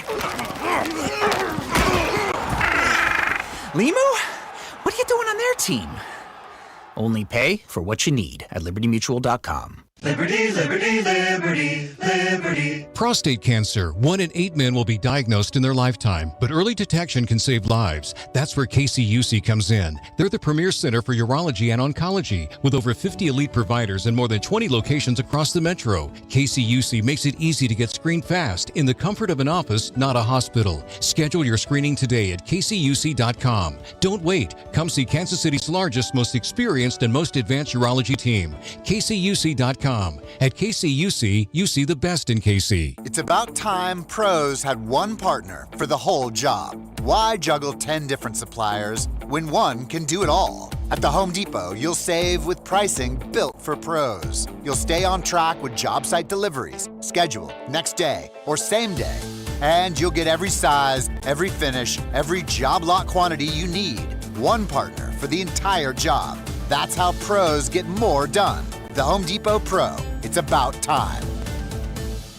The second I see that Chick-fil-A text in the group chat, I'm throwing my shoes on and running out the door.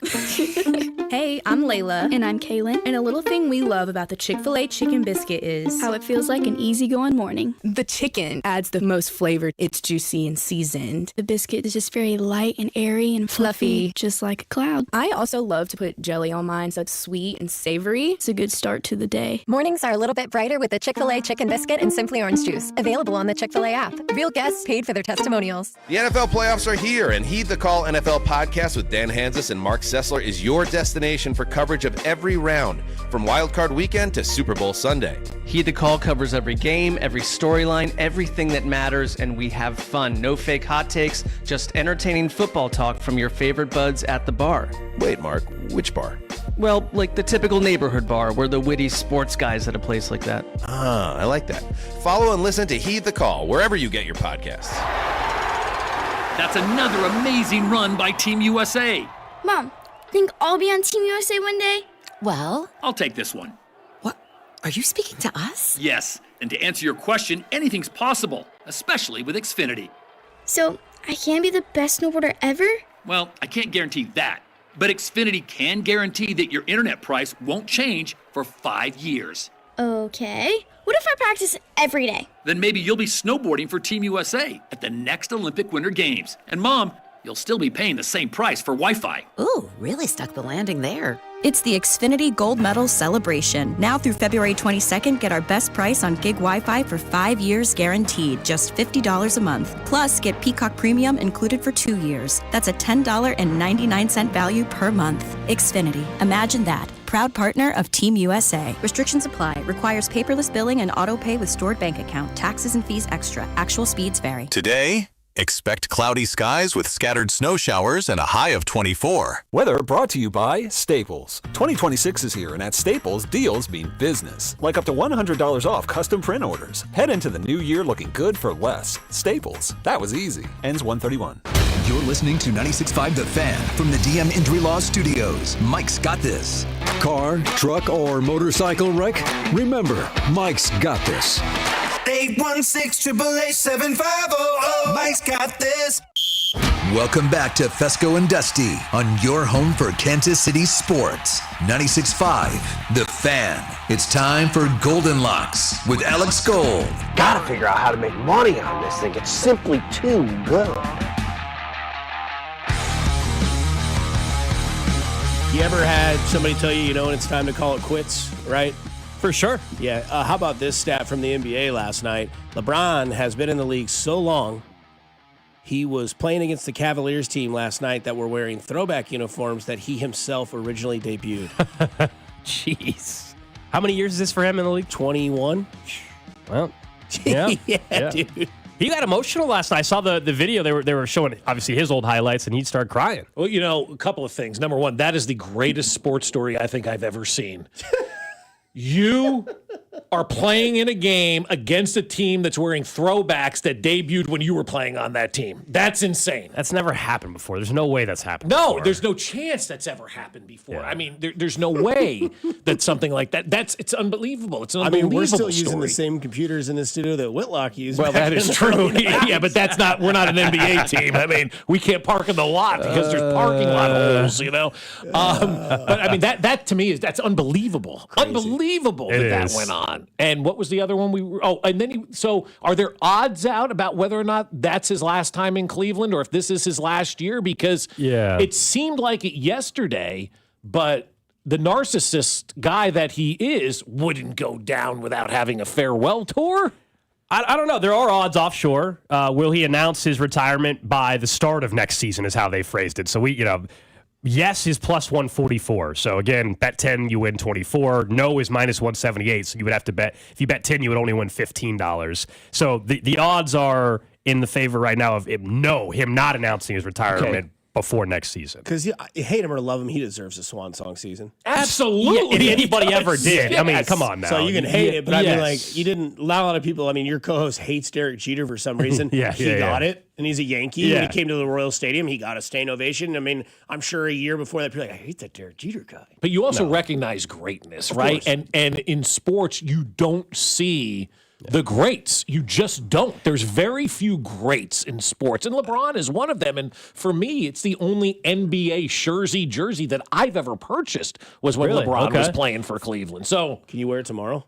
It's now been turned into a T-shirt quilt. My wife, I got rid of all my T-shirts and turned them into a quilt. It's on the. Just wear it.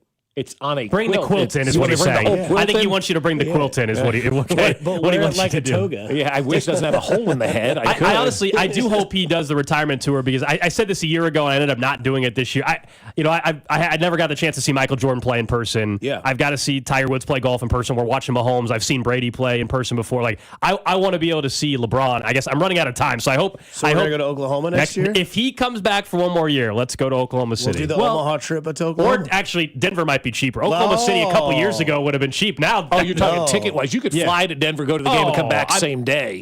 I'm talking ticket. In Colorado. Yeah, just stay there. We'll just get numb on the gum and go out and stay there. You can do that in Missouri though too. You don't even need to go to Colorado. I can't see LeBron in Missouri. No, but that's the good thing about being here. You could go to Memphis. You could go to Oklahoma City. You could go to Minneapolis. You could go to Chicago. Even Dallas. You go to Dallas. You could go to Denver. That's 6 cities. I have no within excuse not to do it. Distance, go to Nashville too. I hope.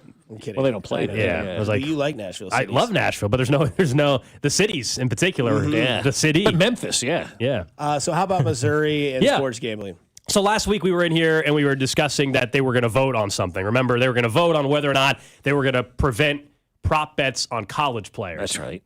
And that seems like a while ago, but that was last week. And it does feel like a long time ago. Yeah. A lot has happened in the world, but they did not vote it down. So if you are someone in Missouri, you will still be able to bet on college player props. Now, you still cannot bet on a Missouri athlete, so St. Louis University or is that the case in Kansas too? No. Other states have that, but no, in Kansas, you could bet, like this Saturday, you can bet on a prop if you want for Darren Peterson to go over or under. Will he play, yes or no? Yeah, right. He's going to play. You saw that probably yesterday, but I did because it's a big game. It's on TV. All the scouts are going to, of course he's going to play. He's the LeBron of college basketball. He's narcissistic. Oh, Bob. Okay. Bob.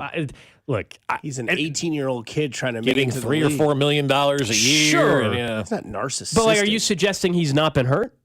I'm suggesting he probably should be playing through a lot of this. It sure seems like, yeah. Yeah, I think the injuries have been legitimate because we've seen up until this past game that he missed. I mean, he was all of a sudden starting to play 32 minutes a game. We'll see. Okay. Yeah.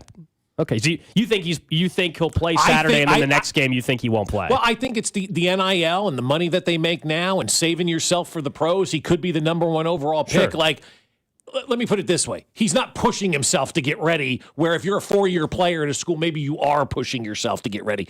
And I don't blame him. That's the way the game is set up right now. I don't. Look, you might be right, Bob. I think you're not alone in that thinking. That's how I feel. Yeah, that's my personal opinion. I can have that feeling. I think a lot of people. I think a lot of. Damn it! No, I mean I can. I'm tired of people telling me my feelings are wrong about things. You know. No, I think you're not alone. I think people probably agree with you more on that than they do with me. I'm just. It's hard for me to sit here and say that this kid is not giving it his all without none of us know ultimately truly what he's like. Well, they're not kids anymore. They're making money now. Sure. Yes.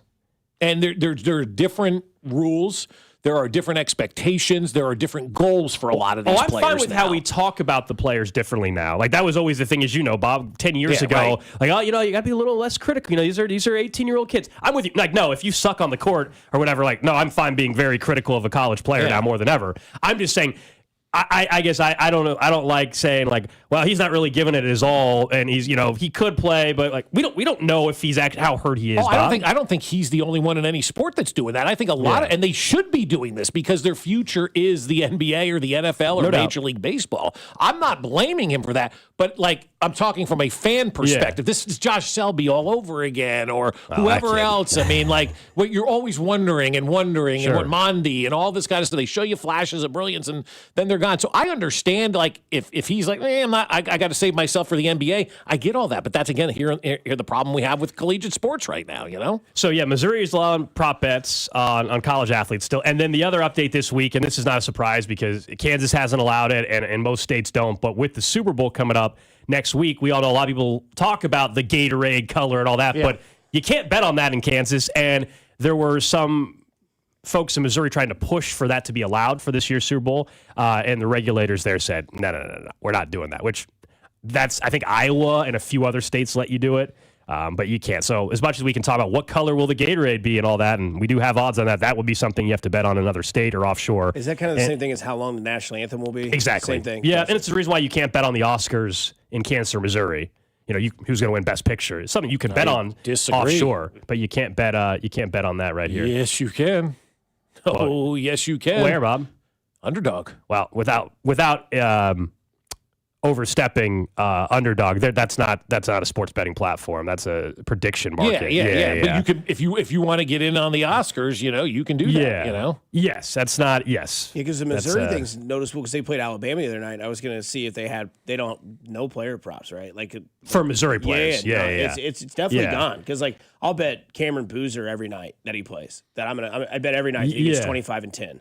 But it is interesting to see that with the Missouri thing, with the laws that they're trying to. Yeah, and honestly, with Underdog or Kalshi or Kalshi or whatever, that's the huge controversial thing. And over the next couple of years, they'll sort it out because you have the sports books that are very much anti the prediction market, and the prediction market is kind of out of control. You can literally bet on somebody that has a speech like the president, and is he going to say this word 10 times and bet on it? It's crazy. But that stuff has been going on since before legalized gambling. But that's what I'm saying is those are not the same thing though. And that's the whole argument with regulators right now is that people are trying to lump the two together, and on one hand they are the same, but they're not.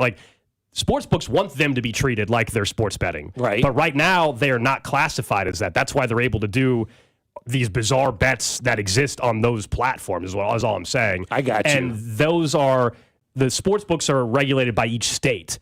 The prediction markets, believe it or not, are federally regulated at this point, but there still is no honing any of it in. It's why this is why you can bet on literally anything on those platforms. And over the next couple of years, the big fight is going to be what's allowed on that, and do they crack down on those prediction markets? So wouldn't you rather be a prediction market than a sports gambling site? Right now you would in the short term because they don't pay the other fight. they don't pay the same gambling tax rate as like what FanDuel, DraftKings, et cetera, have to pay. And that's why those books and those companies and casinos are fighting those markets on the prediction market side. It gets too nerdy, but that's the big fight. God, I had no idea. This is eye-opening to me. I thought it was all for example, one the same. That's why you noticed probably this week. So the Royals, they announced a new sports betting partner, Circa. So it's one of two. I think FanDuel's their other. They have two partners, but they had a partnership with Underdog last year, and you've seen signage all over Kauffman and everything like that. And you notice like they're not the sponsor anymore. And it's not they didn't do anything wrong. It's just that they're not a sports betting company anymore. They have gone the sports prediction market route, and the leagues, the MLB, NFL, et cetera, they are not. They're not touching the sports prediction market stuff yet. It's one thing to have partnership with the sports betting where it's regulated and there are measures to prevent certain bets. There's no stopping anything right now on the prediction market side. Gotcha. Okay. Anyway, that's just what's going on the legalization side of stuff. If you're wondering Gatorade odds, we can talk about that next week if you guys want. If you want, even though we can't bet it here. Last year it was yellow, and then the two Chiefs wins in 24 and 23 were purple. Purple. Yep. Yeah. I don't know what you have for baseball. I know that we didn't really have it in the rundown. What do you want? What do you want to talk about? Rookie of the year. Rookie of the year odds, yeah. Carter Jensen's part of the conversation there a little bit. Correct, because that's what I have up here. This guy on Twitter has the top. Is 100. Cags eligible for that or not? He's not anymore. No. So the top 100 prospects, according to just a handle on Twitter, Connor Griffin out of Pittsburgh, Kevin McGonigal, which I'm waiting for that. Detroit. Yeah, I'm waiting for that auto to come into the mail. I think it comes in today. Nice. And then I've got to have a conversation with you of how to get that to PSA. Let's do it. So it's then Carter Jensen, number 3 on his list for top 100 prospects. Carter Jensen, we know, is going to play. He's going to play a lot. Yeah. And we saw 60 at-bats last year where he hung a 3.03 average and 3 home runs and about 18 RBIs or something like that in that first little glimpse of a season. Worth putting a little wager on that. So right now, at least at FanDuel, there's no Rookie of the Year market up. Correct. I haven't seen it yet. Yeah, I think offshore you can get it here. When we get a little bit closer, you'll be able to go on DraftKings or any of your platforms to bet it. The only question I would have on Carter Jensen would just be, you mentioned he's going to play. I think he will. I mean, Freddie Fermin, I believe, what was it, 80 games or caught 80 games or whatever. The question, I think, for Rookie of the Year, not only the competition he goes up against, so we saw that play out last year with Nick Kurtz, who wasn't the favorite for much of the year, and then he surpassed Jacob Wilson, and then just ended up winning by a landslide when it was all said and done, would be Carter Jensen if he's not going to catch all that much, and how often is he playing? Like, is a player that only gets, what do you think he's going to play, 100 games? Yeah. Right around 100 games, maybe?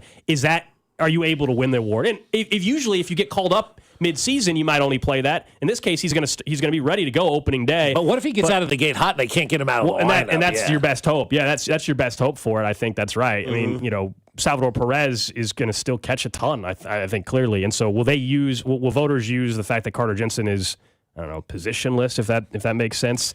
Will they use that against him? Some of it also depends. How much does defense factor in, though, too, to it's the rookie of the it's year? an offensive award. Yeah, I think it is an offensive award. Yeah, and that was Nick Kurtz with the home runs. It was over. Especially when he had the big game against Houston. It was like, all right, that's it. Like if Carter Jensen, let's say, plays 100 games but still hits 30 home runs, he's in the conversation. Oh, totally. He'd win it. Yeah. Unless Connor Griffin, and I don't like for the Pirates, I have no idea if they think he's ready opening day or we're going to have to wait till AL. So that's true. Fair. So it'd have to be like McGonigal. It'd be McGonigal or Max Clark, and they would cancel each other out because they're both Detroit. Is McGonigal expected to be opening day for the Tigers? I don't know about opening day, but I know this is his year. Yeah. They are going to put him up on that roster because he's their shortstop of the future. Yeah. But yeah, I just thought it'd be interesting because it's so funny how we do these things in sports. I remember talking to you or listening to you guys yesterday talking about Hall of Fame voting, how it's just annoying, right? It just sucks. But like you have to play a certain amount of games to get the respect to be Rookie of the Year, but you can only play a certain amount to not qualify for Rookie of the Year. Yes, there's the fine line. That's why Cags is not eligible. Well, what is it, like 150 at bats? Now there's a formula based on whatever the case may sucks. be. But but he had 200 at bats last year. I believe it's 218. Yeah, so that's over 200. So he's out of that mix. Yeah. Plus he came up he must not have exceeded 130 at bats or 50 innings or 45 days on an active roster in a previous year. No, there you go. So he's not. Yeah, he's not even close. No, right. No. Can you get comeback player of the year? I don't know. Major League Baseball implementing comeback player of the year would be pretty funny. Hey, it could be Cole Reagans. So if there was, Saturday I'm juiced up, dude. I'm ready. I've talked to you about it enough this week. I see the Roback KU, Yeah, man, we're ready. On. That's a sick hoodie, dude. Just don't ever eat a hot dog with that thing. No. Yeah, you gotta plan your dinner around that sweatshirt. Debanza, Kamara. Yeah. Darren Peterson. That's the show. Yeah, that's why game day's here. But you know what I like in this game?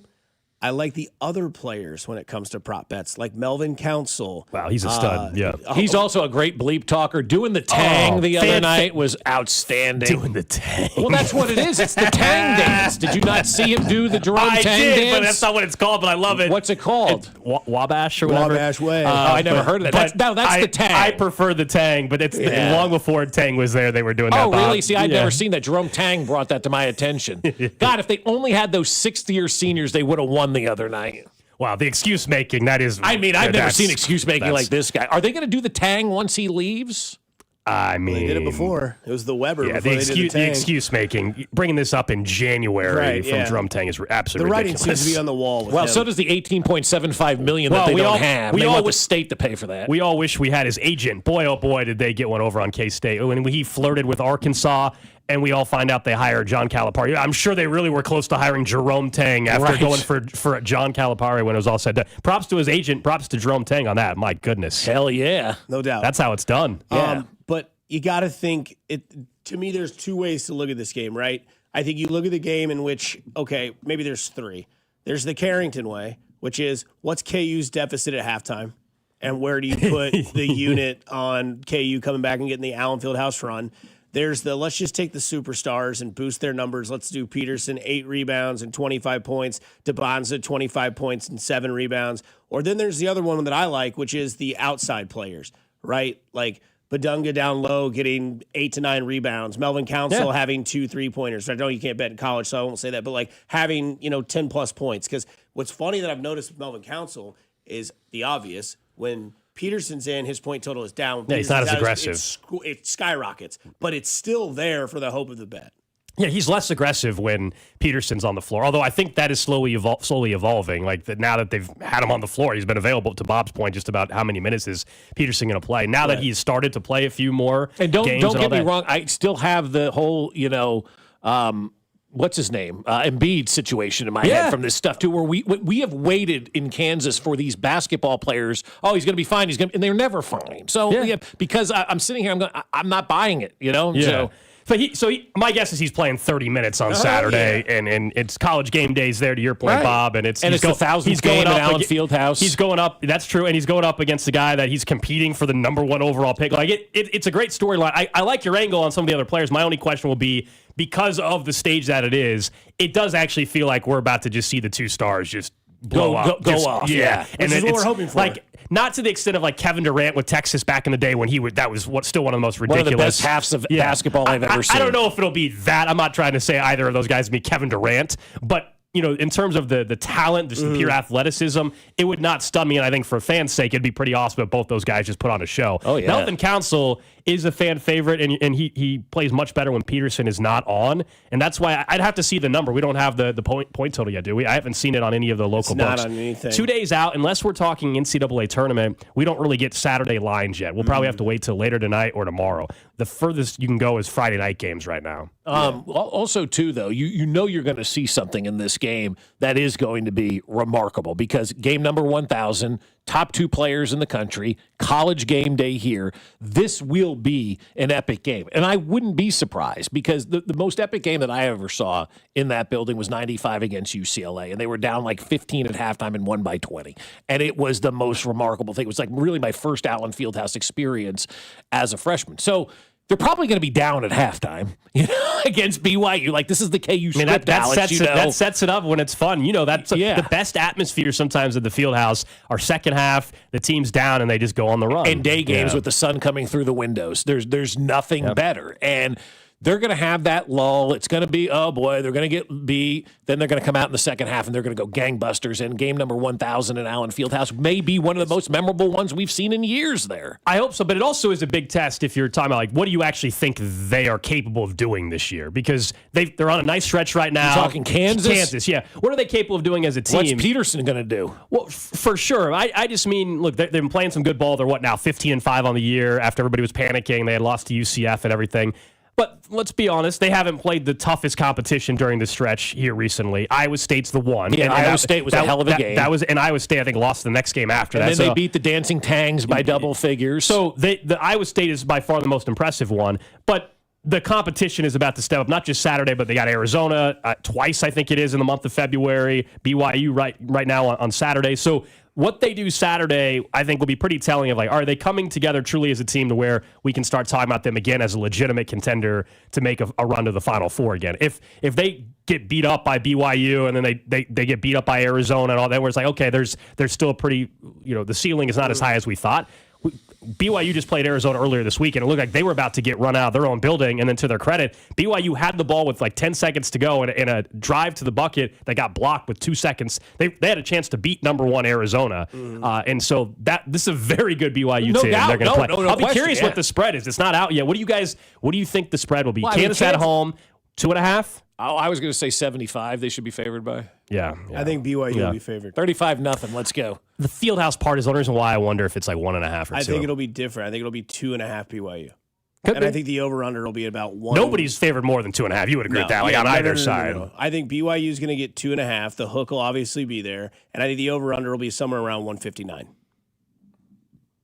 Totally interesting. Yeah, I think the spread, I'd be shocked if it's more than 2.5 on either end. I can see Kansas because of the Fieldhouse. And I think if Darren settling Peterson it had at been healthy 1 all year and Kansas wasn't up and down like they've been, I think you would have seen like a 3.5 to 4 KU side with Allen Fieldhouse playing into that. And I think you'd probably say like a 165 over under. I just think I'm looking at what I can feel from what I've watched so far, seeing different sort of games, be it different spreads. I could see plus 2.5 Kansas because then you know what's going to happen. Come game time, it'll be plus 1.5 Kansas. That's the thing is what it open. Are we talking? Yeah, what does it open at, or what it'll be by the time we get to tip off? We can do both. I think it'll be 2.5 BYU. I think by the time it gets to a tip, it'll be a 1.5 BYU. Money will come towards Kansas. You think it'll be by Kansas tip off by 1? Will be the line? I think by the time we get to tip off, whatever the money will go towards Kansas. So if it is BYU opening up as 2-point favorites or 2.5, I think that line will go down closer to tip off. College game by 1 or anybody by 1 is essentially a pick for sure. Sure. That's how it's a pick. That's when you shifted money. If this was in Provo, then it's a different story. I think Kansas would be 4.5, 5-point underdogs at least.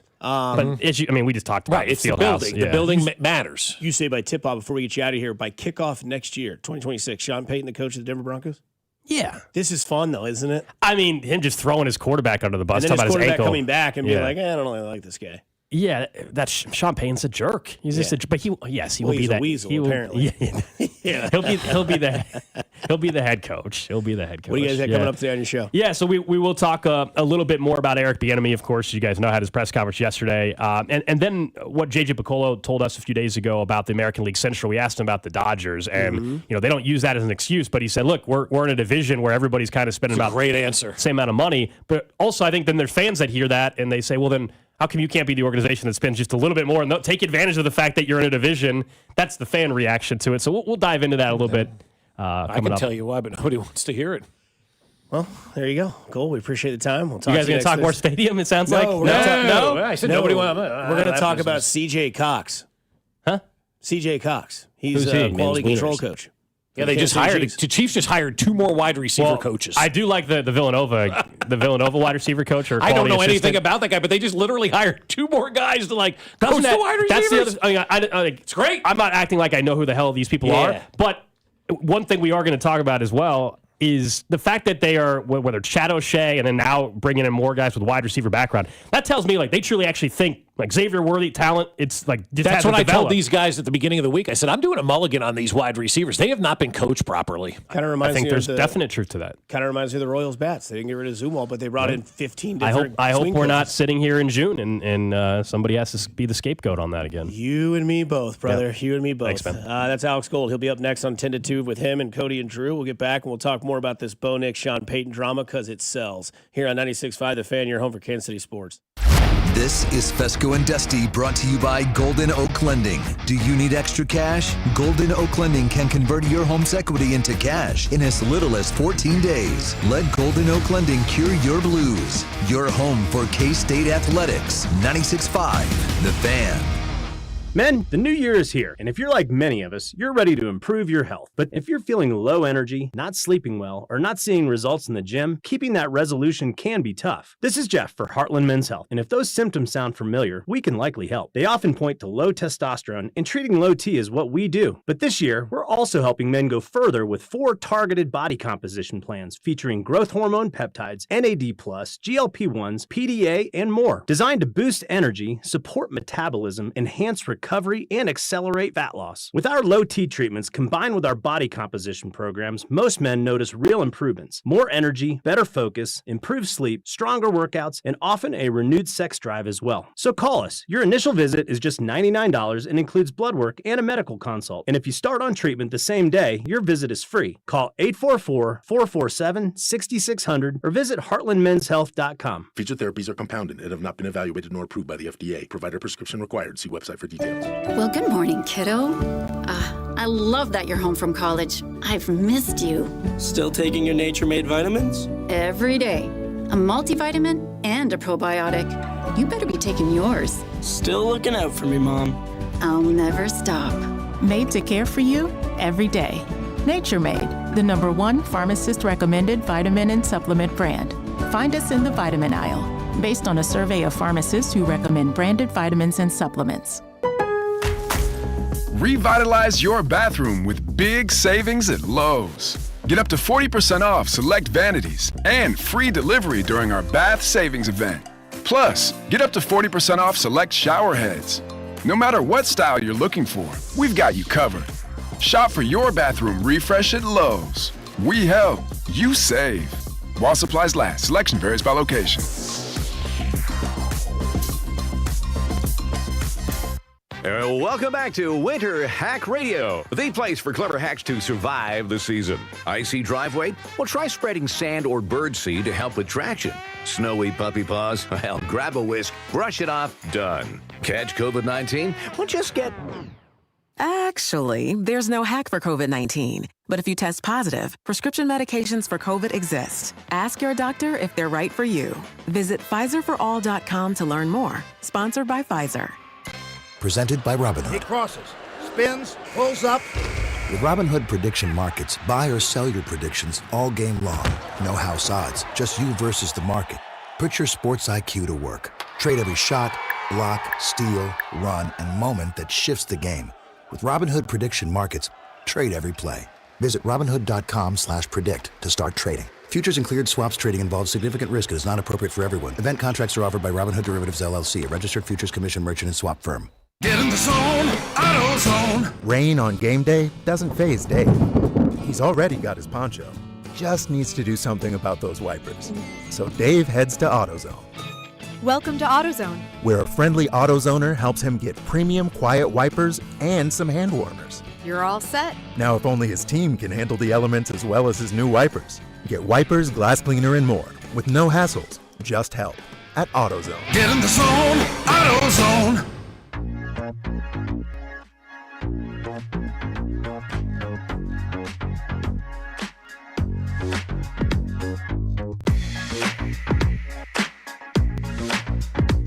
Yes or no from you guys, and the text line chime in as well, 913-586-7965. Saturday, 3:30, KU BYU in Allen Fieldhouse. No, if he is, if he's here, if he's there. Andy Reid, yes or no at the game? I think so. Yeah, I think so. This is a big game, man. Andy likes the big moments. He understands sports and what's going on and moments, and it's his alma mater. Hell yeah, I think Andy will be there. Yeah, sure. I wouldn't be surprised. Yeah, I'll say yes. Okay. I want to bring this up because this was what we talked about yesterday or today earlier on in the show. Bob says the hell of a week that Sean Payton's had, or 3 days, as John Frischella on Twitter. It's been an embarrassing week for Denver Broncos head coach Sean Payton after losing the Patriots in the AFC Championship game. He's acting like a childish, sore loser.